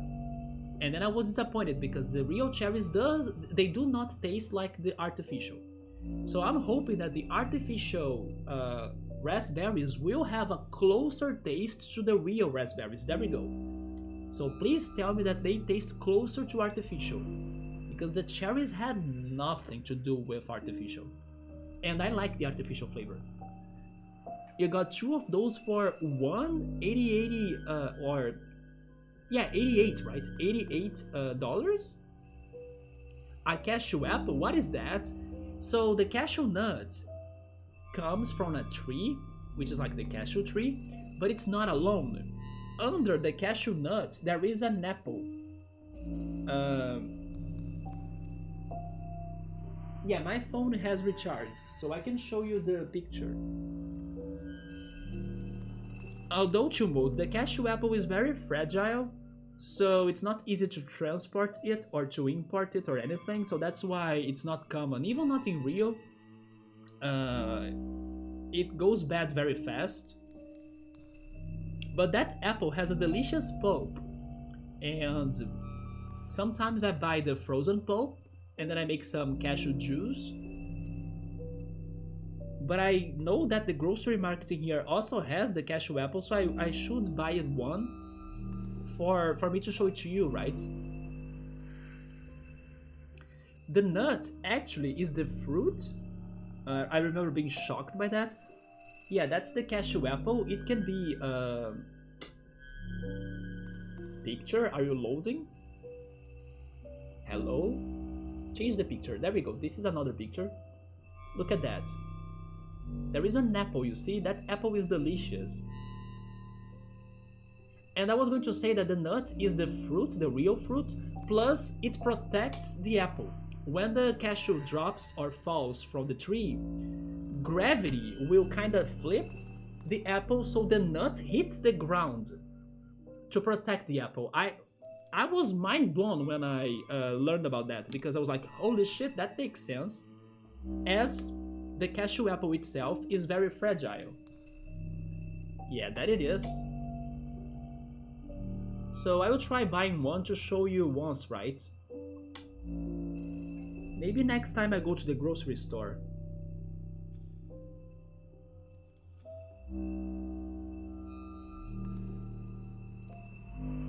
It's going to be 730 reais. The cherries I paid were 9 something reais, I think. Yeah, a box of cherries, right? A plastic box of cherries like that. Or maybe I should say a plastic container, there we go. It was like 9 reais. It then looks fresh, bio style. Yeah, cashew apple is very fresh. So the taste of artificial raspberry is close to the real thing. Okay, so it's a sure thing. I love raspberries. But the blue version doesn't count. The blue version, okay, I'm not sure about the blue version. If you have anything raspberry flavor that is blue, that's completely made up. No, the only blue thing I can think of is blueberries. Cashew is healthy, yes, it has lots of vitamin C. The only thing about the cashew apple that you need to be careful though is that it stains clothes, like a lot. Yeah, if the juice of cashew apple gets to your clothes, be careful, because it sounds like it is a very bad stain.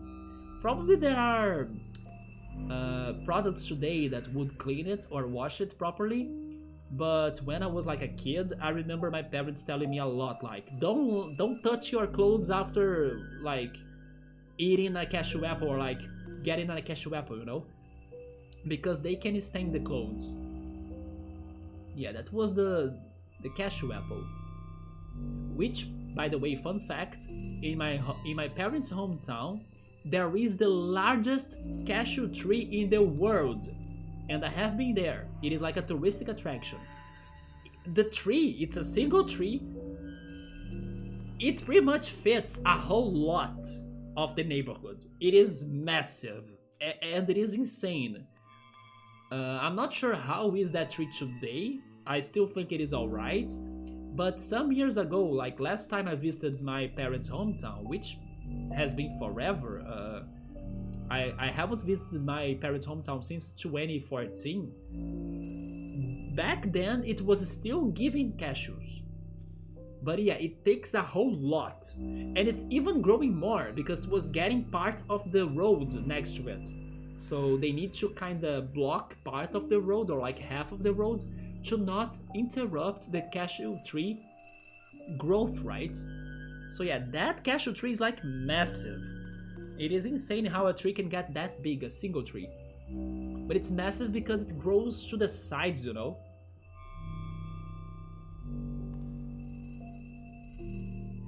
Why does it taste like it's sour? It has a sweet taste too, but it's mostly sour. It also has a big texture that could be close to mango. You know that it's thick, like mango has like a thick texture. Cashew apple also has a thick texture. It is not as thick as a mango texture, but it's also thick. Yeah. But it's mostly sour with some sweetness on the background. There is nowhere in Canada that sells the apple. I'm not surprised, even in Rio it is impossible to find it. But I would look for frozen pulp. Yeah, frozen pulp of cashew is easier to find for sure. And to transport it, right? It will be a hard thing for you to taste. You can try... Oh wait, there is actually another alternative. I just remember another alternative.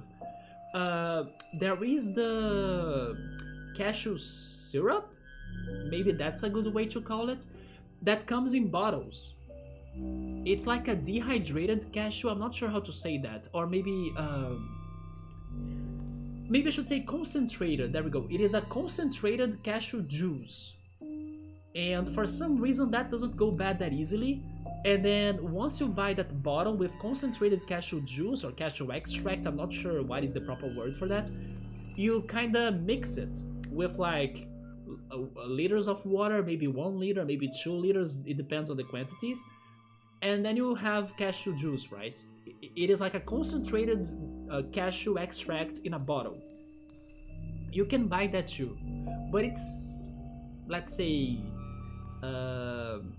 I prefer the pulp. Yeah, regarding the taste. This one that comes in a bottle, it could be more artificial tasting, even though it might not be, but like it tastes worse than the pulp. But it could still work for to give you an idea of the taste of it, right?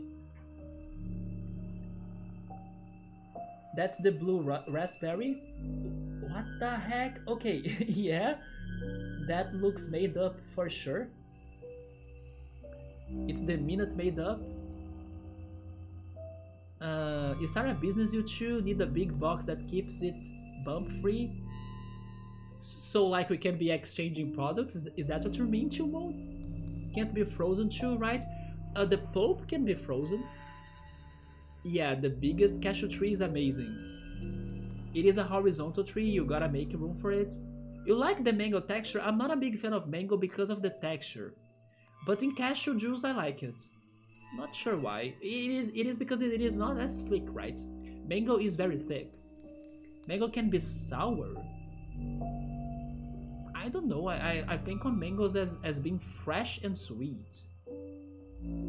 I never thought about it being sour though. For some reason, the legit apple feels exclusive in the big restaurants, but exporting and importing it is already super huge. But it's good to enjoy locally, make it legit.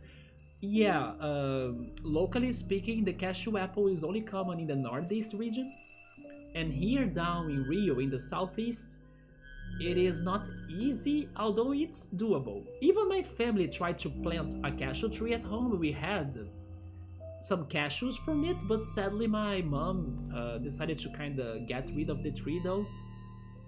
We all kinda regret the decision, but it was because the tree was kinda attracting cats and other animals from the neighborhood, and they were pooping on the tree and then everything. My mom was getting upset, and yeah, she gave up on the tree, right?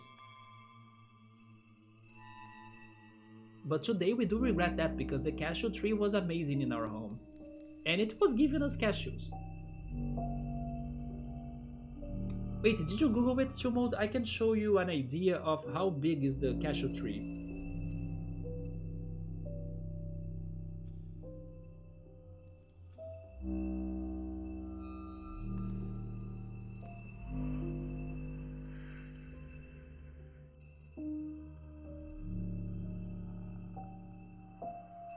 That tree is a forest? Yes, it is.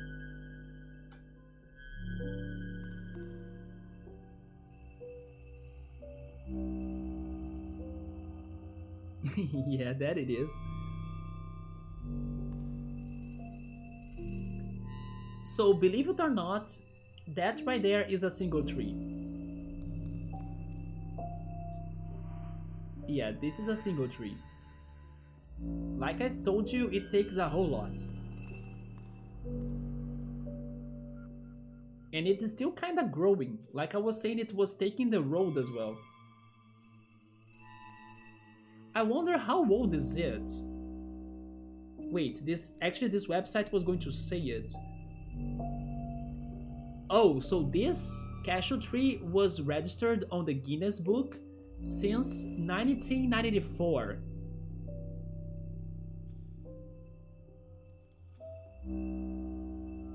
And okay, and then it is like 135 years old. Imagine that. A tree big like that could live for 135 years. I just had a few spoonfuls of pure tahini. I like to eat pure mustard, just because I like the mustard sourness. I had a dream to use its power to fulfill my wishes, but the lust for that power has only brought turmoil to Bulgaria. I will destroy it. I'm also shocked that she wants to destroy the everlasting sapling. Speaking of destroying the cashew tree, she wants to destroy the sapling. But what about your mother? She entrusted her dream to me, and I have fulfilled it. Oh, which is like by bringing peace to Bulgaria? Or maybe just searching for the treasure? The land teemed with explorers searching for the ultimate treasure. And then she would be proud of me. She deserves to rest. How dare you spin your words as Nubbo? The sapling is sacred. Elder, if they destroy it, what will be of us? Our life's purpose. That crook may be mad, but he wouldn't desecrate our treasure like you, huh? You heard the elder, she never changes her mind. You won't pass. We'll just have to knock. No, fight, this is not the way to solve this. What is the way to solve this then, Cabo? Show us. They are blind by their devotion, understandable. Alicent, our queen, we will support you. We must plead our case once more. I guess the others and I will make ourselves cozy for now. Okay, so they are holding it up for a bit. Can I somewhat backtrack? But like, I wish I could go back to the Ant Kingdom, but there won't be a tunnel, right, or a shortcut.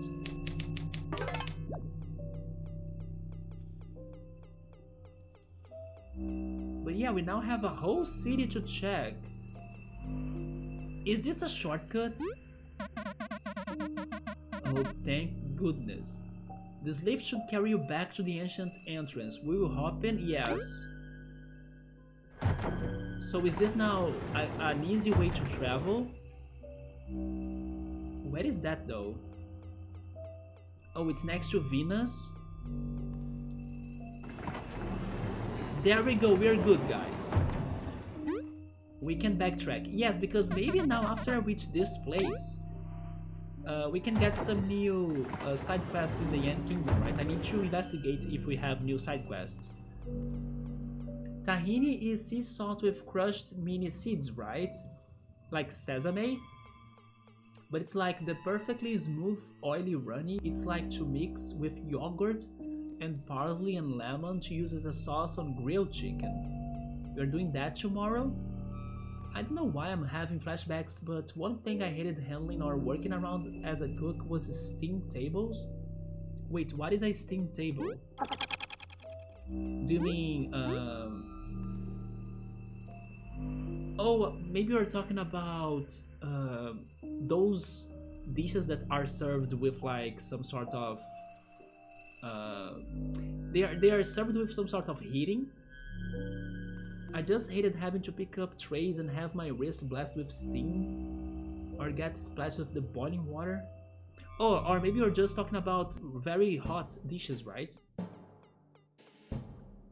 It has unhealthy, it has a deep taste like the beginning, the second phase, mid-phase. Wait, second phase, mid-phase, third is all good, but then it hits. Honestly, I have never had the tahini sauce. That's something for me to try once, right? It's a good product. What are these bugs level? Do you mean my party or do you mean the roaches we just met? My party reached max level, so we don't level up anymore. I'm not sure if I could give you a number. Oh, never mind, I can. We are at level 27, it's our team rank, right? Yeah, level 27 was the max level of us.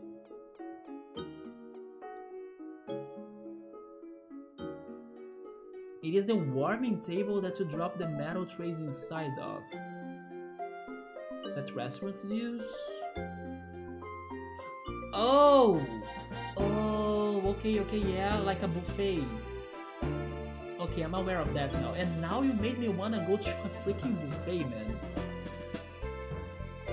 It's because I have been living the days and the lives of like ordering food or cooking my food, but I miss going to a restaurant to like... Never mind, I did that maybe in September or October. Yeah, there was one day that I was going to the university to like just take a walk or go for a walk in there, and I decided to eat lunch in a restaurant that's like by the corner of it, and then I could get my own what I wanted to eat, right? In a buffet or like in a... It was not an all you can eat, but it was good to be back to a restaurant like that, right? Because normally I go to something different, and when I have the chance to go to such a restaurant, a buffet restaurant, I can have my favorite lunch, right? Complete with like everything. Because for example, Ultras knows, and he cooks it himself as well, my favorite lunch is like rice, farofa, vinaigrette sauce, and black beans. But that's the basic. If I have more options, I will go for more options.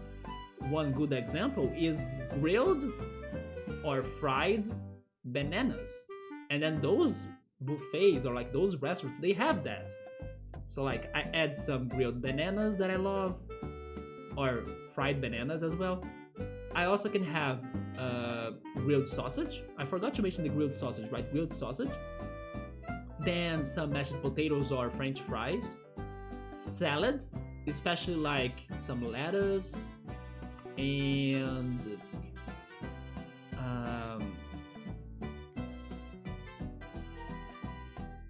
that's funny. I don't remember anything else but lettuce now.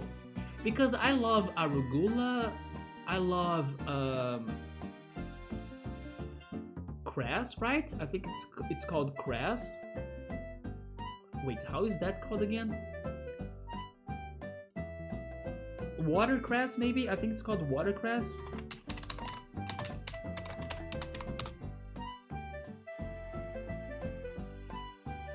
Yes, watercress and the spinach. But then those other vegetables are things that I normally cook myself that I don't find in those restaurants. So that's why lettuce is the one that came to mind. But yeah, my favorite dish can get more complete, right? With some extras. And then it's only like that if I head to such a buffet restaurant that has those steamed dishes like ultra sad. I also have this slight stress PTSD thinking about it because I remember having to fight my company boss, our supplier, to get approved to buy one. Yeah, it is much better to have one because then the food will be at a perfect temperature, right? Someone is saying that 27 was a weird number for the level up to stop at. You are not wrong, yeah. If you go like on conspiracy theories, then it stopped on 27 because many famous people died on 27. Ha ha ha ha ha. Who knows, right? Maybe that's why it stopped there. But it is a weird number as it's not round. When ours broke, that's a replace as soon as possible, not fight about money for 7 months? You guys were discussing that for 7 months? Man, the restaurant where you used to work at then, they were pretty much greedy AF, right? Because or either that or their business sucked. Because if they couldn't save up to buy a freaking steamed dish to replace the broken one, and then, you know, how? It would be so positive for the business. I don't think it would be that expensive depending on the business progression or like if the business was any successful. I'm thinking it was. It was like an easy yes for me, like why not? That thing is professional 2.0. Yeah, watercress. I was remembering the other vegetables I like, but then I realized that the restaurants I go to, they don't have them in their buffets, right? But man, arugula, cilantro, basil. Unless I go for like a salad place, yeah, then they will have that. Oh yes, I forgot to mention the mayonnaise salad, right? The mayonnaise salad that has like corn, peas, it have chopped carrots, and then it also has cooked potatoes, but chopped, right? And then everything blends in a mayo sauce. Yeah, that sauce as well, I can eat that when I go to those restaurants, and I love it. Maybe I don't talk about that mayonnaise salad that much, but it's so damn good. The place where I will be ordering food tomorrow, for example, I can replace my vinaigrette sauce for the mayonnaise sauce. And sometimes, a few times I do that. Oh yeah, and then the mayonnaise sauce also gets the quail eggs. Remember the quail eggs? That thing is professional, watercress is good, I like it. Honestly, those leaves or like those salad options, I like them because some of them like spinach and even watercress, they don't taste that much. So knowing they are healthy and they don't have a very crazy taste, in my opinion, I don't mind eating them. Although arugula has a taste and I like arugula, right? Yeah. Not a restaurant, but it was more like a kitchen of another fashion. Well, no, here's the thing. I looked in a catalog for some ideas, and then you put in a request, and then our vendor gave a quote for a custom one for $4,000? And then he gave you the company says I can only sell you this one and blah blah blah. And once my stupid boss at the time caught wind of that, she just thought to buy a cheaper one. So you had like the stress of canceling the order, and then the cheaper one worked fine, but this whole fighting to not buy the standard approved equipment thing, you were caught up. Wait, you were caught in between, and it was in her hands and was taking her sweet ass time. And I was like, please, need the steam table. Can't keep food hot in invisible water. Yeah. But at least you guys did not go for 4,000 custom steam dish, right? Because that was too expensive. I understand it is a custom one, but no, right? Just don't. But yeah, it took forever for her to take action or like to do something. The food sector is the busiest sector I have ever worked in. We did it for 1 month as a waiter, but they sold bad food, so it was stressful to serve. Yeah, right. The pizza that I ordered, by the way, that I'll be eating after the stream, man, the price was okay, but I felt sad that the pizza has no... I don't know, it doesn't have a proper... that's not the word. It doesn't have a remarkable or a special taste to it, you know? Imagine like the most simple, basic dough you can have, and then you add toppings to it. So it was such a boring pizza. So I felt a little bit bad for my order and for the restaurant too. Like I was reading the reviews, like people on the app, they were saying, oh, fantastic pizza, very good pizza, but then it was not bad because like it doesn't taste bad, but it doesn't have a special taste, or like it tastes bland, right? It's like the dough has no taste, basically. It has a good texture, it has a good shape, it was a very good price, but I may not order from this pizzeria again because the dough has no taste. It's just too basic, or like it's just serving its purpose, which is like be a surface for the toppings, right? And I think it shouldn't be like that. There are still no requests? When am I going to get my new requests? You know what, maybe we are not beating this game tonight, by the way. First of all, it's because it's getting late. Second of all, where are the side quests? I'm now hoping it's, I don't know, post-game thing?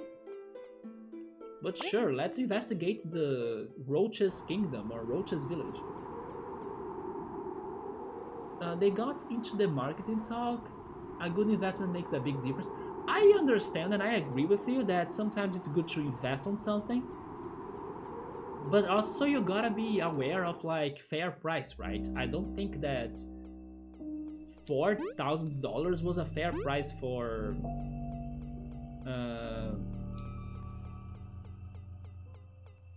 a steam dish. Another leaf slurry for ultras, okay, man. Spinach, pecans, dried cranberries, green onions, pickled onions, goat cheese, and a steak. Is he talking about his favorite dish, maybe? We had the 6 slot 1 and 2 worked? Oh no. And then the sales guy was a slime ball too. He kept calling me on my cell phone. Oh my god. Oh, by the way, speaking on people contacting us, yesterday I was mentioning how there was a person interested to buy my Pokemon card. It's a person that actually contacted me like in, I don't know, June or July, asking for pictures of my Zapdos card. And then I sent her the pictures. And then yesterday she was like, oh, by the way, did you send me the pictures of her card? And I was like, yes, you even said that you wouldn't buy it because you didn't like how it looked on the back of it, because it was like more worn than what you wanted for it to be looking like. Not worn, that's not the word, or is it actually? It was like not looking as new as what she wanted, right? Maybe worn was the word for the card. But yeah, she was like, oh yes, I don't remember how your card looked like, so please send me more pictures. So I did that today, and she was like, yeah, I'm sorry, I don't want to buy it, so rip. But yeah, she was contacting me again, right? Hopefully in 2023 somebody else buys more of my cards. I don't even remember how he got my personal number. I hated that. Thank goodness I left the job. Oh my god, they are tying the game. 4-4 now. Marketing is slime balls, cold calling. Man, remember when I was pissed off in the middle of this year because of a course, programming course that I was kind of getting enrolled to do, but then I regretted it after researching about the school. It was the school that some anime events were being held at. After I canceled the enrollment that I kind of fell for their talk and everything. And then I went for other anime events at the same school, at the same place. They were there again, of course, like trying to convince the teenagers and the people and the visitors to like, hey, wouldn't you like to start a programming course in here and everything? So I was like, straight up, next times, right? The next times I returned there. So I was like, oh yeah, no, I'm not interested, thank you. And then, but it's for like a raffle. You might win a prize after everything. We just need to get your personal data, right? And I was like, no, I'm sorry, I don't want to participate on it because I know you guys are going to get my phone number and message me the next day offering your course, telling me that I won something. When in the end, it was not what really happened. It was a whole came up story to convince me that I was a winner of a discount, and then in the end, the discount is offered to everybody because you guys got the freaking phone number of everybody, right? Anyway, I decided to not give them my phone number anymore. Can you believe that somehow they messaged me again? On the next day, even though I did not give them my phone number anymore. And then, because they returned to my list of, let's say, contactors on my phone, then I finally banned them. So I blocked their numbers and I banned them. So life has been much better now. So I can go to more anime events at that school and hopefully they will never contact me again. So let's start checking the city out, shall we? But indeed, like Chill Mode said, marketing is slime balls. That dough gotta be good of a pizza. I could show you the pizza actually. Less ingredients is somewhat better too, fresh local ingredients. Honestly, Chill Mode in Brazil, I mean there may be exceptions of course, but in Brazil I think for most cases the pizzas have lots of toppings. So the best pizzas we have in here normally are very rich on toppings or like with never mind, you're not talking about the quantity, you're more talking about the number of ingredients. That's true. For example, a margarita pizza is only 2 ingredients, just the tomato and basil, and it is one of the best pizzas ever, right? Yeah, I agree with you on that it doesn't need to have lots of like different ingredients, right? But it needs to be rich on those ingredients. Like if it is going to be tomato and basil, please give us a lot of tomatoes and a lot of basils, right? Yeah. So we're saying, aren't there any bulletin boards of side quests besides the one in the End Kingdom? Yes, normally every city has one. And also they all get updated at the same time, right? But in here, I don't see any bulletin board, right? I do make my own dough, but I have been lazy to bake my pizzas, right? My dough has a somewhat taste to it. I wouldn't say it's the best taste ever, but it has more personality than the pizza I ordered. Maybe that's the thing. The pizza I bought has no personality. That's why I felt kinda sad.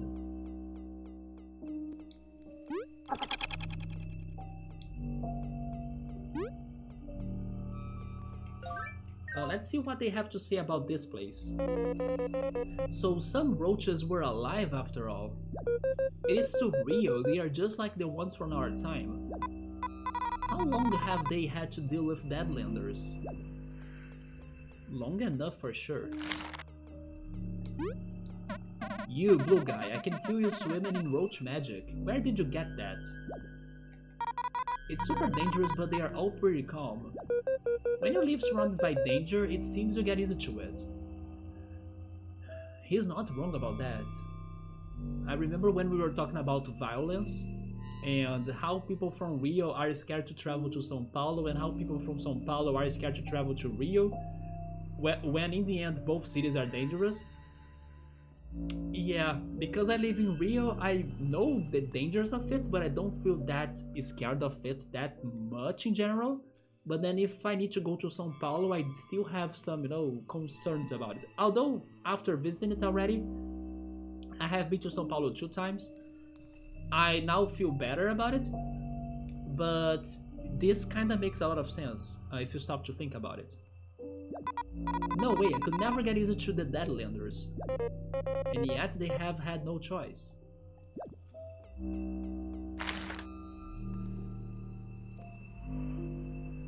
That's always better than restaurant, feels like. Chill mode, you are right!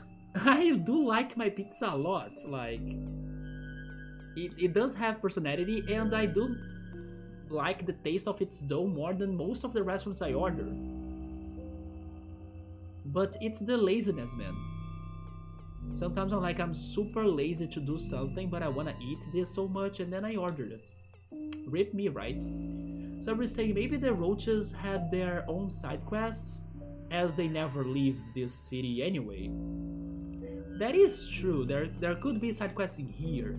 But then the thing, Subaru, is that we're missing that book, right? The book in the freaking inn of the Defiant Brute. And also, the record says that we are not done with our side quests, or at least... Yeah, complete all requests, you see?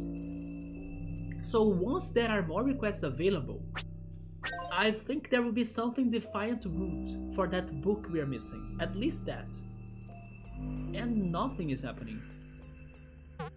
You are lucky I didn't have to let out my prized scorpion after you. Scorpions as pets? That's nuts. Their cuteness could stand to be a bit higher. After the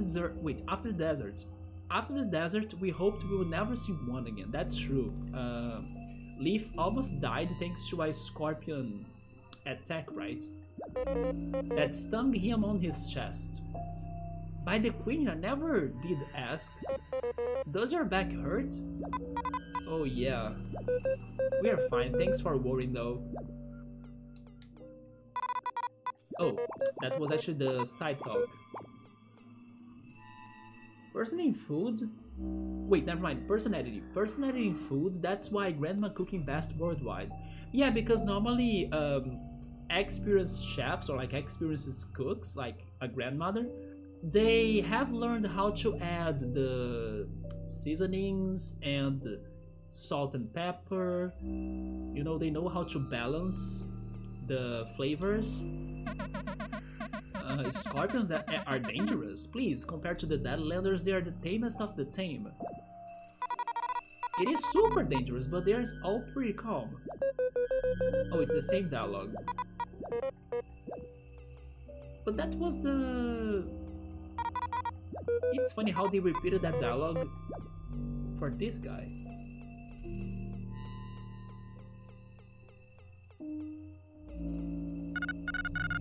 Woo! I'm glad I have met Levi. He saved my... Wait. Man, now I'm starting to glitch, right? Let me try it more slowly. I'm glad I have met Levi. He has saved me so many times. We have got to get through this. There we go. I believe myself an able fighter, but this land is brutal. I will entrust the Ant Kingdom's future to you, Team Snakemouth. Our comrades are hurt. Without them we would be even more hurt as well. That dumb Lost King's the reason everyone got hurt. I will show him. Okay, they have the same dialogue for both of them. Good Bug Fables is still not finished. Yeah, I'm kinda shocked. I mean, we are probably doing some post-game still, but there is a whole city here now. I assume there are roaches living in other lands. Wherever they are, what purpose did they find without the sapling? I mean, living happily with their families and friends?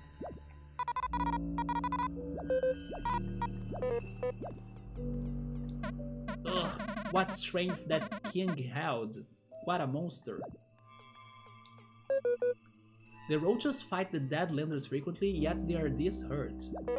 The Wasp King will answer for this. Oh, Jen and Neri made here. Hey! We somehow made it through. I'm also surprised, but it's too much. We believe in you. You can do it.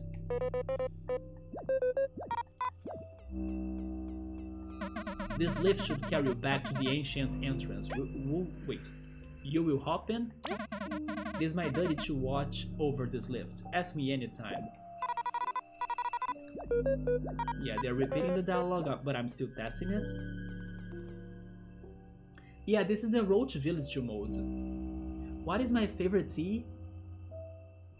I think I would say mint. It's not the tea that I drink the most. For example, yesterday I drank chamomile, so I could try relaxing, right? But my favorite tea is probably mint. Mint tea is very good.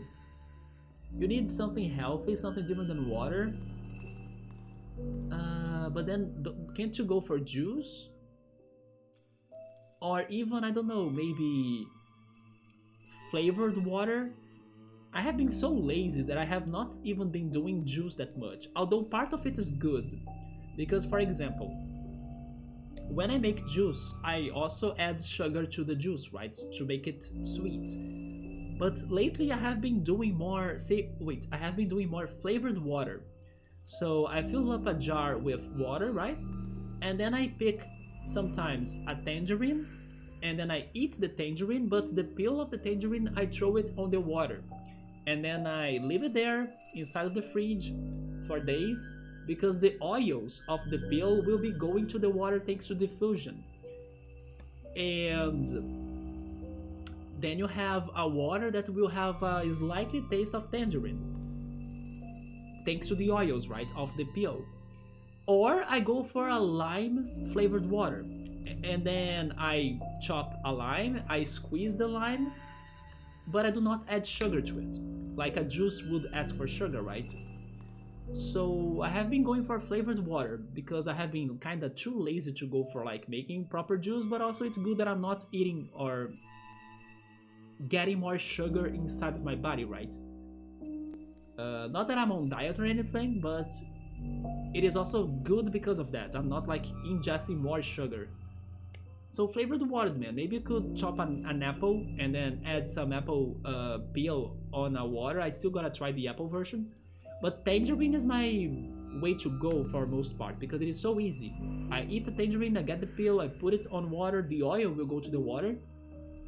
And it's going to be a somewhat different tasting water, but it's also somewhat healthy and delicious.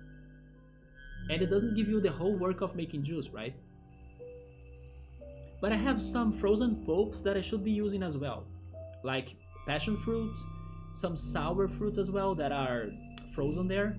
But it's like something Brazilian, you guys might not know the berry. It's called seriguela. Or seriguela, right, in Portuguese.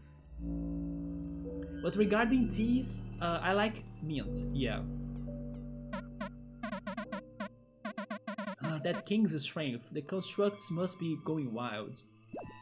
Lime honey tea is also good. Yeah, lime honey tea is also a good one. And how is that other one called?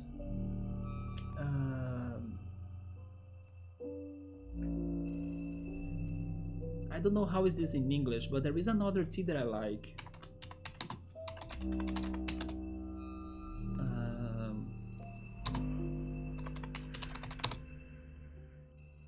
I think it's called limegrass. Yeah, limegrass, maybe lemongrass. Yes, I'm between limegrass or lemongrass. That tea is also good. And chamomile is not too bad, but chamomile is bitter, right? But once you get used to the bitterness of it, it is also going to be a good option, especially for you to relax. There are also the other side of teas that I never drink, which are the energetic or energizing teas, right? The ones that probably have caffeine. But I never try them because I don't want to get energized. I want to relax and sleep, right? But there are other teas as well there. You're going to try the good mint tea. I like the mint tea, yeah. Cucumber water, that's true. Another one, water, flavored water that I would like. Cucumber water. Good call. The herby water is gonna check more into that instead of beers. Totally, man. Go for that, yes. My recommendation is the tangerine. Yeah, tangerine peel on the water. The Wolf King will answer for this, yep. He is going to be beaten up by us. You can sit around, we know how dreadful the land is, but we won't let you pass through. Oh yeah, because they said that they are protecting the everlasting sapling from destruction. Will they really block me? Let me see. Oh yeah. So I'm stuck. This is the salad, right? Yeah, leaf salad. And then we have an onion.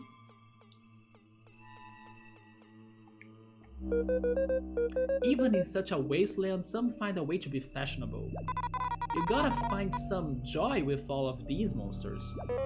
Making the best out of these conditions is commendable, and that goes for all roaches. It's hard to trust outsiders, but do you need to rest? Not really. Don't push yourselves. Right? I don't need to rest.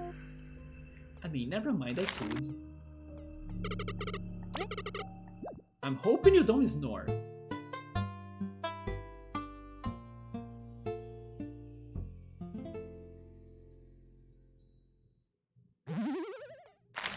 There we go. Can I actually check the scorpions?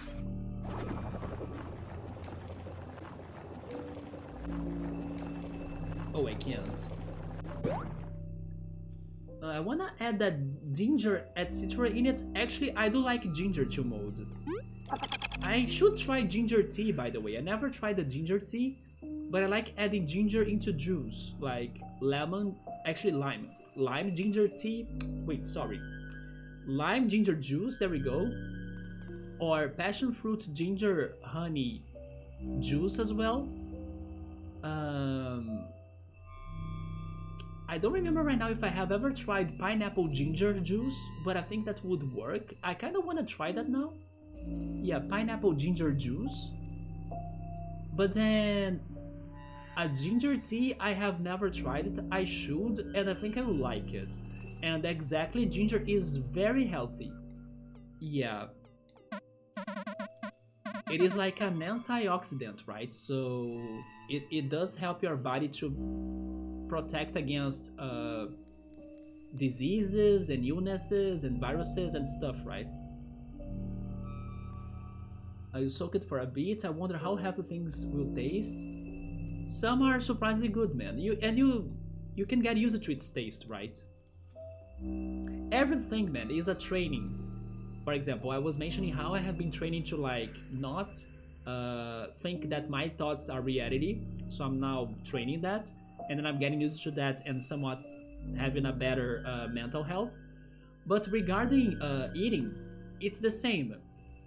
It's just because as kids, we mostly eat, I don't know, very sweet things or like very savory things, and then they get addicted, right? Or like those flavors, they get addicted to us, and we get addicted. But when you cut that, and then you kind of have discipline to like, I will not be adding salt to my dishes, your tongue may struggle a little bit at first to like enjoy the flavors, but after some weeks, you will start getting to some more natural flavors of the things you are eating, right? and then they will somewhat replace your previous memories of the super strong addicting flavors you had before, thanks to, I don't know, growing up eating only that. And you get used to it, and then you stop complaining. For example, maybe my best example, I know some people that are crazy if their french fries don't have salt. I swear to God, I love, maybe as much as if they have salt or not, french fries when they don't have salt. Because the taste of the fried potatoes is already delicious. Maybe you can, instead of salt, add some dip, or maybe oregano, or maybe rosemary. Rosemary and freaking potatoes are like a great combination. Why did I almost say a great competition? No, combination. You know, add something else. Maybe thyme on potatoes as well. It works like great. Pepper. But I have some friends that they are like, I don't know, I need to have salt on. You do get used to that, you know, if you kind of start changing your food habits.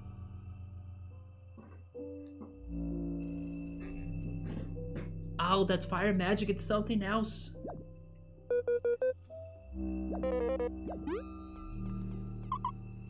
But yeah, I wouldn't mind that at all. I would love actually to be eating fries without salt. The only dish that I think that I still need some salt, although it's not, let's say, 100% because you can still somewhat season it or flavor it in other ways, is popcorn. Yeah, popcorn without salt is still a hardship to me, but I can, for example, maybe add some cheese to it, like some Parmesan cheese, or I can. This is actually something that I have been doing. I have been adding sesame seeds to it. They get burned, or kind of burned in the end, but I like eating the popcorn with the burned sesame seeds too. Or just, I don't know, adding more butter. I understand that butter has salt, but like I don't add extra salt, you know? Or just, I don't know, soy oil as well to fry it. But if the flavor that I'm adding doesn't really get to every popcorn, then yes, the blend popcorn will not be good. That's why I struggle to with it. But in case my, let's say, the butter I add gets to the popcorn, or like I can add some cheese to it or something else. Some people eat popcorn with even pepper. If something can give the popcorn some taste, then it's fine by me, right? But I would say it's my one dish that I could see the problem of not adding salt the most, right? Even rice, dude. I don't add rice to my... I don't add salt to my rice. And rice for many is like the most boring dish ever, right? Although I have been trying to add that soy sauce, and then soy sauce has a lot of salt on it. I remember Gabrielle and Ultros telling me to like only add a tiny drop of it because it's super savory. And yeah, that's going to be the salt of the rice that I'm cooking. But for example, yesterday I did not add anything to my rice, only raisins. Yes, after the rice was cooked, I only added some raisins. No salt, no vegetables, nothing. Just like boiled rice with raisins. Because I got used to that. Tangerine is perfect. It's the only fruit that you can really eat. There we go. I think that settles it then. Chill mode. Go for tangerine. You can eat the tangerine. That's delicious, fresh, and also very practical and easy to eat it, right? So it won't give you a whole mess. And then the peel, if you leave it in water for like a couple time, maybe I should say a couple hours, you have some flavored water that tastes like tangerine, and it's going to be good and healthy. Ultros has cooked with some ginger today. I wonder what he has done then. Ginger ale is great. Ginger ale is not popular in Brazil though. I wish there was a better tasting sugar-free version. I would try a ginger ale if I have the chance. I wouldn't go crazy, but fries need salt for you? No, not for me, man. Especially if you have a dip, but even without a dip. I already love potatoes, like the taste of potatoes, right? So I got used to that. But I understand you. Like most people I know, they are crazy for salt on potatoes, right? I really just got used to it. I would not be the most thrilled, but I wouldn't make me crazy. I would just know that if I eat there again to bring on salt, many places do that. They will serve you the saltless dish and then giving you, I don't know, a sachet of salt or something, right? Especially when you order it. Over time, alright, good luck for the leaves. Otis, how long do you slow cook a bone broth? I wanna fix a main pulled chicken soup with ginger, carrot, peas. It needs to be a healthy thing. You now are making me wanna eat some soup, man. A vegetable soup, like full of potatoes and carrots. But bone broth always felt healthy but wasted. Salt is already so much, indeed. But you still gotta eat some salt though. Because not eating salt, at least the minimum amount of salt, will cause you some amnesia problems or your memory will start decaying. Yeah, you gotta eat some salt. Soy I like as a salt option, but the other ingredients don't need salt. You also need to salt on your fries. I think most people are like that, but I swear to God, I wouldn't mind at all if my fries are without salt. Not at all. I already love them.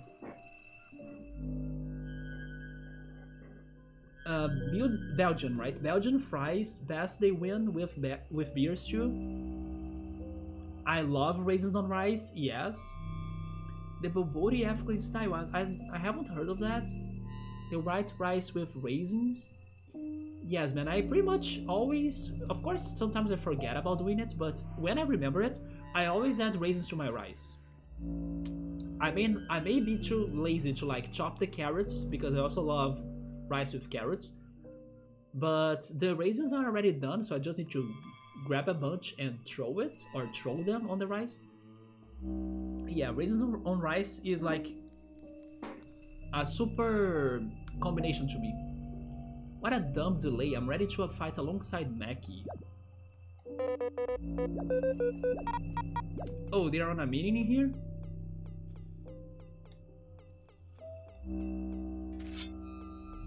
With some invisible walls, look at that. Oh, never mind, it is not an invisible wall, damn. It's just a platform, like a rocky platform. There we go.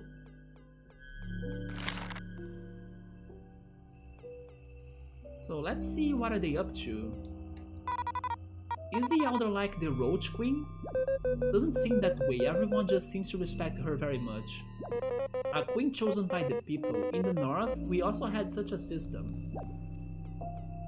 I still feel bad that they never really showed us Cabo's hometown. Well, you know what? Maybe Bug Fables 2, because by the way, it looks like this game is getting a sequel under the works.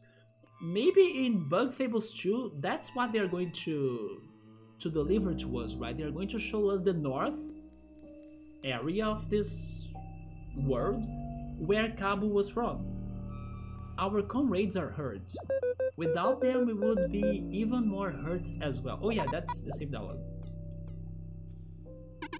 My word is final. We won't let you through. Please, you must listen. Team Snakemouth, you are here. Perhaps you have some words of persuasion? Yeah, it's called the Boomerang. Vai, behave. Don't start a war, right? Not another one. I feel, if you allow us. Let's go, Leaf. I love how it looks like it's the Chomper that's holding Vi to throw the boomerang, right? Please.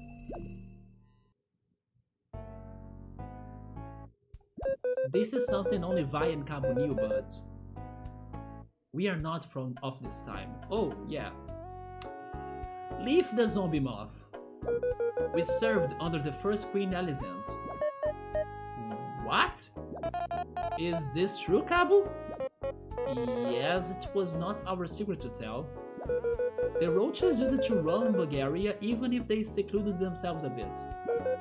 When we when we were found, we discovered they had all disappeared, and no one knew why. But during our travels, we found a laboratory.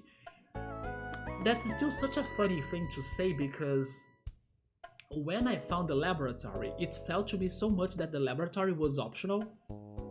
I understand they gave me a very important ability, which was freezing icicles on the water. But I also can't say for sure if that move or like if that ability was like necessary for me to get to where I am right now. Maybe and probably. But that laboratory thing felt so side quest wise, you know? But seeing it being told in here, or like seeing them mentioning it right here, feels like it was not a side quest, right? It was like a main quest. Roaches had experimented on others creating vile monsters. What? All in the hope of replicating a fraction of the sapling's power. What good has the sapling done anybody all these moons? All it's done is plunge explorers into danger, and now that Mad King's gone crazy for power. Even our late queen was tempted by the promise of eternal life. The saplings only hurt others by existing. Even you! You live trapped in this forsaken place, guarding an ancient temptation. Leaf, thank you for your words. Won't you reconsider, Elder? When I was born, my mother said, the sapling is the key to everything. Good, evil, it all comes from the sapling, it's sacred. That, my boy, is called religion. And sometimes religion may not be the answer for everything. So sacred that we endure to protect it. And so we have for so long. But you are right, aren't you? What good has it done us? Every time a child strays too far, never to be seen again. It's the sapling's fault, sacred my husk. Then you will reconsider? Wait. Elder, are you sure? What will become of us? We will find a new purpose. One that doesn't doom us to live on the edge of violence. Honestly, this was easier to convince him than, or actually her, right? Than what I thought. One that lets us enjoy the plains of legends again. Elder, thank you. You are welcome in our kingdom to explore that possibility. I can't believe it. We'll let you pass to the sapling plains. Oh, that's the next area called? Go destroy that sapling, our new future depends on it. We could have done it sooner, let's run. Not let's run, let's earn. Vi really doesn't get politics, does she? That's why she's our Vi, let's finish this. We have been protecting the sapling for generations. Its power is too strong for any bug to handle. Because of it, we are the last roaches in these lands. Please destroy it once and for all. We cannot do that ourselves. Leaf, your words were great or were of great help. We can now finish this without needless conflict. I'm still in awe from this village, but we will have time for sightseeing later. Let's go after the Wasp King. Oh, Ultras. Oh, wait, did they win? Let's go! The Leafs won in the after game, right? Or like in the overtime. Let me give you the party lights. Also, by the way, I think I will still play this for a little bit more because who knows if we're reaching the Wasp King or not. But as like yesterday, I'm kinda hungry. So I will get the coconut cake, then I will catch up with the chat, and then we'll see if the Wasp King is up ahead or if there is, I don't know, a side quest available. We'll see what we can still do tonight, so I'll be right back. And then I also would recommend you all, in case you would like to join me, hydrate or go get a snack, because food is good, so I'll be right back.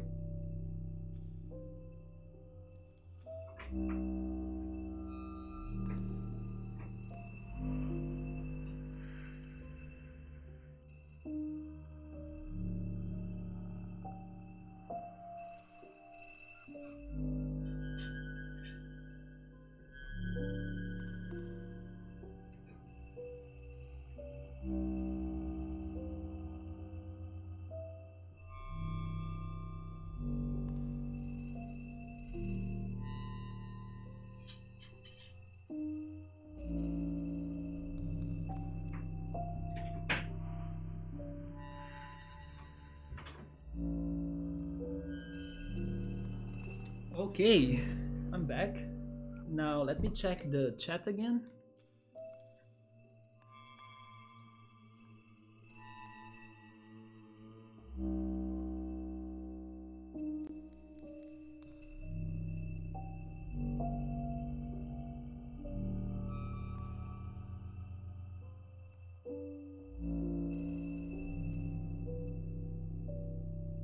Oh, ginger ale is very good and popular. Maybe if I dig it in Brazil, I could find it, but it's not like common or easy to spot it. But honestly, if it is somewhere in a supermarket, maybe in the import section, but I kind of never stop by there, but I could try looking for it. If you can try get the brand Canada Dry, yes, I'm aware of Canada Dry. I should try it. Yes, I think I would like it.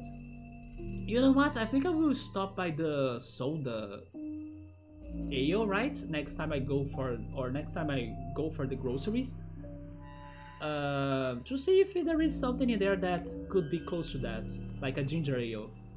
You have cooked chili chicken, minced ginger goes in the sauce.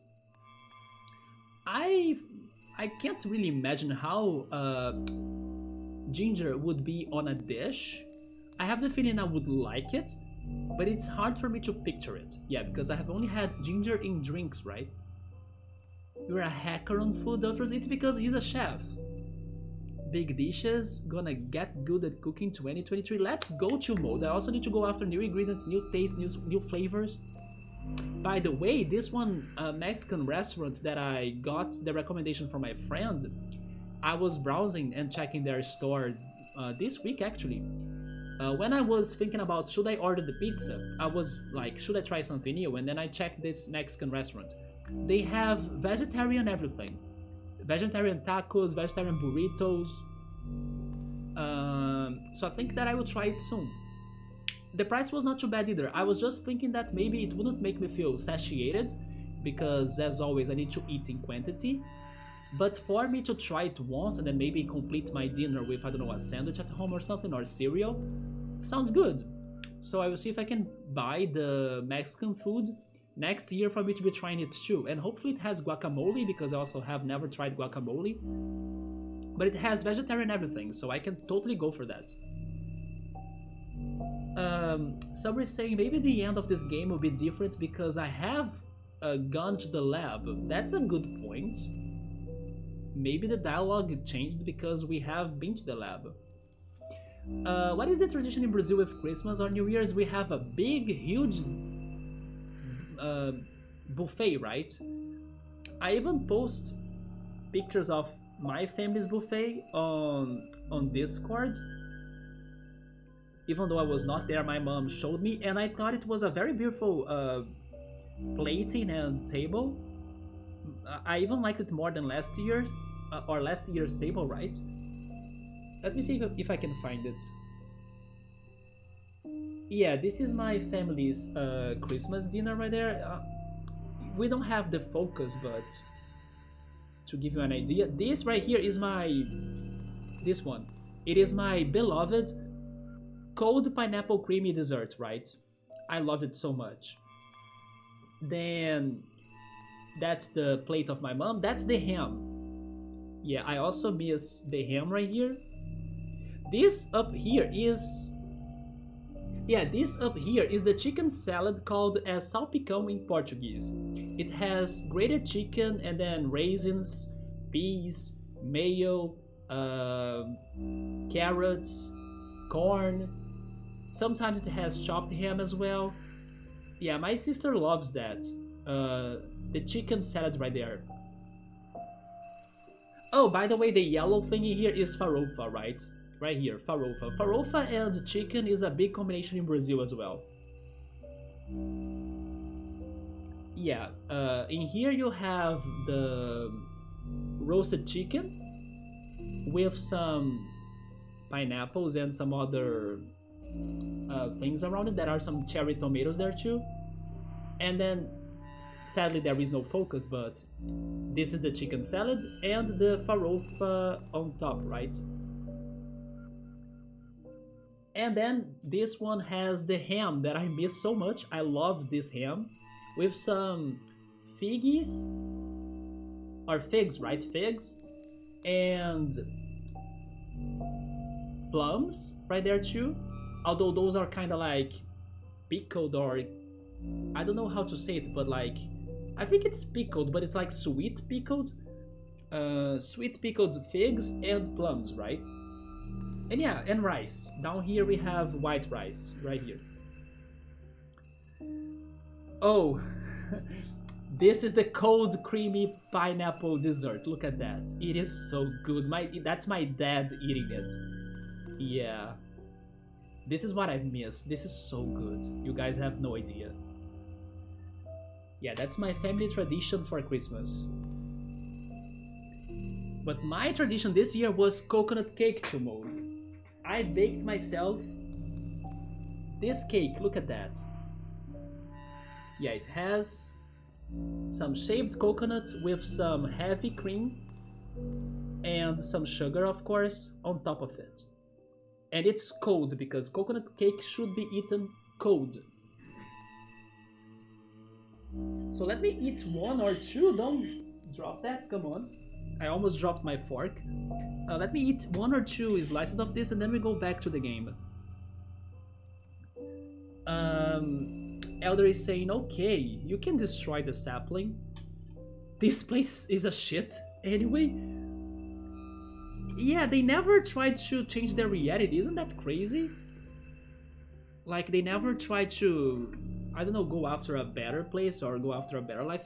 I understand they are scared of the monsters, but they should at least have a, I don't know, a plan B, right? Or like study something more for them to change their lives. But it felt like they were so passive and like accepting this destiny of theirs. So not only the place where they lived sucked, but they were choosing to have a sucky life, right? And that's the worst. It's when you lose hope of like changing your life. So there we go. Coconut cake. Berserk is a sapling, right? Actually, Berserk is a chomper. But if you consider just like the sapling word, maybe she could be a sapling of a chomper plant, right?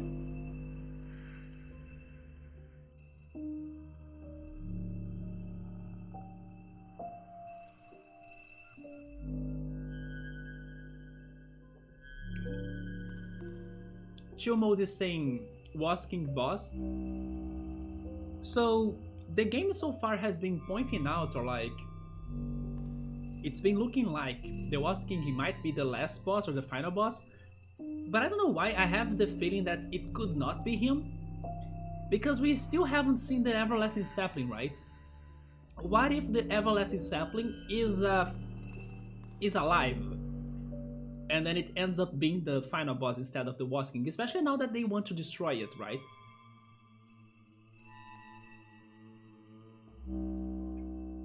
If the Wasking is really the final boss, then it's going to be somewhat predictable, don't you think?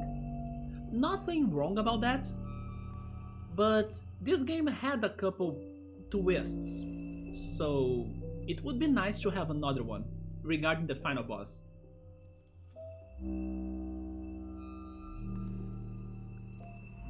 And thankfully the Leafs won in the overtime, and then St. Louis is another division and low on the leaderboards, so giving them a point doesn't threaten the Leafs anyway.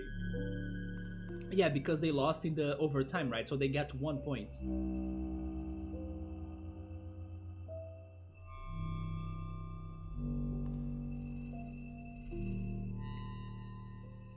Chill mode is scared of the Wasking. He beat us 2 times already.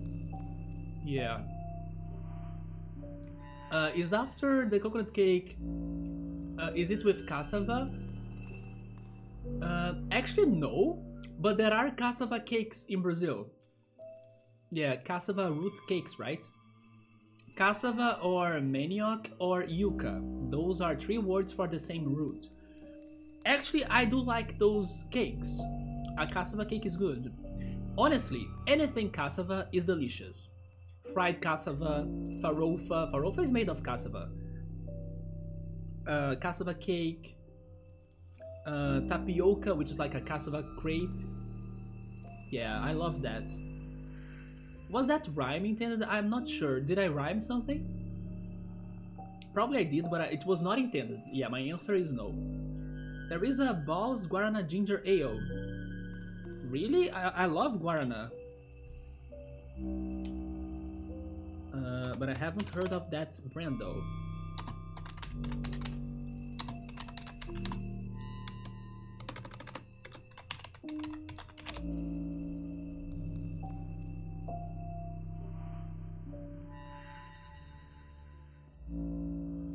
I mean, that's on Amazon.com, but I don't think that is in Brazil. Yes, I have never seen this brand before. It's funny how it's called balls, right? It's like they're asking to become a meme.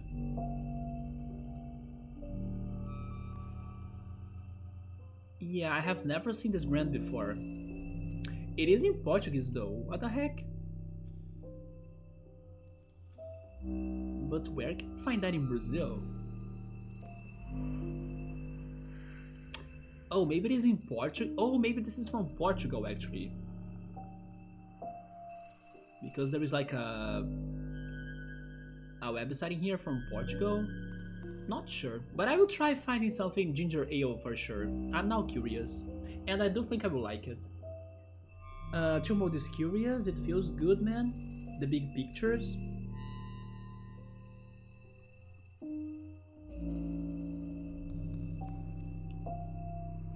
So in the Christmas day, I was trying to buy or to order that ham from like a bakery, right? But sadly, the only one I found was too expensive. Like in 2020, my family ordered um, a dish or a meal that had like a little bit of rice, a little bit of farofa, a little bit of ham, so I could eat that for my Christmas because in 2020, the pandemic, I did not travel to my hometown either, so I spent my Christmas alone. And that was also when I baked my first ever and only guava paste panettone. But yeah, my family was able to find this one bakery that could give you a meal with those Christmas dishes, but this time it was super expensive.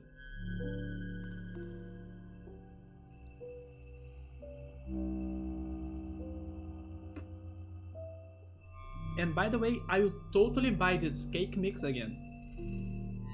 Because it was so easy to bake this cake and the result was phenomenal.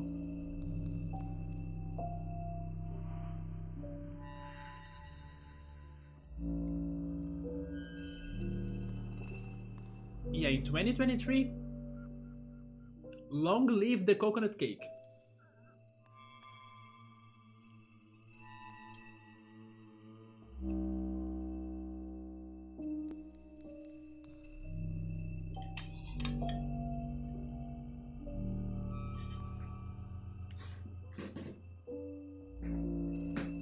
Chill Mode is jealous of Farofa. I'm super happy that Victor, when he was touring, he was able to have a Brazilian-based meal or dinner in one of the cities he stopped at, right? And he has tried Farofa. Also, I'm super happy that Ultros has been cooking Farofa himself as well. But little by little, Farofa is getting to everybody. So Chill Mode, if you believe deep inside, you'll be able to get to Farofa one day as well. It looks good, reminds you of a traditional Christmas cake in in the Netherlands. It's called Kerstol.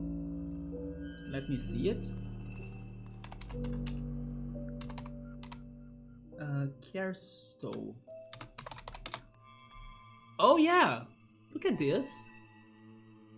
Yeah, it is a Netherlands. Wait, Netherland. Wait, how can I say that as as an adjective? Netherlander, maybe Netherlander, right? A Netherlander um, Christmas dish. What is in the inside of it? It does remind me of guava paste, but I know it's not. Oh, it's just crystallized fruits. It is very similar to the German Stollen.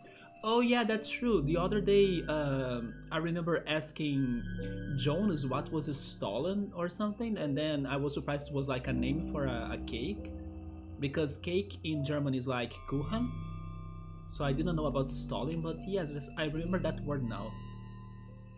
It has raisins. This is a lot like a panettone actually.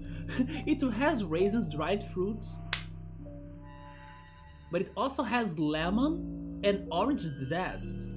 Oh, look at this. Maybe this is where the one panettone Ultras tried the other day that was like lemon based panettone got the idea from. Yeah, this one can get lemon, orange zest, water, milk, butter, sugar, vanilla, and cinnamon. And then some luxurious editions could have chopped walnuts, almonds, hazelnuts, or even ginger powder, dried cherries, cranberries, apples, even kiwis, or cardamoms that could be added to the pastry. Okay, yeah, chill mode. I would like to have Caristo, please. Sounds like a good plan. It could taste like a panettone, although the top of it looks a bit different because it looks sugary, right? But it's a weird inner feeling. I mean, regarding what I read right there, I like that. I don't have problems with crystallized fruits, with raisins, with like uh, almonds or the peanuts, or like the nuts, right? Or even the lemon. But this cake looks good. Icing Christmas. Actually, that was not really sugar, right? It was a mix of heavy cream, shaved coconut. What I mean by that is that it's not like icing, right? Icing is like a sugary cover, right? It is not that. It is just like the heavy cream frozen, pretty much. So it's not as sweet as an icing, right? Because honestly, I'm not a big fan of the sugar icing on top of either breads or cakes or pies or whatever. Or even crackers, right? No, I prefer something that's not just straight up sugar, right? But it's nice that I did that my own baking. Yes, man, and I'm going to do that again because that was fantastic. Casaba feels country for real. How you made the coconut icing? Yeah, I got heavy cream. Then I added some spoons of sugar in there, and I was boiling the heavy cream together with some shaved coconut. And then in the end, I just spread the liquid or the cream, right? It was more like a liquid texture though. I don't know, washed or bathed my cake on that. That's why it doesn't look that beautiful, but what matters to me is the taste. But I just pretty much spreaded that on top of it. I dip it on top of the cake, and then I left it on the fridge for some hours. By the way, there is a shaved coconut in my throat. Let me drink some water. But it was as simple as that.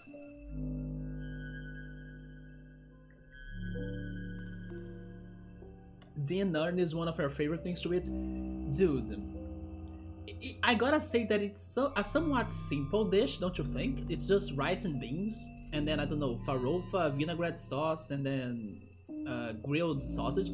But when it's like well cooked, it is such a comfy and delicious meal, right? He's talking about my daily or favorite like thing to eat for lunch, which is like rice, black beans, farofa, vinaigrette sauce. It's pretty much that. Sometimes I also cook some potatoes too. But yeah, Ultros has been cooking that a lot for some of his dinner times. For example, he had that last weekend, and it is so good. It is kind of a simple dish, but it's so delicious. Of course, that's my favorite lunch or favorite meal, right? But it's important to mention that depending on where you are in Brazil, for example, Subaru, let me ask you this, in case we're still around. How common would you say that it is for you to eat or to find places to eat black beans? Because depending on where you are in Brazil, the beans type will change. So, oh, but actually Subaru is leaving right now. There we go, good timing though. Uh, how common is it for you to eat black beans? Because in Rio, the main beans, or like the most common beans, are the black beans, right? But in São Paulo, it's not the black beans. In São Paulo, it is the pinto beans, while in the Northeast, it is the green beans. So even my, let's say, traditional lunch, or like my favorite lunch, changes depending on where I am. You can still find all of those beans everywhere, but if you go to, I don't know, a restaurant, they most likely will give you their first option, which is like in Rio, black beans; in São Paulo, pinto beans; in Minas Gerais, which is another state, it is the tropeiro beans that use red beans. By the way, I love tropeiro beans so much. It is such a delicious dish. And then in the Northeast, it's the green beans. So yeah, we have a whole bean variation or culture that happens around the country. Oh, actually, if you talk about feijoada, okay, good call. If you talk about feijoada per se, then sure, yeah, feijoada is traditionally made of black beans, right? But I'm not necessarily talking about feijoada, right? I'm just talking about, I don't know, regular lunch at home or like at a restaurant. And then there is like rice and beans. In São Paulo, at least when I travel there, most places were giving me the pinto beans, which are like brownish beans, right? In Portuguese, they are called carioca beans, by the way, which is such an irony because carioca is the name for whoever was born in Rio, but you do not eat that much in Rio, right? Yeah, that was such a, crazy word or name for the beans. Yeah, Sabur, but do you think that if you go to a restaurant and then you go there and say, I want rice and beans, which beans will they give you? That's my question. If you don't make it clear, like, I want black beans, I want pinto beans. No, if you just say rice and beans, do you think they will give you the brown beans, like the carioca beans or pinto beans? Because I was surprised by that in there. I was expecting black beans everywhere, like in Rio, and then no. Yeah, you see, then now he's saying that you don't really use a lot of black beans if it's not for feijoada, right? Yeah, that was my surprise, because in Rio, black beans everywhere. Everywhere. So I was missing that when I went to São Paulo. But again, the beans I ate there are also good, but not as great as black beans in my opinion. Because it is more expensive than the normal beans. I understand that, yes. But it's funny that you say it because I never really paid attention to like if the black beans in here are more expensive than the other types of beans. I will take a look on that next time on the groceries. But regardless of the price, the black beans are everywhere here. So it is like the most common beans we have. This big fitness dude, all he does is eat brown rice, dark beans and eggs. Oh, good call, eggs too. Eggs are very welcomed in my favorite lunch, right? Normally they go on my farofa, so that's also why I was not really counting it. When I cook farofa, I normally add sausage and eggs. So yeah, it doesn't go like separate, right?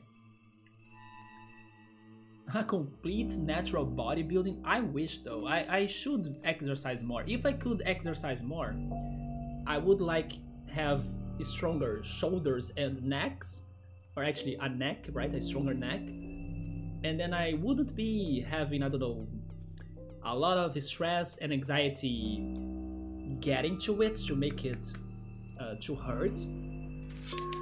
I remember when my therapist told me that I should exercise my shoulder and neck area, right? So when I'm dealing with stress, I would not feel that uncomfortable. But I kinda wish I were somewhat more fit. But Suburman, I think you are leaving, right? You know what? Maybe we should all leave, by the way. Yeah, I don't know what's going to happen next. I still have the side quest. Let's just see what is in here.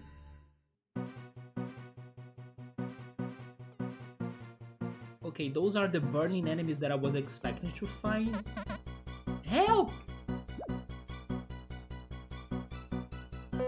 Are you alright? That monster, he put the place on fire and rushed through the flames. What is going on there? Through the flames? That's...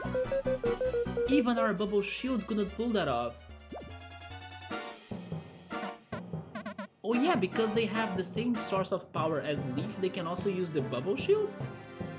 Oh, the sapling! Save her strength, everything's fine now. You just had to say that, didn't you? Yeah, she jinxed us all. Also, hi Bookmark, what's up? What's here? We have the last chapter of Bug Fables. We have delicious cold coconut cake that I baked myself. I mean, I used the cake mix still, but it's so damn good. I was so happy with the result. This was my Christmas meal, by the way, because I didn't have anything special for Christmas, so I was like, let me bake the coconut cake. Yeah, that's what we're having here. Although I think I will finish the stream though. I think I'll have this fight and then we can try more of this game probably on Thursday, because tomorrow it's going to be Roller Coaster Tycoon, right? But yes, I was thinking I could beat the game, but the game has a lot more going on, so we can take it still slowly. So we're saying if I don't get too bumped or like too buffed regarding my muscles, or actually if I get too like strong, I won't have a neck. I mean, that's true, right? But I can't even imagine me like getting stronger, like with lots of muscles. I can't even picture that. It is something that never appealed to me. I just wish I could be more healthy, right? Regarding exercising and physical activity. Oh, you came in to see me eating the coconut cake? Let's go! It sounds cool, it is delicious. I'm now going to buy this cake mix in 2023 way more often. I brought again, yeah, those are the Ant Kingdom, pretty much the community, right, of the Ant Kingdom. By the way, Bookmark, how is your moving? And then I hope that you have had a great Christmas time. But is the moving getting better though? Last time we talked, you were kinda stressed out because of the moving, right? I hope everything was alright. Sabro, have a good night, man. Probably I'll be here again tomorrow with Roller Coaster Tycoon. Take care and have a good night. More deliciousness. Yes, I'll be cooking that or baking that more often. This does feels like a new chapter. Nice for the other whole Ant Kingdom gang. Yeah, at least now they are supporting us, right? Even Motiva and Zosp that fought us before a couple times. But thank goodness now everybody is like, let's go there together, Captain Planet, and let's go, right? I just had to say that, didn't you? Everyone, protect this roach. I was just waiting for you to say it. Okay, let's scan them. So they have the same healths as the previous enemies, the ice enemies. But I think... Oh wait, don't I need to scan them? Oh, but now I'm updating the registry, right? Because look at that, now they are showing the fire version.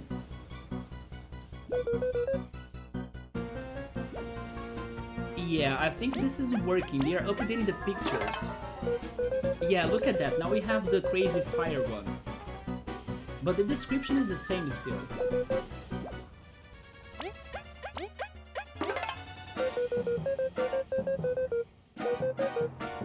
Alright. Yeah, everybody's kinda helping us now, because their kingdoms are under danger, right? Everybody's under danger as the Wasp King is getting to the Everlasting Sapling, and he was already powerful, hence why he beat us 2 times already. So if he gets more power, then it's all dead, right? So everyone is gathering to kinda stop him. I think it's going to be too late, as what happens normally in stories like this. The evil guy gets to the source of more power, right? And then I don't know what we're doing to stop him for real, but we'll try. Chomper will cause 2 damage. I will try. This sometimes fails, but I will try the Needle Toss. You know what? Needle Pincer. Yeah, maybe this is better. There we go.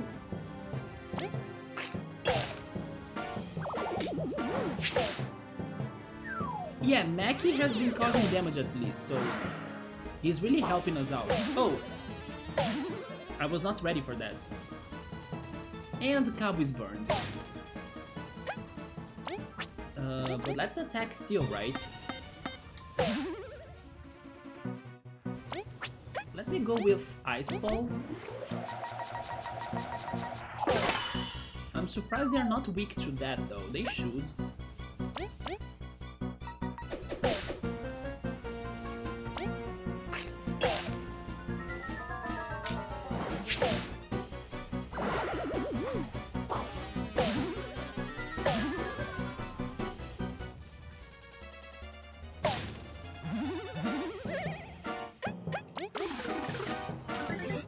We got an attack up, nice.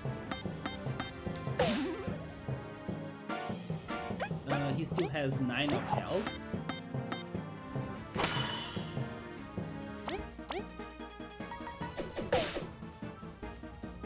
And Chomper for the finish, let's go.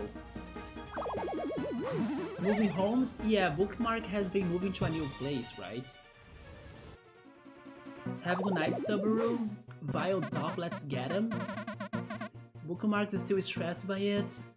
All we did was the kitchen cleaning today at the old house, but next day off I will have more to be moving stuff. Oh no.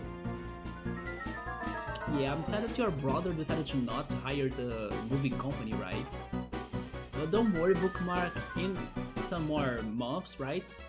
Everything will be ready for the new place, and then things will be balanced again, and then you guys will be enjoying the new place. It's just a phase, right? So be strong. When you can rest, then go for resting. But it's not going to last for like that long, and then deep breaths and think positively, right? That it's going to end soon. But yeah, I wish you some energy, some strength as well for all of the moving. But don't worry, it's going to end soon, right? There is so much to do, take it easy. Exactly. It's not worth like stressing out over that.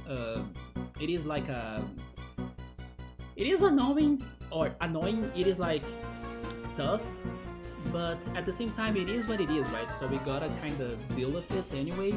So I wish you like the best energy possible for you to do it. If I were you, to be honest, here's what I would be doing. I would get my phone, I would get, I don't know, my earbuds, and then I would play all of those bangers that you love, all of those idol songs and video game tracks, and you know, I would be doing the movie with that. Maybe I don't know, the music could give you the extra power, you know, for you to be like doing that with some sort of better time. That's what we'll be doing. If we are in the rain, let's get wet, right? So that's what I will be doing. I actually put on some music, or like I love listening to music when I'm doing house chores and stuff. Not sure how your family would feel about that. Maybe they would be a bit, how can I say this? A bit upset in case they want to communicate to you and then you're listening to music or something. But maybe there is a way for you to do it without bothering them that much, right? So that's my suggestion as well. Or like bring some snacks as well. Like we move, I don't know, a big furniture, and then after that it's like, I don't know, candies and cakes to everybody, you know, like a cake break or something. Maybe there are ways for you to make everything more, everything better, like, or like a way also to treat yourself a reward for the hard work, which is what I think you deserve, because the hard work will need to be done regardless, right? We don't have a choice. So try to make it better. And then I do hope it gets better. There is so much to do, take it easy and steady. Thank you. Well, I don't get to move at my pace because you are at the whim of the people you are helping. That also sucks, right? It's like they want to do it this way or at this time, and then you gotta just go for the help, right? But then again, I do hope you can find a way to make it a little bit better. That's how it usually goes. Everyone knows everything, and then they tell me where you want you. It works. Focus on the new home. Yeah, this will not like last for too long. Lots of work always, but it's a good new thingy. Yeah, the effort will be worth it in the end. They like to treat you like a machine. They are crazy, right? I will do my best. I hope you can take it. It's the best advice. I think you should try making it more fun, right? It's what it's lacking of. Oh, that's what you did of cleaning today. Let's go, you see? Otherwise, it's going to be so boring, right? Oh my gosh, I wish you. That would be lovely. I'm gonna stay strong, yes. We are pushing for... Oh, it's actually sooner than what I was thinking. January 15th. So that's the goal, and then I hope you guys can get it. We're gonna be done. Let's go. Yeah. But I still hope you can have the strength for it, right? Think you are a Pokemon and then you have, I don't know, HM strength, and then you can move everything or something. Try making it fun. And believe. Always believe in your own energy, right? Thank you guys, let's go bookmark. Incredible, you took out the construct so fast. They were like those, yeah, they were the same castle but burned. They're usually harmless, but that monster's appearance riled them up. Or reeled them up, I have never seen that word before. As if that wall of flames wasn't enough trouble. I need that right where those discs, I'm gonna spin them on my forehead. Wait, do you mean music discs?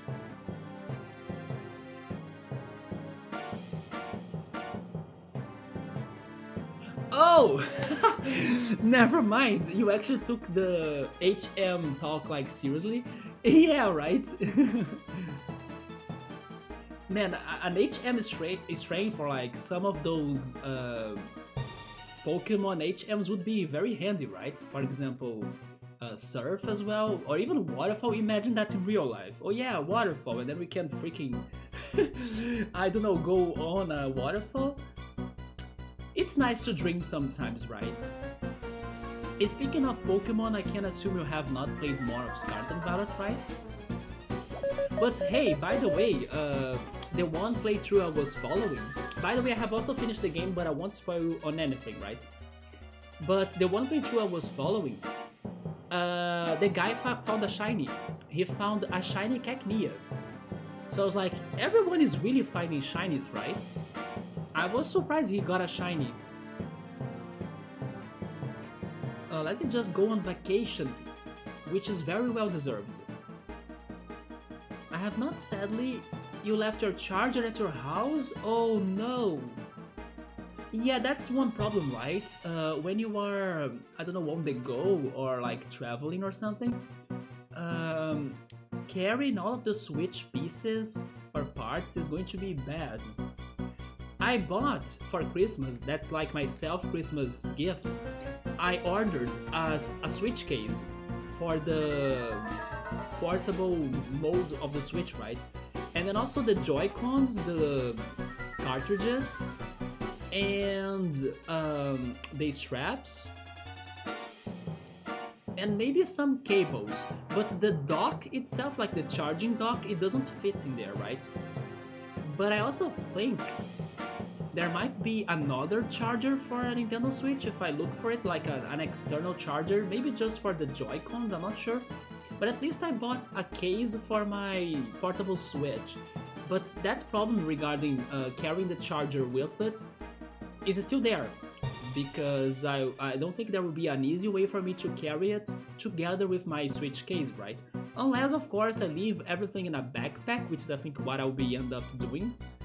And then I keep the case inside of my backpack together with the dock in there, right? In my backpack.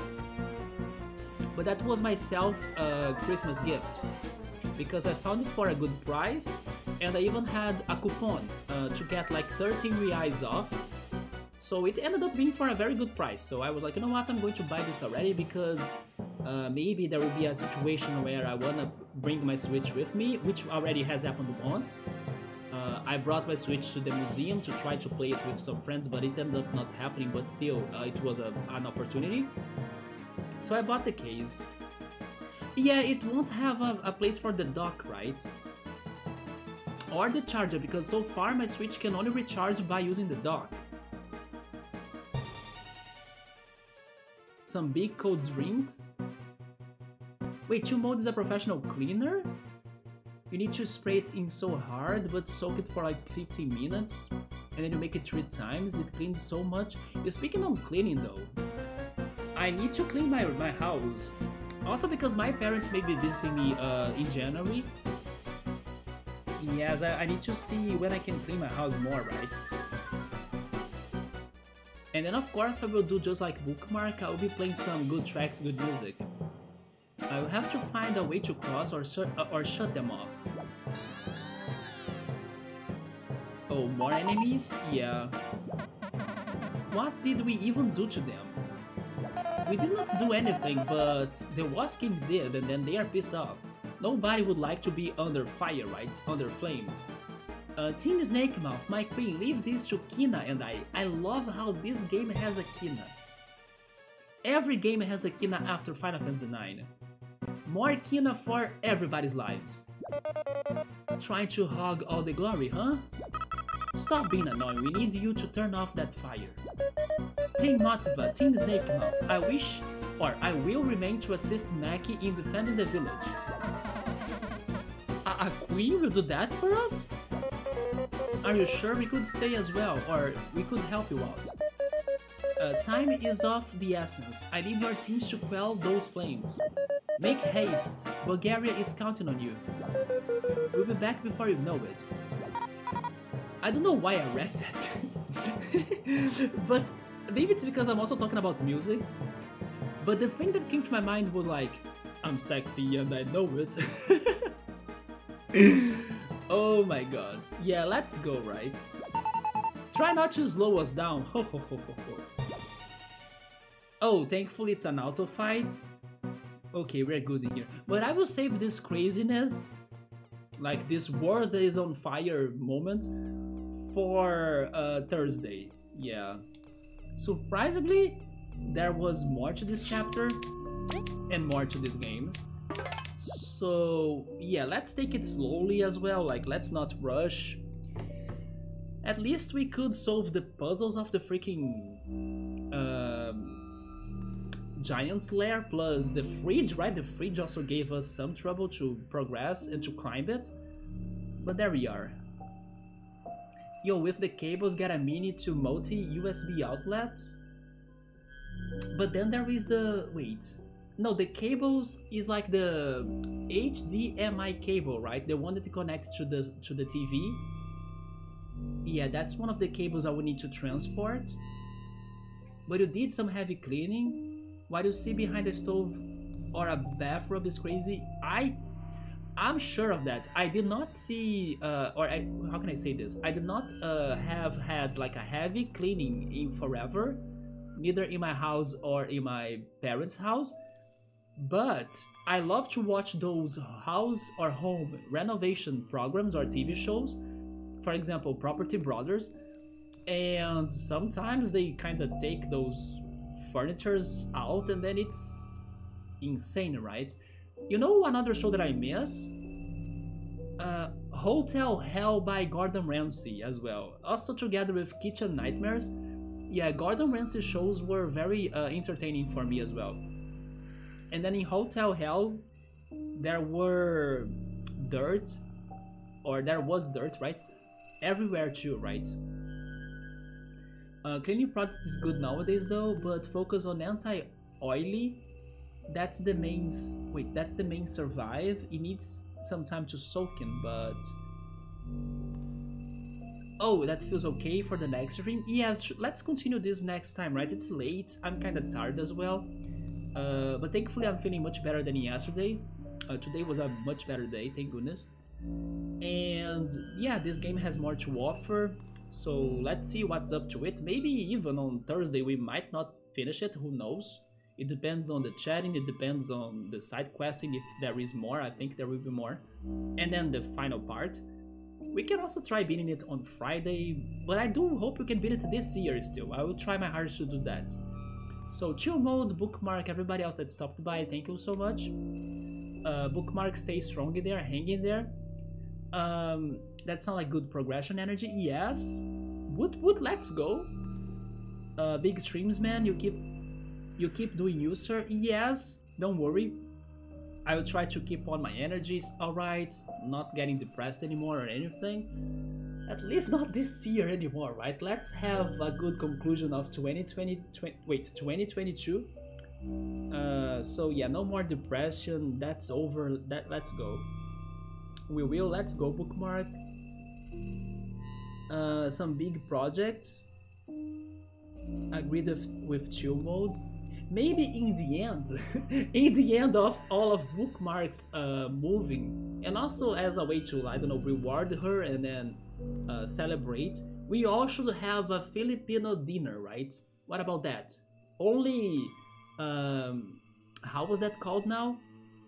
The freaking dish that I don't like at all.